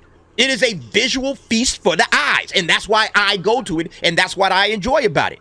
From a storytelling perspective, from a character development perspective, from the overall themes, yeah, all of that stuff is old news. It's not doing the job when it comes to giving us character development. It's like, how is Jake Sully developing as a character? He's the same character he was in the first one. The same with Neytiri, the same with Quaritch. All of these people, they tippy toe on the line of maybe changing their character, but then they fall back. All right? And it's like, okay, we've seen this movie before. You don't need the overall character to change. Like, you see Neytiri change. She's not gonna change who she is, bro. She changes in the fact that she realizes that maybe not all sky people are bad. Like, Spider is different because he was raised around them. Spider wasn't raised around Quaritch. He was raised around Na'vi-friendly human beings, Na'vi-friendly sky people. So, and that's really part of the reason why Miles Socorro, aka Spider, Monkey Boy as Curie calls him, he's different, and that's why Awa saves him, because I think Curie did it, but I really think Awa did it. But anyway, no character is really gonna change. The only characters that should really change dramatically are like Quaritch and maybe Varang, but they could still change, but still be that character. You don't necessarily go through a personality change when you change, So for all of these characters are the exact same characters that we have been watching for the last 16 years. There's no development. There's no story development. They add a new tribe. All right, new tribe comes in, stirs up some dust. Sarah Connor or John Connor, both of them did not change dramatically. They were the same character, more or less. Even the Terminator was different. The Terminator was the same character. Yes, he did when he became good, but as the good guy, he's still the same thing. And then they defeat him, and then they just move on. It's just like, it's the same shit. We've seen this story a million. So is Terminator. Every Terminator movie is the same thing. A new machine comes in. They defeat it eventually. They learn about it. They learn why it was sent. What Skynet was up to. Even the more recent Dark Fate movie, which we're the whole damn AI bot changed it from Skynet to whatever it was the same thing. Critics were saying it's the same thing as number 2. What are you getting at? Million times. It's like, we don't need to see it again, and I sure as hell don't need to spend 3 hours in a movie theater to watch it. He ain't lying. That's what most people are going to say. As for me, I will show up every 3 years and watch this visual spectacle because I just love the visuals. And I really love what he did with the fight scenes at the end, the battle at the end, the aerial battle, under the sea, under the water, all of that stuff. It's like, look, man, I am a theater going guy. I love going to movies. So yeah, that's always going to appeal to me. But I'm the rare exception to the rule, man. So look, Exhibitor Relations has it as well. Avatar: Fire and Ash dropped $88 million domestic, or in other words, $46 million less than The Way of Water. That's a huge drop, man. There's no way around that, man. From $88 million, you're $46 million less. That's like 35%. That's what it says here. That's a bit concerning. The debut marks a notable markdown from The Way of Water, 35%, highlighting how even event franchises are facing audience fragmentation and tougher theatrical competition. Here's the real deal right here, the tougher theatrical competition. People would rather find something else to do. You know what? I'll go and watch a movie at home. I got Netflix, okay? I got HBO Max. I got YouTube. All right, I can find hours upon hours upon hours of entertainment for free or for stuff that I'm already paying for. Why am I going to watch this? or I'm a scroll on TikTok. Most of the viewers are A-listers. If you go to AMC in particular, most people, just like Derek Anderson here, is an A-lister. That means you pay $27.95 a month to watch 4 movies a week. 4 weeks in a month. That's 16 movies a month. On top of paying for your Netflix. They want that $28 to count, right? That's why they're seeing Avatar multiple times. In IMAX. Or I'll just rent a movie from a streaming service and I'll do that. This is why I keep saying audiences are starting to flock to other things, Hollywood. And if you want to be able to compete, you got to put all your movies in theater. The Avatar Fire and Ash is giving people a reason to use their A-list. On top of watching The Housemaid and things like Silent Night, Deadly Night. I mean, watch those movies too. But if you really want to get your A-list in, go see Avatar The Fire and Ash 2 or 3 times. IMAX 3D. High frame rate. And you got to leave them in there for 90 days. And then you got to make it a home video release only for the next 180 days. And that's the only way that you're going to combat streaming. So if you want to watch Avatar Fire and Ash, you can either see it now in theaters or you get it, buy it on home video. Or if you want to wait for streaming, you're going to be waiting 9 months. Inconceivable! You're going to be waiting all the way until the end of summer next year before you finally watch this movie. You got to make it exclusive. That's the only thing keeping them in business. The audience fragmentation is the exact same thing. Audiences are finding a million different things to do. No, they're not. A million different things to No, do. they're So not. again, this is why it's bad news for theaters, man. Avatar Fire and Ash, it's bad news for the Avatar franchise. He hasn't even touched on what those million things are. Like what? But it's absolutely bad news for the theaters and for the box office. Look, you're going to start seeing a lot of this shit. Why 2025 proved we need to change the way we talk about the box office. You know why they need to change the way they talk about the box office? Because the box office is getting its ass kicked right now. He's out of line. Because you keep talking shit about the box office, presenting fake information. But he's right. 2025 is absolutely going to be down in ticket sales from the previous year, 24. It's going to drop another probably 2 or 3 million in ticket sales. And it's going to drop absolutely in box office dollars. How much money was made last year versus this year? Where's your evidence? Avatar was like the one last hope that, all right, man, maybe we could turn the wind out of 2025. Nope, it's not happening. So because of that, we got to change the way we're talking about the box office. All right, we can't just rely on opening weekend. Oh, opening weekend numbers don't tell the whole story. But they kind of do, okay? They kind of do. They don't.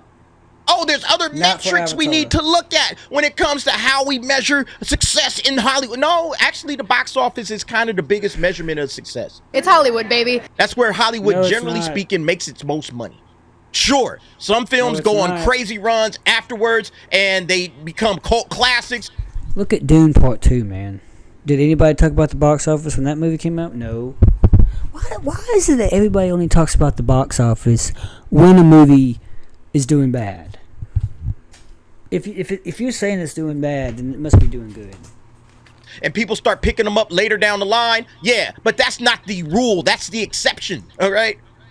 And so, yeah, when you start seeing numbers like this for Avatar coming up, it's like, oh, boy, it lit up the box office. $345 million opening all over the world. That's great. But it's not, all right? Especially for the amount of money that they're spending here and based on what Avatar did last time.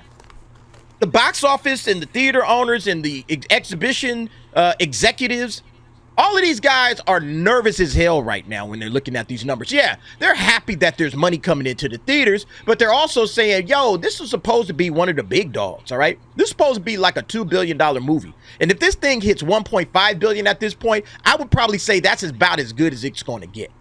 I don't think this is going to go higher than 1.5 billion. And again, this is coming from somebody that's not wishing hate on the franchise. I don't want this franchise to go up in smoke. I'm just calling it like I see it. I don't think this thing is long for this world, man. I think the Avatar movies insanely expensive to produce, to make. And these joints really got to start hitting along those. Hey, man, it got to make about, $1.5 to $2 billion for this thing to be considered a success. They advertise the hell out of it, market the hell out of it, and it's already well over $400 million to make the movie. And so, yeah, you just gotta, you gotta start looking at the reality of the situation, man. And the reality of this situation is the Avatar Fire and Ash is showing that people are tired of going to movies, and they're especially not going to watch 3-hour long blockbusters. It makes you wonder, okay, how is the Odyssey going to do? How long is the Odyssey, and how is that going to do this year? If you're going to enjoy yourself, especially the last few days of the final month of 2025, around Christmas time and around New Year's Eve and New Year's Day, why not go watch a 3-hour and 17-minute movie to knock it off? Even if it's only one time per person, why not?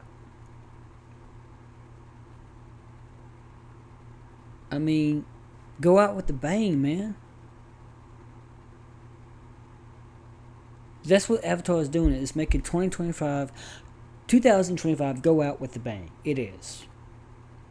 Doesn't matter about the numbers. Like, it does it. People keep saying the numbers. This year's going to go out with a bang anyway. Like, it doesn't matter if it's the same. It's not the exact same story. It's not everything's being repeated, but it's a direct continuation of the second movie. That's why it's repetitive. Upcoming year. What about Dune? Are people still locked and loaded for these 3-hour behemoth movies? How about no? If they won't go and see this one, this to me is like the type of movie, it's a visual marvel.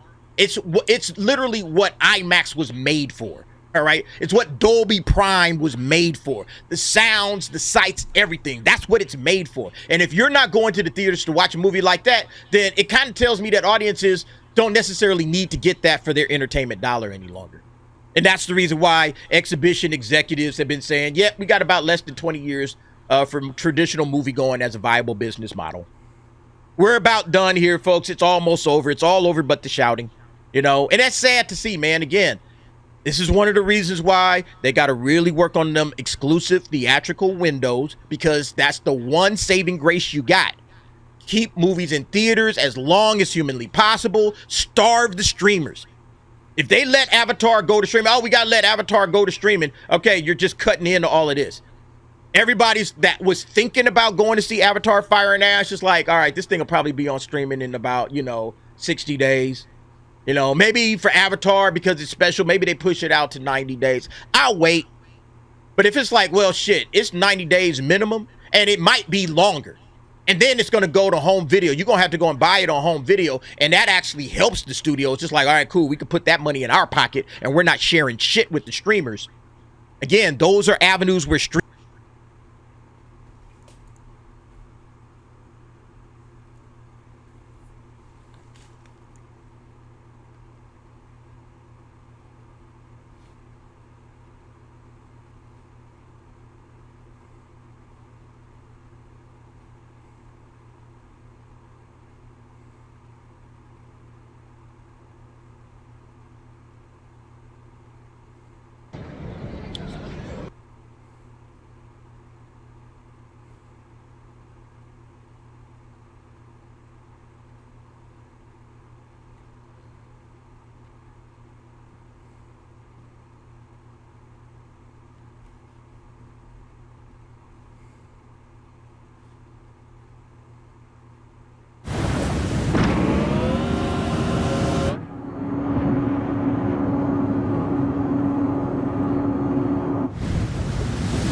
I had enough.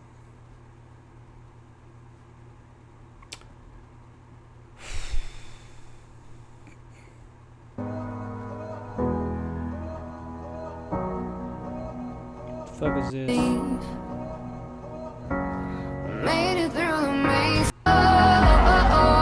The whole clan hates me. Demon blood. Alien, that's all they see. Yep.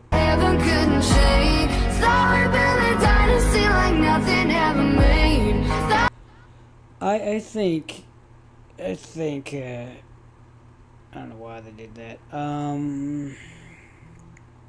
Where was that? This. Oh, okay, so I can just do it from here. So, I'm just gonna right click it. Right click it, copy link address.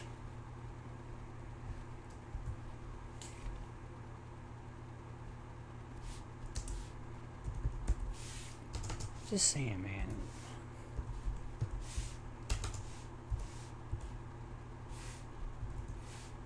I'm just.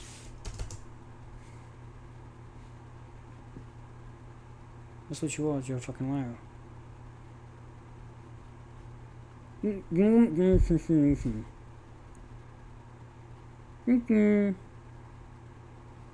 Sort of lean on that in terms of the first two movies. Fire and Ash, I think.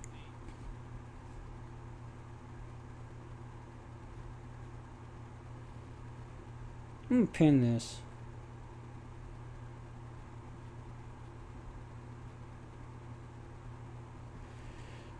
Copy the URL.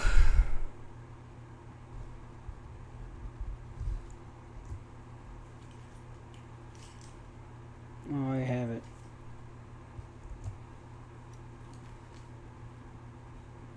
It's often said that Avatar, the franchise, has no cultural impact.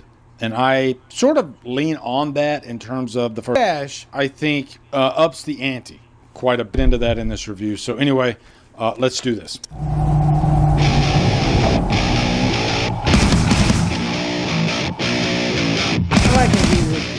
Avatar, Fire and Ash stars Sam Worthington, Zoe Saldana, Sigourney Weaver, and is directed by James Cameron.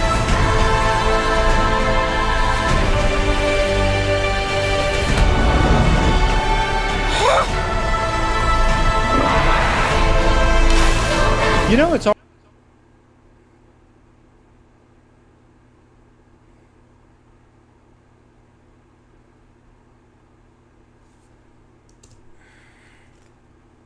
My internet is not doing so well.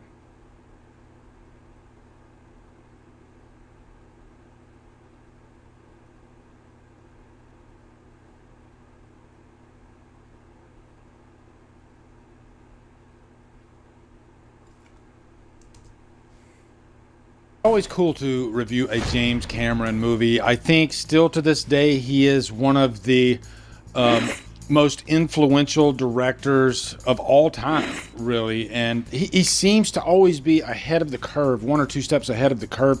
But the guy knows how to make spectacle, and he knows how to put butts in seats. And no matter what you think of Avatar, the franchise, and you might think that he should just stop making these movies, the box office is there. And I understand why he keeps making them. Plus, I'm sure it's a passion project for him. And before we get into this review, let me tell you, my thinking on the Avatar franchise is they're fine. They're meant to be seen in the theater. Let me repeat that. These are experiences. They're meant to be seen in the theater more than any other movie, I think, ever. Of course. And don't get me wrong, I am a theater enthusiast. I love going to the movies. I go at least once a week, sometimes twice. It is my church. But you don't get experiences like Avatar experiences with 99% of the movies that you watch. And I think that is a big part of the appeal. And if I could actually touch on why I think these movies make so much money, I think it's Joe Sixpack.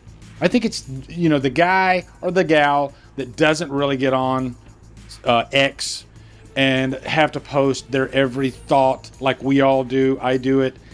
I think they're in the background and they don't even know anything about that. But you know what? There's something about these movies that make Joe Sixpack and Jane Sixpack go to the theater. They know it's going to be an experience. It's an amusement park ride more than any other movie in existence. I just think these are the types of films that do that to people. And I think movie enthusiasts don't really get the full picture. You know, they look at it in terms of good or a great movie or a bad Yeah, I do movie. have to agree. They don't look outside of Not gonna be on every that. single But streaming Joe and Jane platform. Sixpack, they want an Always- experience. And they always might not making even it. go to the theater to see a good movie because they got better things to do.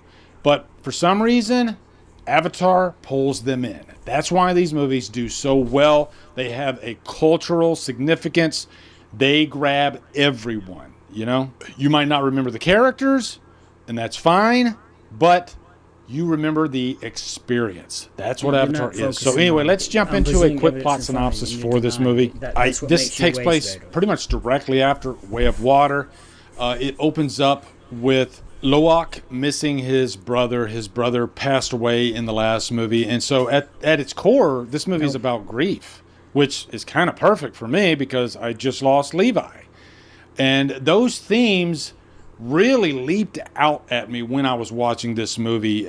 You know, Jake Sully is dealing with the loss of his son, dealing with the fracture in his family. And I think this movie explored beautifully. But there's this other Na'vi clan called the Ash Clan, which is why this is called Fire and Ash. And they're all about destruction. They just want to destroy. So they attack Jake Sully and his group. The military, of course, plays a big part in here as well. Quaritch comes back. But I think Quaritch gets more to do in this movie, or at least he's more interesting here than he ever has been, because he's not the main villain. The main villain is Varong, who is the leader of this Ash group. And boy, is this a great freaking character. And you say that these movies aren't memorable and you can't remember any of the characters. Boy, did I remember Varong after I got out of this movie. This is my favorite character of the year. She is fantastic. In a time where it seems like we constantly have to have the sympathetic villain, where they have to kind of tell you their backstory and make you feel sorry for them and explain why they became the villain. Not Varong.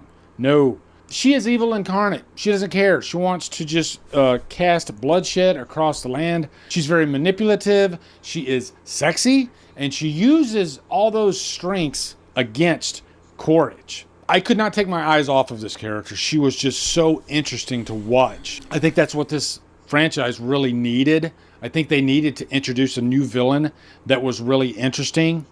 And boy, is she, because if you scroll X, you see her freaking GIF and her image all over. Like 90% of the Avatar images that you see on social media, Varong is front and center. She is that great of a character. And I think she's given this franchise more character weight than it ever has had. And I think because of how strong she is, other characters get to benefit and get a little bit more meat on their bones, like Quaritch, and especially like Jake Sully. Finally, Jake Sully is interesting. He has never been that interesting to me. He comes across as sort of a superficial, tough dad type character, but in this movie, he's dealing with grief. He's having to really step up as a leader for the family. Him and Natiri are probably having the toughest time as a couple that they ever had. And he gets quite a few moments to really shine and step up in this movie, and you're rooting for him. He's kind of badass. Spider also has a significant part here because really it's more about him finding his place in this world, because Quaritch was his father, and he has, I guess you could call him sort of a foster group that he lives with. And he has to wear this oxygen mask to breathe. But he is definitely a heavy focal point here as well. Now, let me tell you, aside from all the great character work, this movie, spectacle-wise, I think it's better than all of the other movies. When I watched this is one of the coolest theater experiences I've ever had. I saw it in Dolby 3D. If you are not watching this movie in 3D with the best sound, then you're only getting 50% of the experience. And I'm not the guy that's like seeking out 3D movies constantly. Kind of hurts my eyes. My eyes didn't hurt one time because of the high frame rate. That was the purpose of the high frame rate in this movie. It was literally like a ride. That's what the movie felt like, but it actually had a great story within. And as I'm watching this, I'm thinking, how many times a year will I ever have this type of experience where there's so much depth in the frame, the characters leap out of the screen? It's really just such a fun experience to watch an Avatar movie. but you sort of kind of forget about them. You remember the experience, and then you move on with your life. I think this movie, you actually remember the story better than the other two. I think this is the best of the trilogy, easily.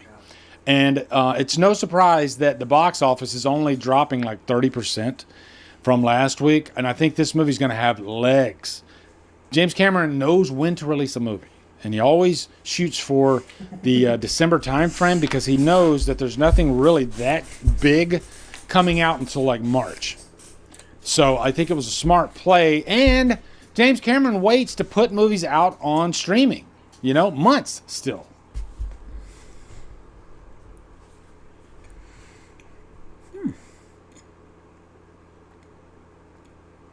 With Google Play Games, you can play Unlocked. No. Unlock big. You say you want people to come to the theater, but you really want people to stream. So that you screens and better controls. Come to the theaters, I think that's just a really... That's why we're here. And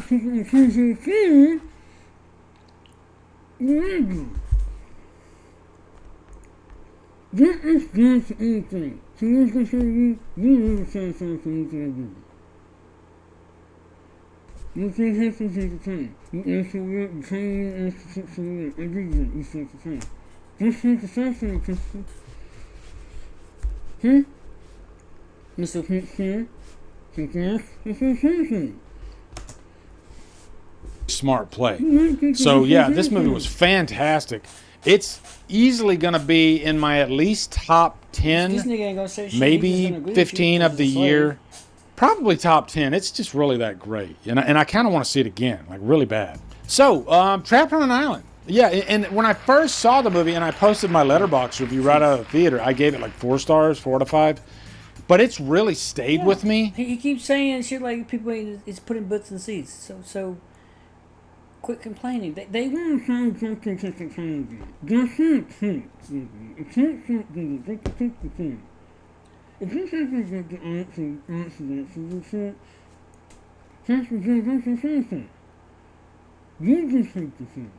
That's a you problem, man. Get over it. Get over yourself. And I think I'm bumping it up to Trapped on an Island. It's that good of a freaking movie. It's one of the... Comedy, whatever it is. Shit. Forgot the first movie. Call me. See yourself. See yourself. Check yourself. Go yourself. Go yourself. That's what Elon Musk said. Before my heart goes out. I love laughing at other autistic people. It's funny. Best movies of the year. So, yeah, Avatar: Fire and Ash. I don't get a lot of channels saying they don't really like the movie at all. Well, you know what? You like what you like. That's not fair to me, okay? But, yeah, I thought this was amazing, okay? I do think it's too long, but I'm not mad at it for being too long because it's just more of the experience, right? It's almost like, you know how when a movie comes out and you get like an extended director's cut, and we usually lap that up? But it's more fun to watch those at home because of how long they are. It's like he just gave us that in the theater because he wants you to experience all of it in 3D in the theater. So I'm not mad at James Cameron for this movie being too long. It's just that great. But yeah, let me know down in the comments your thoughts on Avatar: Fire and Ash. Looking forward to hearing them. Stay tuned for my December wrap-up. I'm going to rank everything I watched in December. Quite a few movies, actually. And then the end of the year lists start. Okay? And I just want to thank all you guys for bearing with me over the last week with losing Levi and having to pause and just kind of take a step back. And I'm glad I did. But it is good to be back doing what I love. Okay? So be sure to come over to Killer Flicks where we talk horror all day and every day. And on Fridays, we do... Steven, I'm going to read you a line of dialogue. And I hope I get this right. If I miss a word, please tell me. I'll blow your grandma's skinny straight through the hoochie. I'll blow your grandma's skinny straight to the hooch. Delivering a line like that has to be some sort of unique experience on a set like Avatar. It's just another day at the office, dude. No way! No. When you get it, that's such a vicious thing to say. I think I'd said that to, I might have said that to my wife several days before, Just to rehearse? That's not true. Just for rehearsal purposes, I hope. I didn't say. Yeah, no, it's a good line, isn't it? Yeah. Stephen, I'm going to read you a line of dialogue, and I hope I get this right. If I miss a word, please tell me. I'll blow your grandma... I blow your grandma's skinny shit right through the hooch, because I just don't care. Damn. Take some scalps. I'm going to take some scalps. It's often said that Avatar, the franchise... Oh, I saw this. I'm sorry. I already saw this. My bad.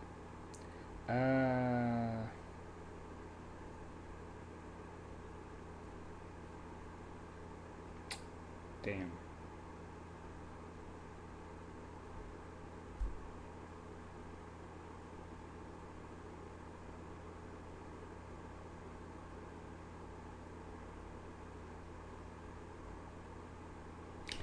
Everybody hates this movie. No, everybody doesn't hate it. It's a mix. Let's watch another Anaconda review. What's up, Flick fans? Let's talk about Anaconda. It's not a reboot or a remake. It's like a meta-exploration of Anaconda, the original movie, which exists in this universe, but this time it's Jack Black and Paul Rudd. And so this Anaconda, not part of the mini-sequels to the original... It's basically like filmmakers wanted to make Anaconda. So it's not a movie about... It's a movie about Anaconda. That's what it is. It's a movie about we making Anaconda. Original movie. It's about a group of friends going through a midlife crisis. Of course, played by Jack Black and Paul Rudd. They decide to remake their favorite movie from their youth, but they encounter unexpected events when they enter the jungle to actually try and make this movie. It's also funny because I believe it's like 1997 when they're watching this movie that they made when they were kids and kind of reminiscing about the good old days, but in real life, I mean, if you look up Jack Black in 1997, yeah, he wasn't a kid. And so I'm thinking, I'm like, were there originally supposed to be younger actors cast as these characters? But they're like, we can get Jack Black and Paul Rudd. I'm not for sure. Regardless, there's so much meta-ness all throughout, at least the first half of this movie. I'll be honest, I kind of appreciated it. Now, that's just me, right? I'm a guy who loves movies, filmmaking, and a story about two guys who've kind of lost their way, no longer do what makes them happy. Their passion is filmmaking, and I'm thinking, I like that. It's a movie with like a Be Kind rewind flavor. Funny because Jack Black's in here, but it's really, you're thinking Tropic Thunder the entire way through. I mean, they're literally going to a jungle and filming this movie, except without the big Hollywood exploration. It's more indie budget vibes. They're trying to get approved for millions of dollars, and they're you can have a couple thousand, which I found to be pretty funny. And there are a couple bits in the, again, first half of this movie that were pretty funny, and I enjoyed spending time with these two guys who just aren't very good at what they're doing. Paul Rudd is an actor who can't even land a role as an extra in a television show. Then you got Jack Black who's making wedding videos, which I do, and so again, another reason that I kind of was able to cling on to these characters and what they're doing. But they gather a very small group that kind of grew up with them making these movies. They're like, we're going to go to the jungle. We're going to get an actual snake and make this movie. And I was on board. I wasn't overwhelmed by the humor in the beginning. Not every joke is landing, and I was wishing it was funnier, but I was kind of appreciating the vibes that they were bringing to the table. But when this movie actually becomes Anaconda, and we're implementing the CGI snakes, which again brings some really nice moments. One moment that's really spoiled in the trailer. And you could say, well, Austin, it's a comedy. Can't really spoil anything. You can spoil how the humor lands. And you can also spoil where a gag goes. The trailer to this Anaconda movie just ruined that gag, which could have been a really funny gag in the second half of the film. Unfortunately, I just found the second half of Anaconda to fall into all of those cliches that I was worried about going into this film. I wanted it to stray away from that, and I wanted it to truly be about these guys making this movie, the problems that they're going to face, obviously, and the big snake will come. But my issue wasn't even real. I mean, you got to have an anaconda in an Anaconda movie, but it was more, the jungle villains, and when it becomes people with guns and we're shooting at each other, and I'm just sitting here like, Was that really necessary? Now, again, Anaconda is not the funniest movie in the world. I do think a couple of these gags work. There's a great Jordan Peele joke early on, and then there's a urinary dysfunction. I'm not going to say much more than that, but a sequence that I found to be really funny, and that made me laugh. But in terms of consistent gags, wasn't quite nailing it. What was working, the idea of these guys going out and achieving their dream, or at least attempting that, and maybe facing some issues along the way before we even get to the snake. And then you get to the tension of it all, and where it kind of turns into a darker, more, thrilling type of movie with horror vibes. And I don't know if it was able to balance all of those things correctly. It's like on paper, without the jungle people. That was so dumb. I wish they would have never added that in. And it feels like every movie nowadays has to have a group of villains. It's ridiculous. I mean, it's not ridiculous, which is why it's not good in this movie. I am so confused. But when you're trying to do everything, resonate with characters, feel a little emotion, also be funny, also be scary, also be a creature feature, it's really hard to maintain that balance, and I don't believe this movie is able to do that. And you have this overwhelming star power in Jack Black and Paul Rudd, who are very good in this movie. Now, a lot of people are going to get, it's another Jack Black movie, and they're good. I bought it in the beginning. These guys want to go make this movie. I really appreciated that. You got Steve Zahn in here, who is just crushing this, minor role, but playing this kind of bumbling camera guy who just says the most awkward thing. Love Steve Zahn, but he actually lives really close to me. Danny Newton, I thought they just wasted her character. I really like her, but there's no role here for her whatsoever. Not even a gag, hardly. Daniela Melchior, I was intrigued by her role in the beginning, but then as soon as they kind of introduced that crime element of the story, I'm just like, why does it always have to? And they put it in every movie like this. And it works in a film like Tropic Thunder, but in this one, it just feels too, not convoluted, but just complicated, overly complicated. And you're throwing so much at the fan, trying to see what sticks. Is that the metaphor? I don't know. And none of it really does towards the end of this film. And it kind of lands with a thud, whereas we were building to something fun and funny. Then you get to that big gag that was spoiled for us. I'm like, I've seen this. Why am I even watching it in the theater? There is something to the meta-ness of it all. This director did Unbearable Weight of Massive Talent, which makes similar mistakes, but on a much lighter scale. I thought that film worked far better. Yeah. But it's that vibe that he's clearly going for here in Anaconda, which isn't an actual sequel. It's not a remake, but they incorporate those elements and the film speak and the movie talk elements within this movie that is going to speak to someone like me, but I think of a more general audience member, and I'm like, are they even going to laugh at that stuff? Are they even going to connect to those things? I don't know. So maybe you hate this more than I ever did. Before giving my score, are you excited for 2025's Anaconda? Is this your last movie of the year? And I'll say it's not a full recommendation, but if you think you'll have fun with this and you don't care that it gets generic towards the end, I'm not going to not recommend it. Everyone needs a movie to watch on Christmas Day, but Avatar's still in theaters, and Marty Supreme. Also, drop a like, share this video, spread that Christmas spirit. Anaconda actually starts out on a high note. It's beyond ridiculous from the beginning, and it tackles this idea head-on and actually builds these characters in a fun way. As the story progresses and becomes this meta-Anaconda experience, it starts forgetting what made it interesting at first. A few gags land, but there's no consistency. And it gets far less interesting as it transforms into the action flick many are excited for. Black and Rudd are still fun on screen. The final product is unfortunately a mixed bag, even after a fun start. That's how I'm feeling about Anaconda. When's the last time you watched the original? It's been like probably 10 years for me. I watched it in college. Maybe it's time for a revisit. It's a pretty fun movie. Okay, Merry Christmas, people. Bye-bye. I don't think I want to go see it, but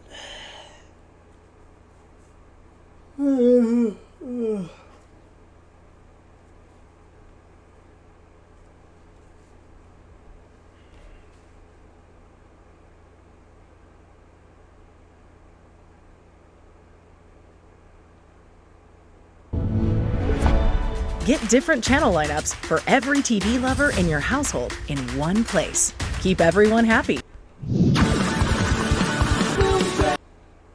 Anaconda is here. This is the story of Jack Black.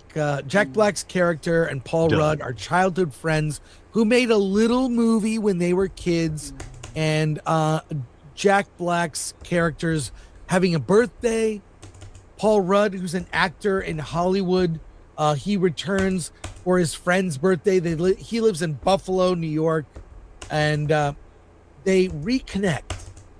And Paul Rudd's character, I don't know why I'm referring to him as Paul, because you're not going to remember. It's Doug and Griff. Doug and Griff. Griff, he says, I got the rights to Anaconda.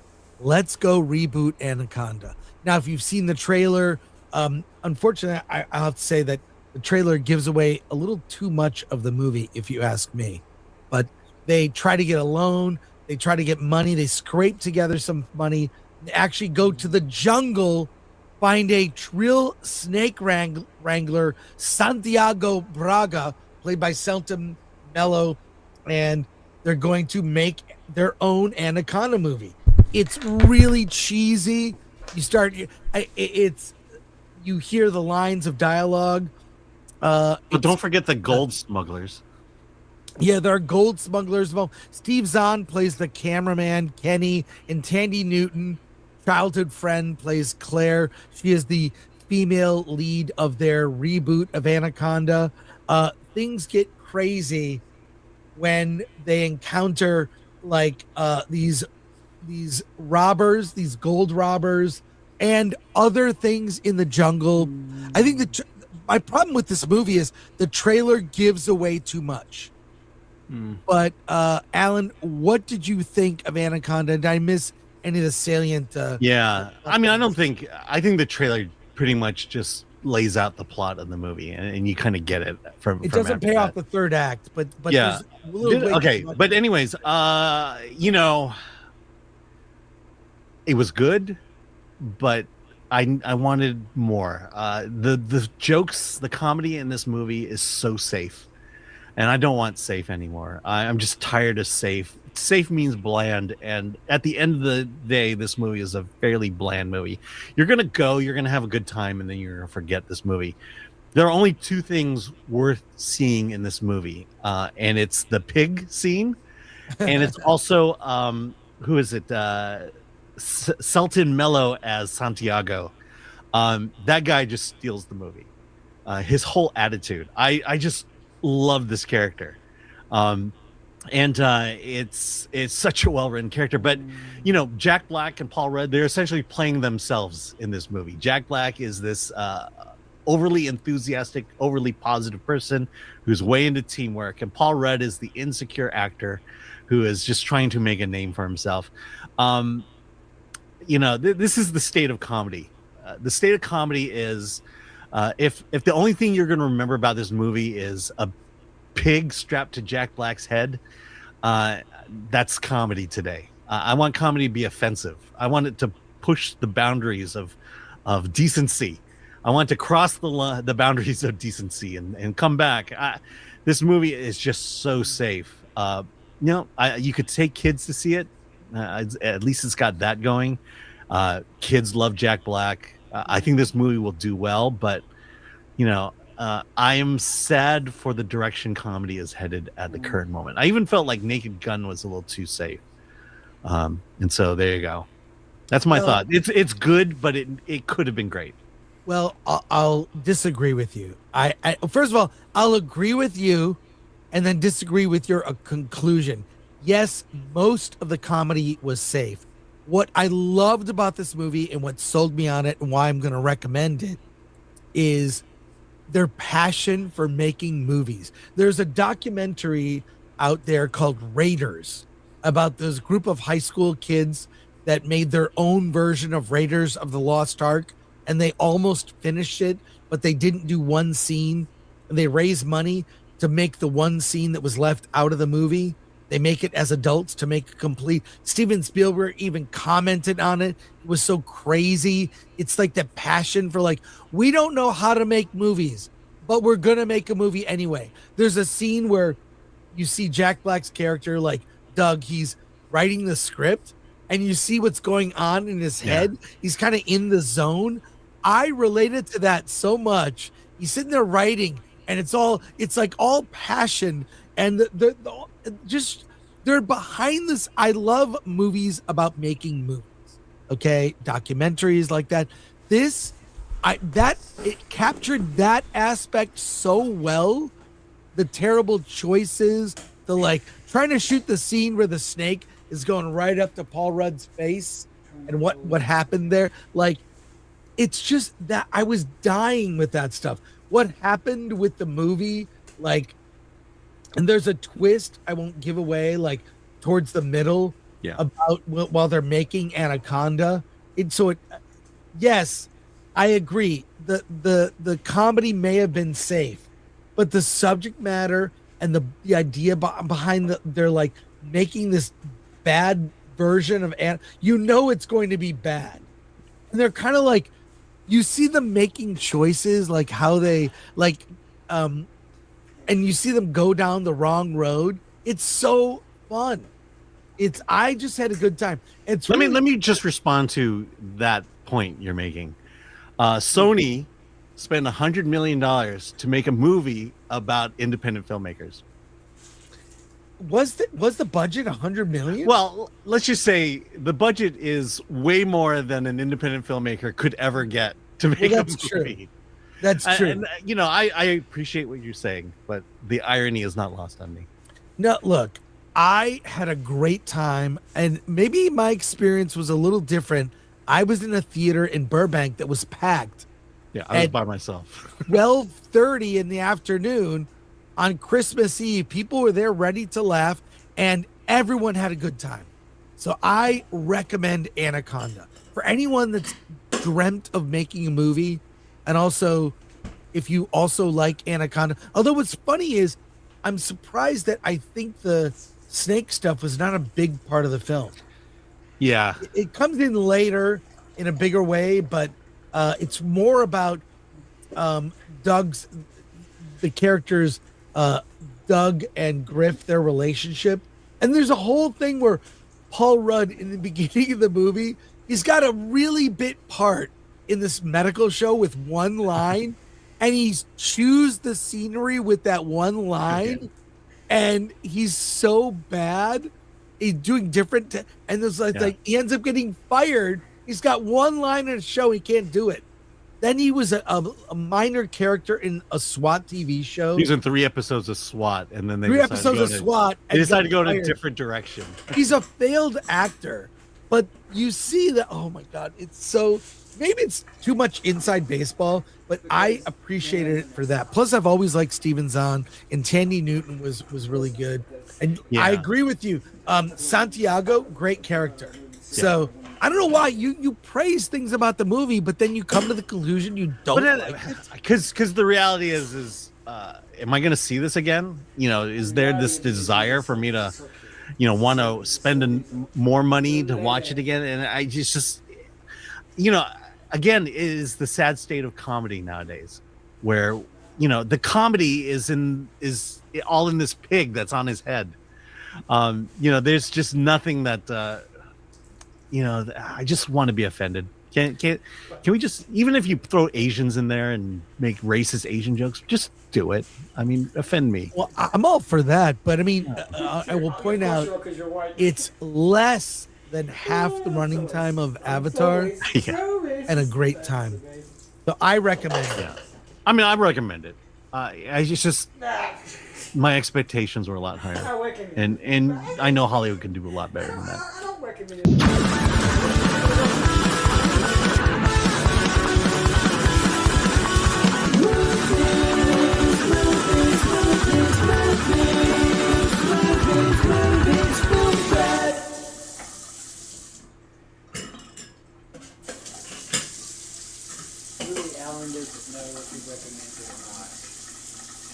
So you've been in a car accident, car's bent, neck stiff, not your fault, yeah? Let me guess, you're thinking, I'll sort it later. Later gets people screwed, you've got... This movie wants so badly to be Tropic Thunder.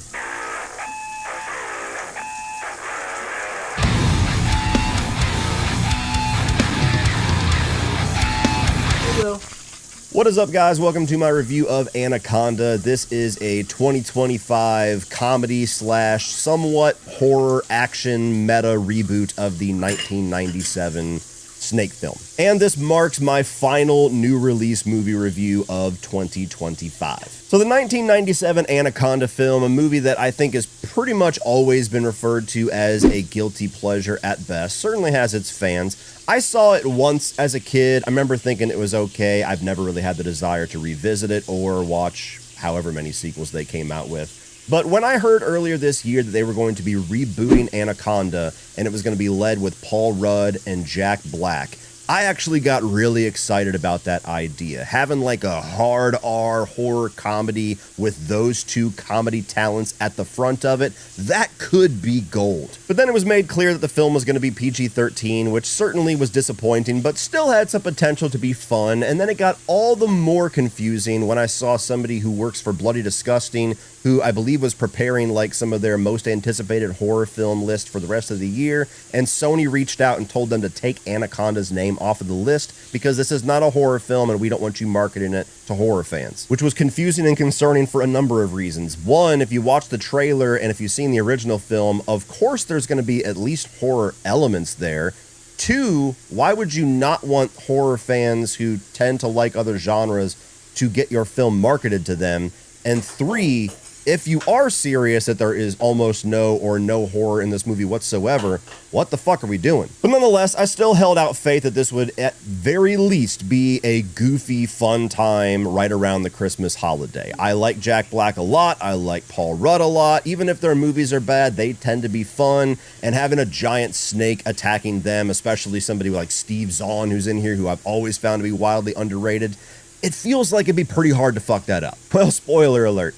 They fucked it up. Starting with the positives, I do think that the movie has a decent tonal mix here. It definitely gears much more towards comedy than horror or action, but I think there's enough in here for horror fans and enough in here for action fans where they very easily could have marketed it to all of them. I don't know why that whole thing happened, why they were concerned about this being labeled a horror film, but if it was a better script, the tonal balance that they achieved here, I think was the proper tonal balance for the movie. The fact that they tried to have kind of a meta angle here where they're trying to not only acknowledge kind of the guilty pleasure cult fan base of the original film, but also have a little commentary on IP-driven studio filmmaking and some of the legal loopholes and ins and outs of Hollywood and gaining rights and what you're legally allowed to shoot and legally not allowed to shoot. Like, there's things in there that's a little inside baseball, but I at least appreciated they were trying for many different forms of comedy. Not a lot of it landed, but I saw what they were going for. The biggest thing this movie has going for it is its cast, and they're trying hard. They don't have a good script with them, but they're trying to make something out of it. You can really feel like they are invested in the idea. They're trying to have as much fun as they can. They're trying to get as much of that to translate on screen as they can. They just don't have what it takes to make lemonade out of the script that they were given, unfortunately. You know, Jack Black is one of those personalities that I have always loved and I always will love. Going all the way back to like Airborne and Neverending Story 3, I've been a Jack Black fan my entire life. Hold on.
are supreme, confused, and surprised. So, I don't like being confused. But given, at least I wasn't surprised. At least I was surprised, you know? At least it supported my expectations. That's what it did. Supported my expectations.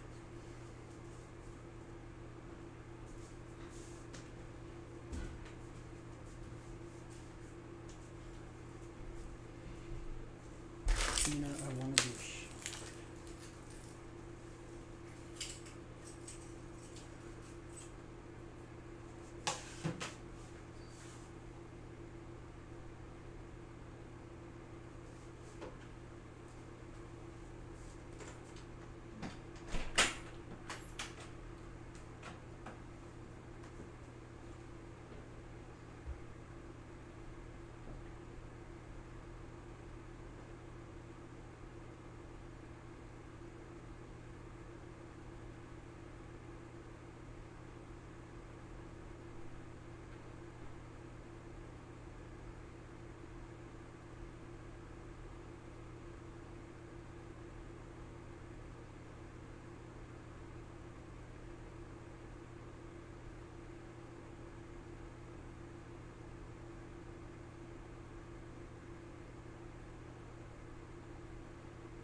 There's just something about his signature style, his personality, and everything that I just think is great, no matter what he's in. Paul Rudd's another one that I always love seeing him, and both of them do great with comedy. They do great with each other. They have good chemistry with each other, and you even throw in somebody like Steve Zahn, who you don't see nearly as often anymore, but I've always been a massive fan of him and always found him massively underrated, not just as a comedic actor, but even as a dramatic actor. You do things like Joyride. He's always been so fucking good, and I honestly would have bet money that he would be the funniest part of this film. Even he can't really rise above the script very much. So the cast carries it. If you're a fan of any of these actors, there's going to be something here that will at least put a smile on your face, I guess. And the last thing I'll say here is that the movie had a couple of decent needle drops. Of course, you get the Anaconda song that was used in the trailer. I think that song, the remix and everything of it fits this movie's tone very well. You get a little AC/DC and a little Motley Crue in the third act, which I'll always appreciate. So there's some moments to bang your head and jam along with a bad movie. And now moving on to the negatives. I thought this movie was terrible. I really did. You know, I wanted desperately to like it. I really wanted to end the year off with a nice surprise, or at least a mildly entertaining, goofy time at the theater. I'm primed for that type of experience right now with the holiday season, but This movie is just not funny. It's not engaging. It's not exciting or tension filled. It's just a complete fucking dud all around. And it's puzzling to me because this is the same director and co-writing team that we got with the movie The Unbearable Weight of Massive Talent with Nicolas Cage a few years ago, which I really enjoyed. I thought it was very smart and cleverly written. I thought that it was really good with its meta usage of humor and acknowledging Nicolas Cage's career in a tongue-in-cheek way. The action was great in it. I loved that movie. And when I knew that that was the creative team doing this, I'm like, well, fuck, they could do the same thing with this one and go even wilder with Anaconda. And it just felt like every single thing that they did great with Unbearable Weight got like a fifth of the measure here in this film. The meta commentary is there, but it's pretty surface level and it doesn't have near as much bite to it as it did in the previous film. The horror and the action is there, but it's such a small piece of the movie, and because there's PG-13, there's not really any bite to it, no pun intended. But most importantly, the comedy is just not funny. The script is the biggest issue with this film. That is where a comedy lives or dies. Yes, there are some examples where you can have a bad or a mediocre script and hand it to extremely talented actors and let them riff and improv and just kind of do things in the moment, and they can make a much better movie or even a great movie out of nothing. But this is not one of those times, and you can tell they really wanted it to be. You can tell there's like 4 or 5 different scenes or sequences that they just had the basic setup written, and they were praying to God that the comedy talents of Paul Rudd and Steve Zahn and Jack Black were going to do something amazing with it, and none of it landed. There's literally a scene where they're sitting around a dinner table and they're making jokes and going back and forth about the proper way to do a headbutt. And it goes on for so painfully long without even a smirk or a mild humorous moment that you're just sitting there going, what the fuck is this? And it only exists to set up a moment later on in the film where somebody does a headbutt and references that previous conversation about like, that's how you do a headbutt, bitch.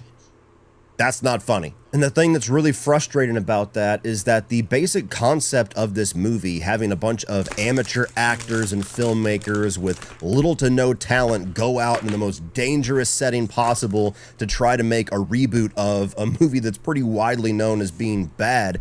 There's a lot of comedy gold you could mine from that just with the situational humor. But one, for it being PG-13, you cut the legs out from underneath that potential and from your comedic actors and their ability to riff and ad-lib and make some lemonade out of that. And two, especially since this stars Jack Black, it feels like the movie just so badly wants to be its own version of Tropic Thunder, and you see all the different ways in which it's trying to do the exact same thing with none of the satirical genius of Ben Stiller. Having these characters going off and trying to make like this little fake movie, and then they end up actually being in the movie that they're trying to make, that situation themselves with this massive man-eating snake chasing them. You have some really gory kills, some really surprising rated R moments, characters that are allowed to say, holy fucking shit, when something wild happens. You could pretty easily mine some good comedic moments out of that. But while Sony trying to turn the mirror on themselves and make fun of themselves for what they did in the previous film is trying to make the most like family-friendly, 4-quadrant basic bitch version of all of that none of it lands. Even the moments, and this is, spoiler alert, not that this type of movie even requires something like that, you're not going to care, but even in the moments where they're trying to have those meta cameo moments referencing that original film, when you've got Ice Cube who shows up randomly in the third act, like, they use it in the least interesting, least funny way possible. He shows up in a moment where they need a savior, and the only joke they can think to make is having them take a selfie with Ice Cube and him saying, don't post that on Instagram. You know your script is fucked when I see something like that, and seconds later, I'm immediately thinking of a much better and a much funnier idea right off of the cuff. Like, why not have a sequence where they are down and out, they are desperately close to death,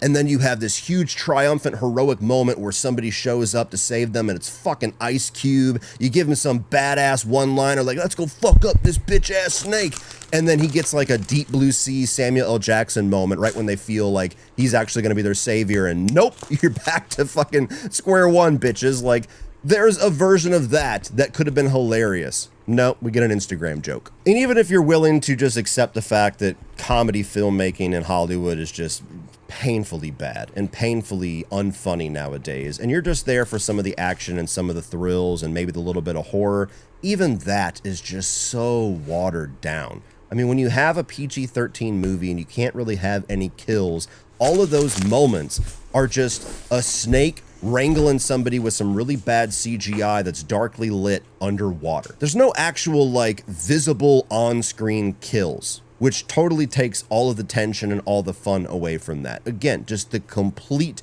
wrong approach to this film. If they had gone hard R and actually embraced some of the tone of the original film with the ridiculousness, but weren't afraid to be a movie for adults, yeah, you would have had a smaller target audience, but that target audience that you would have marketed this film towards would have been way more into it and would have been way more likely to show up in theaters and support it. And the movie itself would have had a lot more potential to be a significantly more entertaining version of itself. And finally, just on a basic storytelling front and character arcs, this movie doesn't even know what to do in that side of things. Like, of course, this type of film is not by any means going for any deep or emotional themes, but there is something set up here from the beginning about achieving your dreams, or at least taking the steps towards a goal, or, you know, trying to do something that you've always wanted to do, whether you get to achieve it or not. You have a down and out actor and somebody who is a lifelong wanting to be a writer and director who's never had the balls to take a swing at it, and they're finally taking a swing at it, and they end up in this life-altering, death-defying situation. Well, the crowd-pleasing way to satisfy those character arcs are certainly cliche and certainly predictable, but there's a way to do it that can at least put a smile on your face. At the end of all this horrifying situation, you get that bit of satisfaction with your characters. And the movie even treats that side of the storytelling as like a cheap joke by the end of it that is not funny and just leaves you walking out going, okay, so what the fuck was the point here? I don't really have a whole lot else to say about this one. This is not a movie that you can really unpack for a very long time. It's a comedy that's not funny. It's a comedy that was poorly written and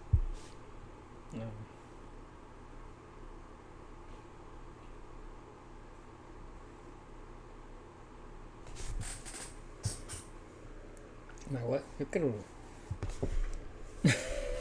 Michael.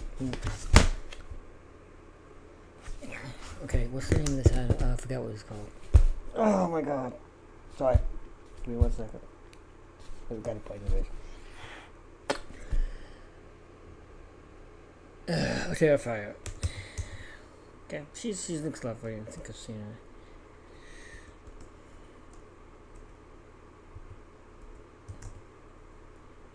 Terrifier 3.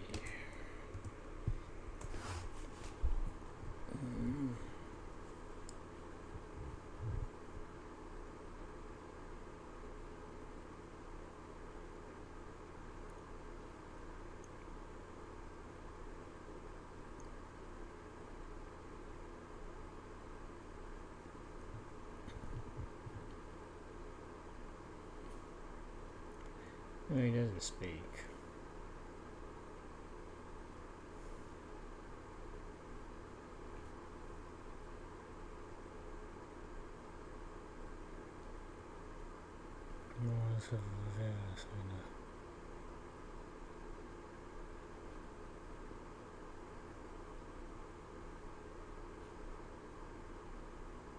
I've seen this guy before. We might go get it. I'm not getting No. And unfortunately, the comedy talents of its very, very stacked cast couldn't do anything to make the movie better because they're starting with something that is just, it's ill-conceived. So didn't enjoy this one. The Anaconda franchise is certainly not making a triumphant return. And yeah, it's not a good movie to end the 2025 movie season on, but whatever. 2026, here we come. Well, that's it for this one, guys. If you want to check out a playlist over here, it has all of the movies, the new releases that I covered during the year of 2025. And the other big new release this weekend was Stranger Things, so I'm going to put my review of Volume 2 up here for you to check out. Like, share, hit that subscribe button so you don't miss everything in 2026. And as always, remember, opinions are like assholes, but that doesn't mean you have to be.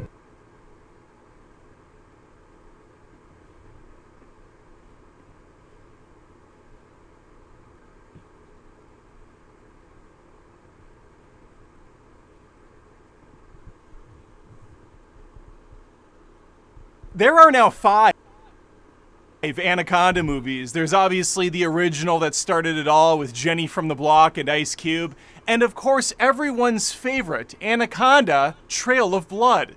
We even have a spin-off, Lake Placid versus Anaconda. Apparently, Anaconda goes up against an entire lake. It's quite the film, I'm sure. But today I'm only going to be talking about the new one with Jack Black and Paul Rudd called Anaconda, of course. I'm going to get into it in a spoiler-free review right now.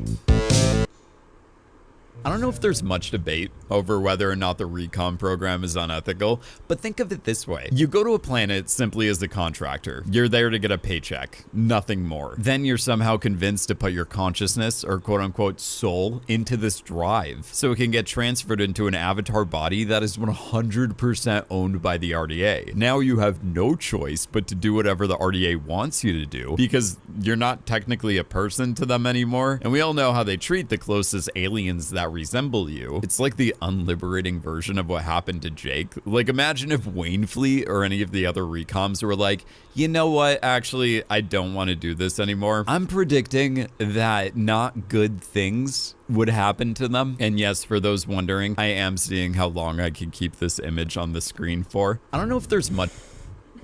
Because basically what I was saying is your character, the Will Wainfleet, he died long to record, and they just retconned the character. They didn't retcon it, they brought him back. Like, Jake was straight up transferred from his actual brain to the brain of Navi. He straight up, Awa just did it basically transfer. She did, here's what she did. Cut, control, and did.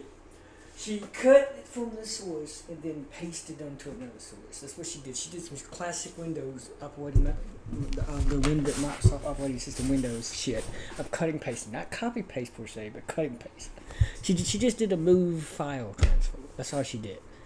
But these dudes did a file. In a world full of remakes, reboots, sequels, sidequels, and everything quels in between, we have another sequel slash reboot slash meta comedy off of the original with Anaconda. A movie that's very much in on its own joke, but is it funny for everyone else? Well, that's the question I plan on answering today. But first, I would love if you join me for future videos by subbing to the show, Adam Does Movies, on YouTube, Spotify, Apple Podcasts, anywhere you watch or listen. I'm surely around that area. I would appreciate it. It's free of charge. Now, even though there's nothing original about taking a horror classic, throwing a little spin on it, I guess Anaconda's a horror classic at this point, odd to say out loud, but regardless, what is a little interesting and unique about this film is it's a comedy first, with splashes, I suppose, of horror, but do not go in expecting some awesome slasher. Don't even go in expecting one with some unique kills, because unfortunately, you're not getting it here. Instead, you are getting your tried and true patented Jack Black singing randomly, making crazy sound effects. Honestly, what I do here on this show is no different than what he does. He just call it, man. You know, he's talented and has millions of dollars in his bank account, and I am on a He's fought in bathtubs, slapping his ass off. YouTube channel. Anyway, let's move on. Besides those obvious parallels, this movie also hits me, and I would imagine plenty of others, a little bit closer to home when you get into the plot, where we follow Jack Black's character Doug, a struggling filmmaker who sadly finds himself with a B+ life, his words, as he's become nothing more than a videographer for weddings. Equally disappointing, but in a different way, is Paul Rudd's character, Ronald Griffin. Griffin starred in a few episodes of a popular TV series, but outside of that, he's really not been able to break the mold of Hollywood. Instead, wishing he was back with his friends in that butt-fuck town where they grew up in, making their amateur movies. Well, after retaining the rights to Anaconda, he's gonna make that dream a reality. Head back to that small town, get the gang back together for a birthday party, and they are off to the Amazon for a 3-week shoot where they can make a spiritual successor to Anaconda. Like 30 seconds ago, I mentioned how this is relatable on a different level. I think for plenty of folks out there, they are unhappy with where they currently are in life, or they wish they would have done A or B or C or Z at this point, depending on what a colossal failure you are individually. So seeing a movie like this where these guys do take a chance, they drop everything and they go make the movie they wanted to make all those years ago, It was a very fun, refreshing idea that definitely lasts for a good 45 minutes to an hour. Unfortunately, there's a good 40 minutes left after that, where the movie tries and stumbles to introduce 3 or 4 different plots and twists and gotcha moments and barely any snake action, unfortunately. I saw this movie with my 13-year-old son. We went in thinking this would be an entertaining, all-right movie, and that's exactly how we left it. It wasn't terrible, it wasn't great, it had entertaining moments. There is a lot of humor. Not all of it landed for us, but of course, comedy's subjective. It's tough to do, it's tough to pull off. I do find Jack Black and Paul Rudd to be very funny, very likable. Here's really no exception. I'm still not over the Jack Black shtick. I find his sound effects and his zaniness to work. Helping matters is you have Steve Zahn in here as a supporting role. He gets a little bit of time to shine. He's perfectly fine as well. Then there's Tandiwe Newton. Haven't seen her in a minute. She's perfectly fine. Just kind of a pleasant, straight person of the group. Doesn't bring a lot to the table, certainly no comedy there, but she gets the job done, I suppose. The actress who plays Ratcatcher 2 from the Suicide Squad's also in this. She looks fantastic. She has a B plot that's pretty messy, doesn't really mix in with the A plot that well, but it's going to run throughout this flick, unfortunately. And I got to tell you, the opening segment is brutally bad. It's just a massive swing and a miss. I bet this scene in the movie is a fake Anaconda film that Jack Black and Paul Rudd are watching together. It'll probably be like Anaconda 7 or something. No, that was setting the table for that B plot to continue. And the first snake attack comes out of nowhere so quickly, you don't even have a chance to take it in, really. It's just bam, it's here and it's gone before you know it. And that, I guess, is my biggest issue with the film. There is some good heart in this movie. There is a decent concept here, and the comedy works more than it doesn't.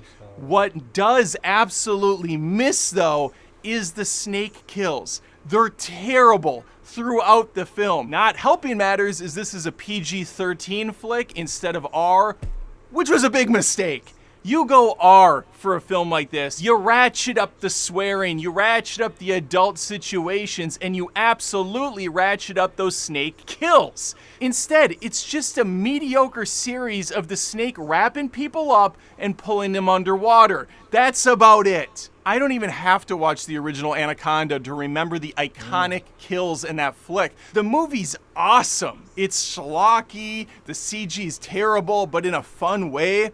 And unfortunately, with this film, the CG's kind of bad, but not in a fun way.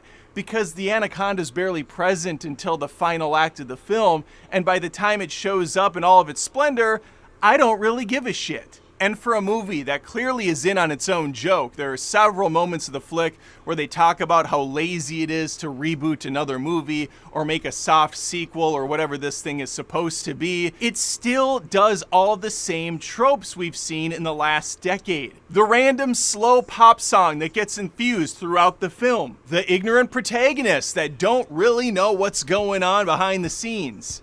And the worst offender for me is the overcomplicated plot, where every 10 minutes things have to come to a screeching halt so the heroes can have a conversation revealing some big twist in the plot, which just derails things further. Had it just been a bunch of friends going out to shoot an Anaconda movie, a real Anaconda attacks, and they have to survive, that's more than enough. And unfortunately, the comedy can just not sustain the hour and 40 minutes it runs. All that said, my son Connor asked me, Dad, what are you going to give this on Rotten Tomatoes? Are you going to give it a fresh or a rotten since I'm certified or whatever? And these are the types of movies that I have a hard time with. These are the ones that keep me up at night. I'm sounding more negative than positive, so I suppose I would lean more rotten than I would fresh. However, this is a movie that squarely for me falls in like a C- range. Like, it's just getting things accomplished. It's entertaining enough if you have nothing better to do. That said, I would not spend money to go out and watch this film. Movies are expensive for most people in most theaters. You're going to run $11, $12, upwards of $15 just for one ticket. That's what it ran for my son. Then I got one soda and one slushie. That was a total of $17. That was after using my AMC Stubs card where I get 10% off. Oh, thanks for the 10 fucking percent. $17. Love it so much. That's criminal. So I spent upwards of $30 to see this movie. If I had to pay for myself and I didn't have the Stubs pass for the monthly deal, it would have been closer to $45 for Anaconda 2025. I would have rather paid to watch the original again. And so there you have it, a very mediocre film, a little bit of fan service sprinkled throughout, definite tips of the hat to the original film. I don't know if any Blood Orchid representation was in this one from Anaconda 2, everybody's second favorite Anaconda film, of course. But no, this one didn't do much for me. Let me know though if you saw this one in the comments below. Again, think of snaking on to that subscribe, latching onto it with the old fangs on YouTube, Spotify, and Apple Podcasts. That way you won't miss a future video by me, and I would appreciate it. All right, that's all I got for you. Hopefully I see you next time. Take care. They puffed up her breast. She did a lift. What the fuck did I just watch? Working across teams is It's tough, like a cheap- it's a but cheap- Asana helps you handle it. Attempt at Tropic Thunder, man. That's because Asana Man, they is gonna where make Tropic humans Thunder. and See what you AI did? coordinate. Damn. Anaconda is the latest. I'm gonna make another one. I love Tropic Thunder, but that's my deal. I don't know what the fuck that was. Reboot of the Anaconda franchise. This time around, we follow a group of friends led by Paul Rudd and Jack Black who decide they want to reboot Anaconda. It was their favorite film growing up and the thing they loved the most, but once they head off on their adventure to make the movie, they run into an actual anaconda. That's all. Pretty much not any spoilers to you guys. This will be a spoiler-free review. Anaconda. Look at this boy. Hey, end of the year is coming, and they put out a good one. All grip, no teeth. They knew what they were doing with that one. But alright, with Anaconda, what an interesting way to reboot the franchise. When it comes to that original film starring J-Lo, Ice Cube, Owen Wilson, I actually do enjoy that movie. I have fond memories of watching it as a kid, mainly just for the spectacle of giant snake eats people, but I do remember watching it about like 5-6 years ago back, and the movie doesn't exactly hold up well. Jon Voight either gives a very brilliant performance or just something that I don't know how any director let pass. It's one or the other, and I can't decide which it is, but I found it entertaining nonetheless, and so did a lot of other people because it spawned over 4 different sequels. One that did go to theaters where it just took the Aliens route of multiple Anacondas, and then 2 other straight to sci-fi original movies. Even a Anaconda versus Lake Placid movie. There's a freaking versus movie in the Anaconda franchise. That's how far this thing got. So you would think, you know, if they were ever to reboot it again, it'd be okay, well, just another R-rated horror movie where it's just a bunch of people in the Amazon getting eaten off one by one. Never in a million years did I think the reboot would then be more of a comedy starring Jack Black and Paul Rudd about friends trying to reboot the Anaconda series. Like, the movie sounded so ridiculous, so idiotic, and having seen the movie, yes, it is all those things, yet it was actually extremely enjoyable. Yeah, count me a little bit surprised with Anaconda, because I went into this movie fully expecting to be like, look, it's gonna be a stupid, dumb time, but it's Jack Black, Paul Rudd, I just want to laugh a little bit, and that's the bare minimum I'm expecting with this movie, and those bare minimum expectations were met. But within the movie, it actually gave me a little bit more, and there was some genuine sincerity with the story that I was like, now having seen the entire thing, I get why this idea was why they decided to reboot Anaconda instead of just like a straightforward horror reboot of another Anaconda killing a bunch of people. Still got some issues, but let's start off with the positives here. So I think, just like with the original Anaconda, you have a great cast of characters here. The trailer actually is not doing this movie justice in who these characters are and why they actually want to reboot Anaconda. If anything, the trailers are making this feel like such a dumbed down, stupid version of the movie when, like I said, when watching it, it makes a lot more sense within the context, and these characters don't actually feel so ridiculous and dumb for thinking, hey, let's just go to the Amazon and reboot Anaconda. No, Jack Black in here is actually a lot more tame than we've seen him lately. He's not in his Minecraft form. His beard is a little shaven down, but he's not as eccentric and crazy. He's a family man whose dreams have been crushed. He always wanted to be a director, to make big movies, but now he just works for a photography company and mainly does wedding videos. And although he's content and happy with that life, there is a part of him, like I think what a lot of film fans maybe fear someday, is they never took that leap or that chance to see if maybe, just maybe, they can make their own little movie. That aspect of Jack Black's character I love. Paul Rudd, he's a bit of a washed up actor. He's someone who never got his big break and is usually playing a lot of background roles or characters who have 1 or 2 lines in movies. Heck, the film opens up with him playing Doctor Number 3 in some sort of Grey's Anatomy show. And you pair that up with the other characters in the movie with unrealized tap potential in their adulthood. They're just a group of friends that remember having a blast, going to the theaters, watching something that maybe isn't considered a widely amazing movie like Anaconda, but it had a cult following and entertained them at one point. And that's really where the movie was able to hook me in, even if it's such an overdone cliche. Because let's admit it, watching a movie about the love of movies has been overdone dozens of times. It's a story I'll admit I'll never get over because it's super relatable as a film fan to want that dream, to aspire to be like, yes, I want to do that. But instead of going with the over cliche route of like, man, they really wanted to make a movie and now they're doing it, the movie pivots and actually be parody of what all these studios try to do in rebooting well-known properties. That's where the movie then really starts to shine, because it really then starts to poke fun at Hollywood for the way they reboot movies, the characters they include, the stories and subplots. We can't just make a movie, it's got to be about something.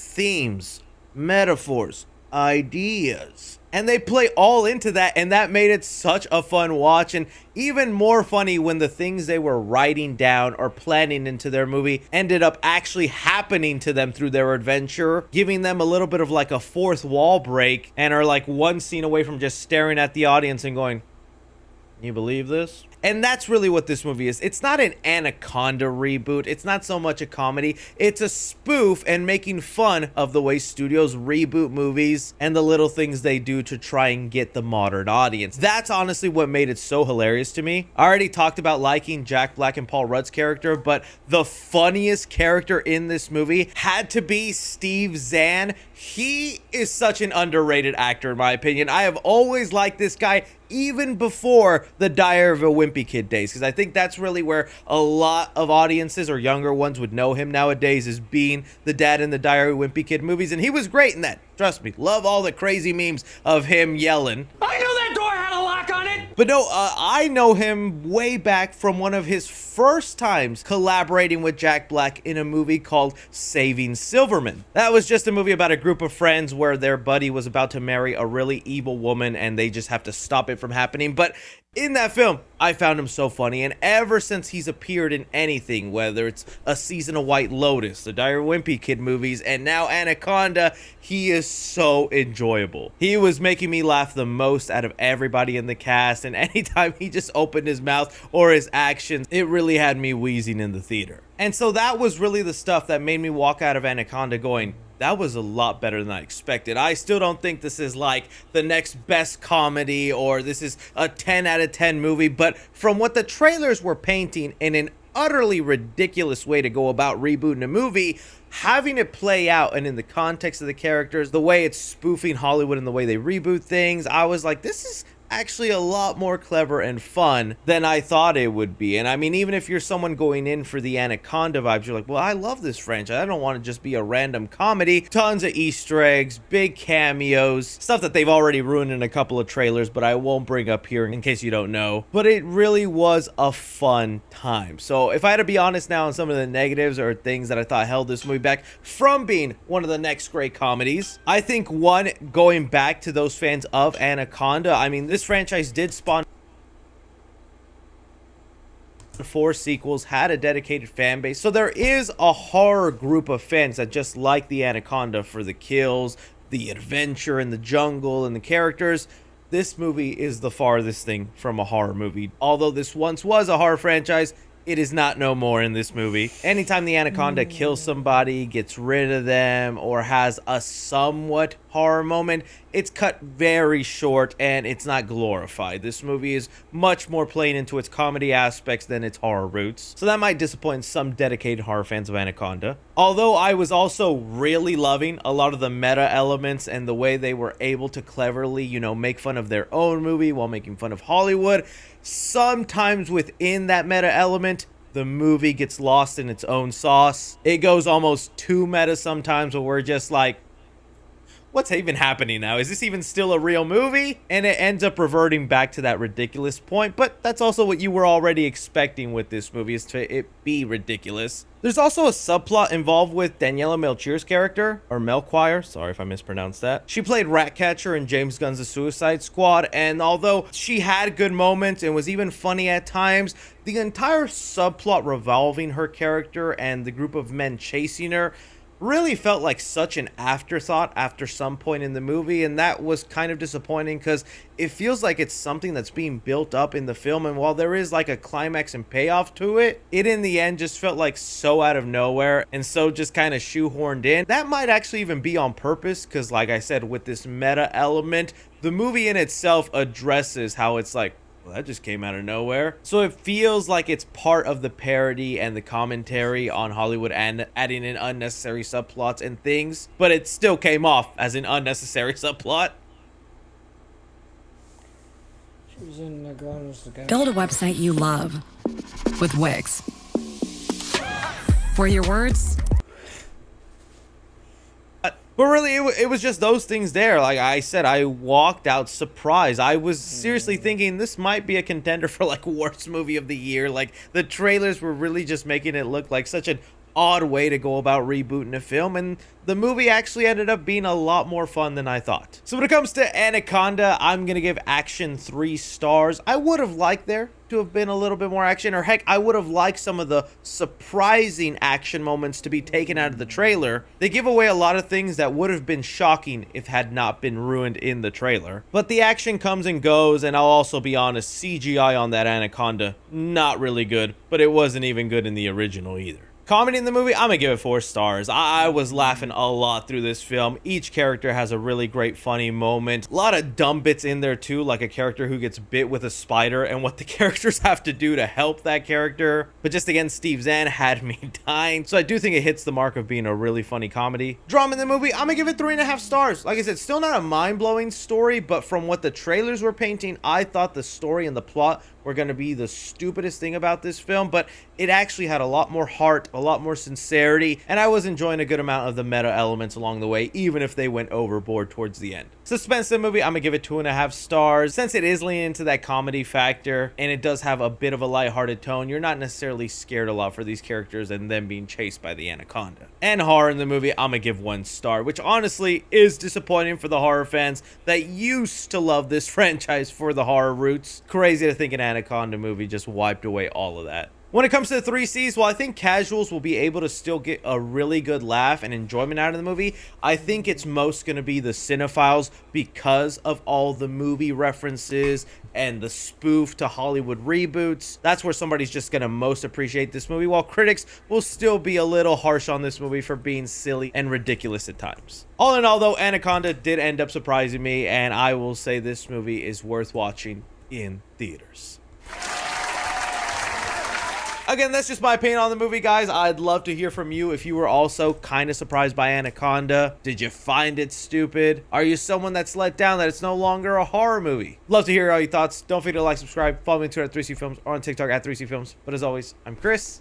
Take care.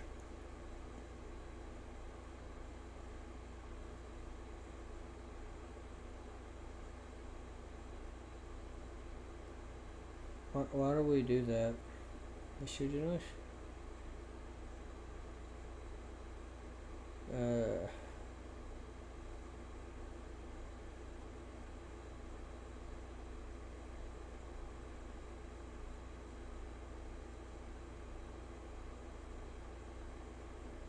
Yeah, exactly. You know, there were times when I was doing Jack that I actually felt retarded, like really retarded.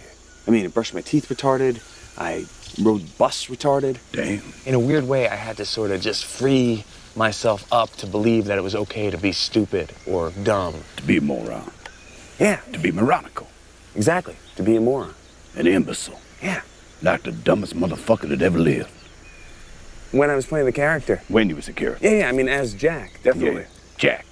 Stupid ass Jack. Trying to come back from that. In a weird way, it was almost like I had to sort of fool my mind into believing that it wasn't retarded. And by the end of the whole thing, I was like, wait a minute, you know? I flushed so much out, how am I gonna jumpstart it up again? It's just like...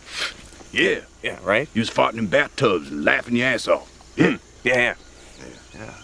But Simple Jack thought he was smart. Or rather, didn't think he was retarded, so he can't afford to play retarded, being a smart actor.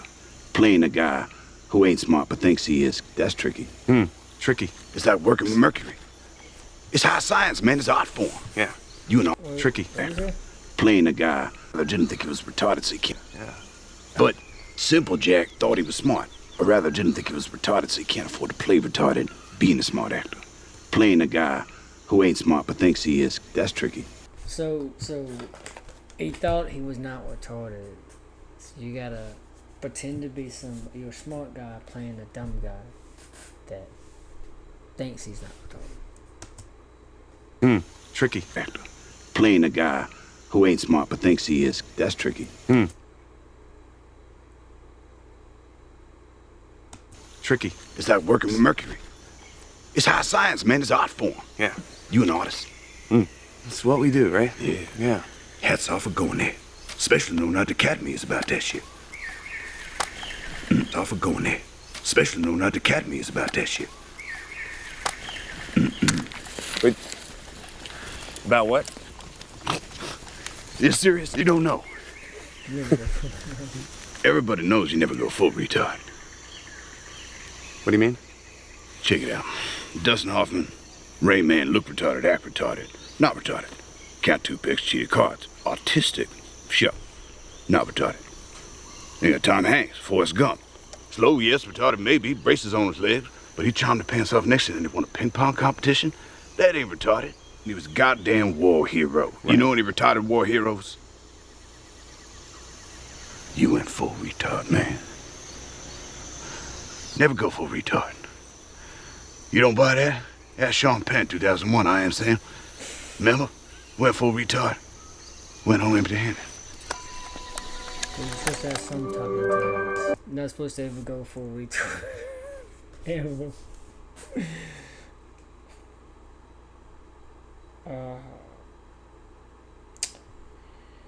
Why?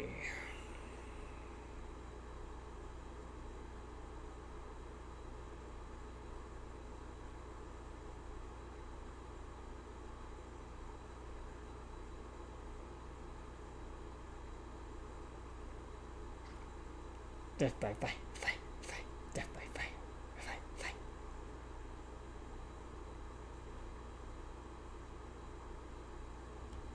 The Way of Water was an incredible film by itself. Death by fire. However, I believe it's just the prerequisite to these next films. It's Death by fire. Let's go, God. I said it. Leave me alone. Leave me alone.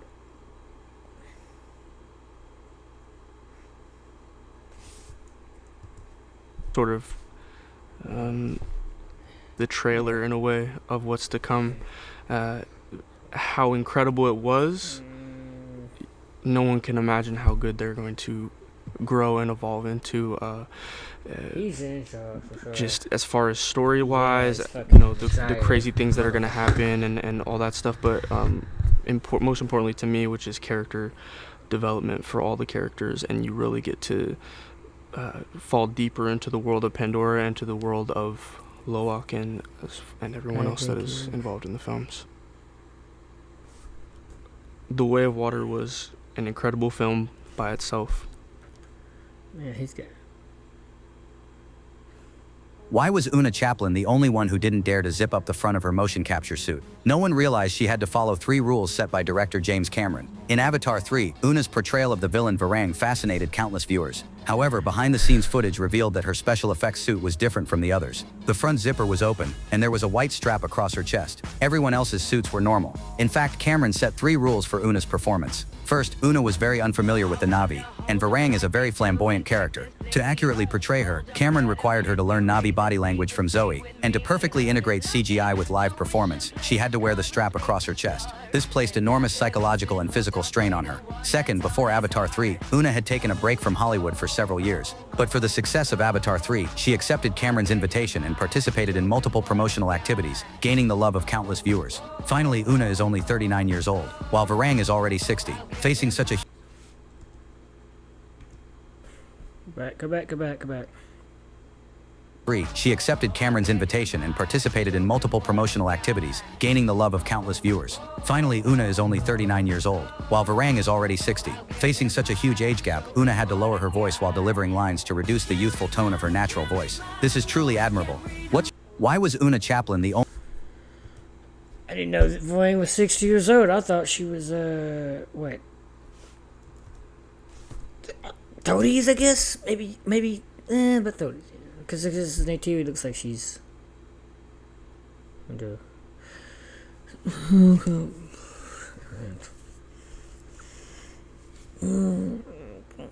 I got one view. I think I'm done for the night.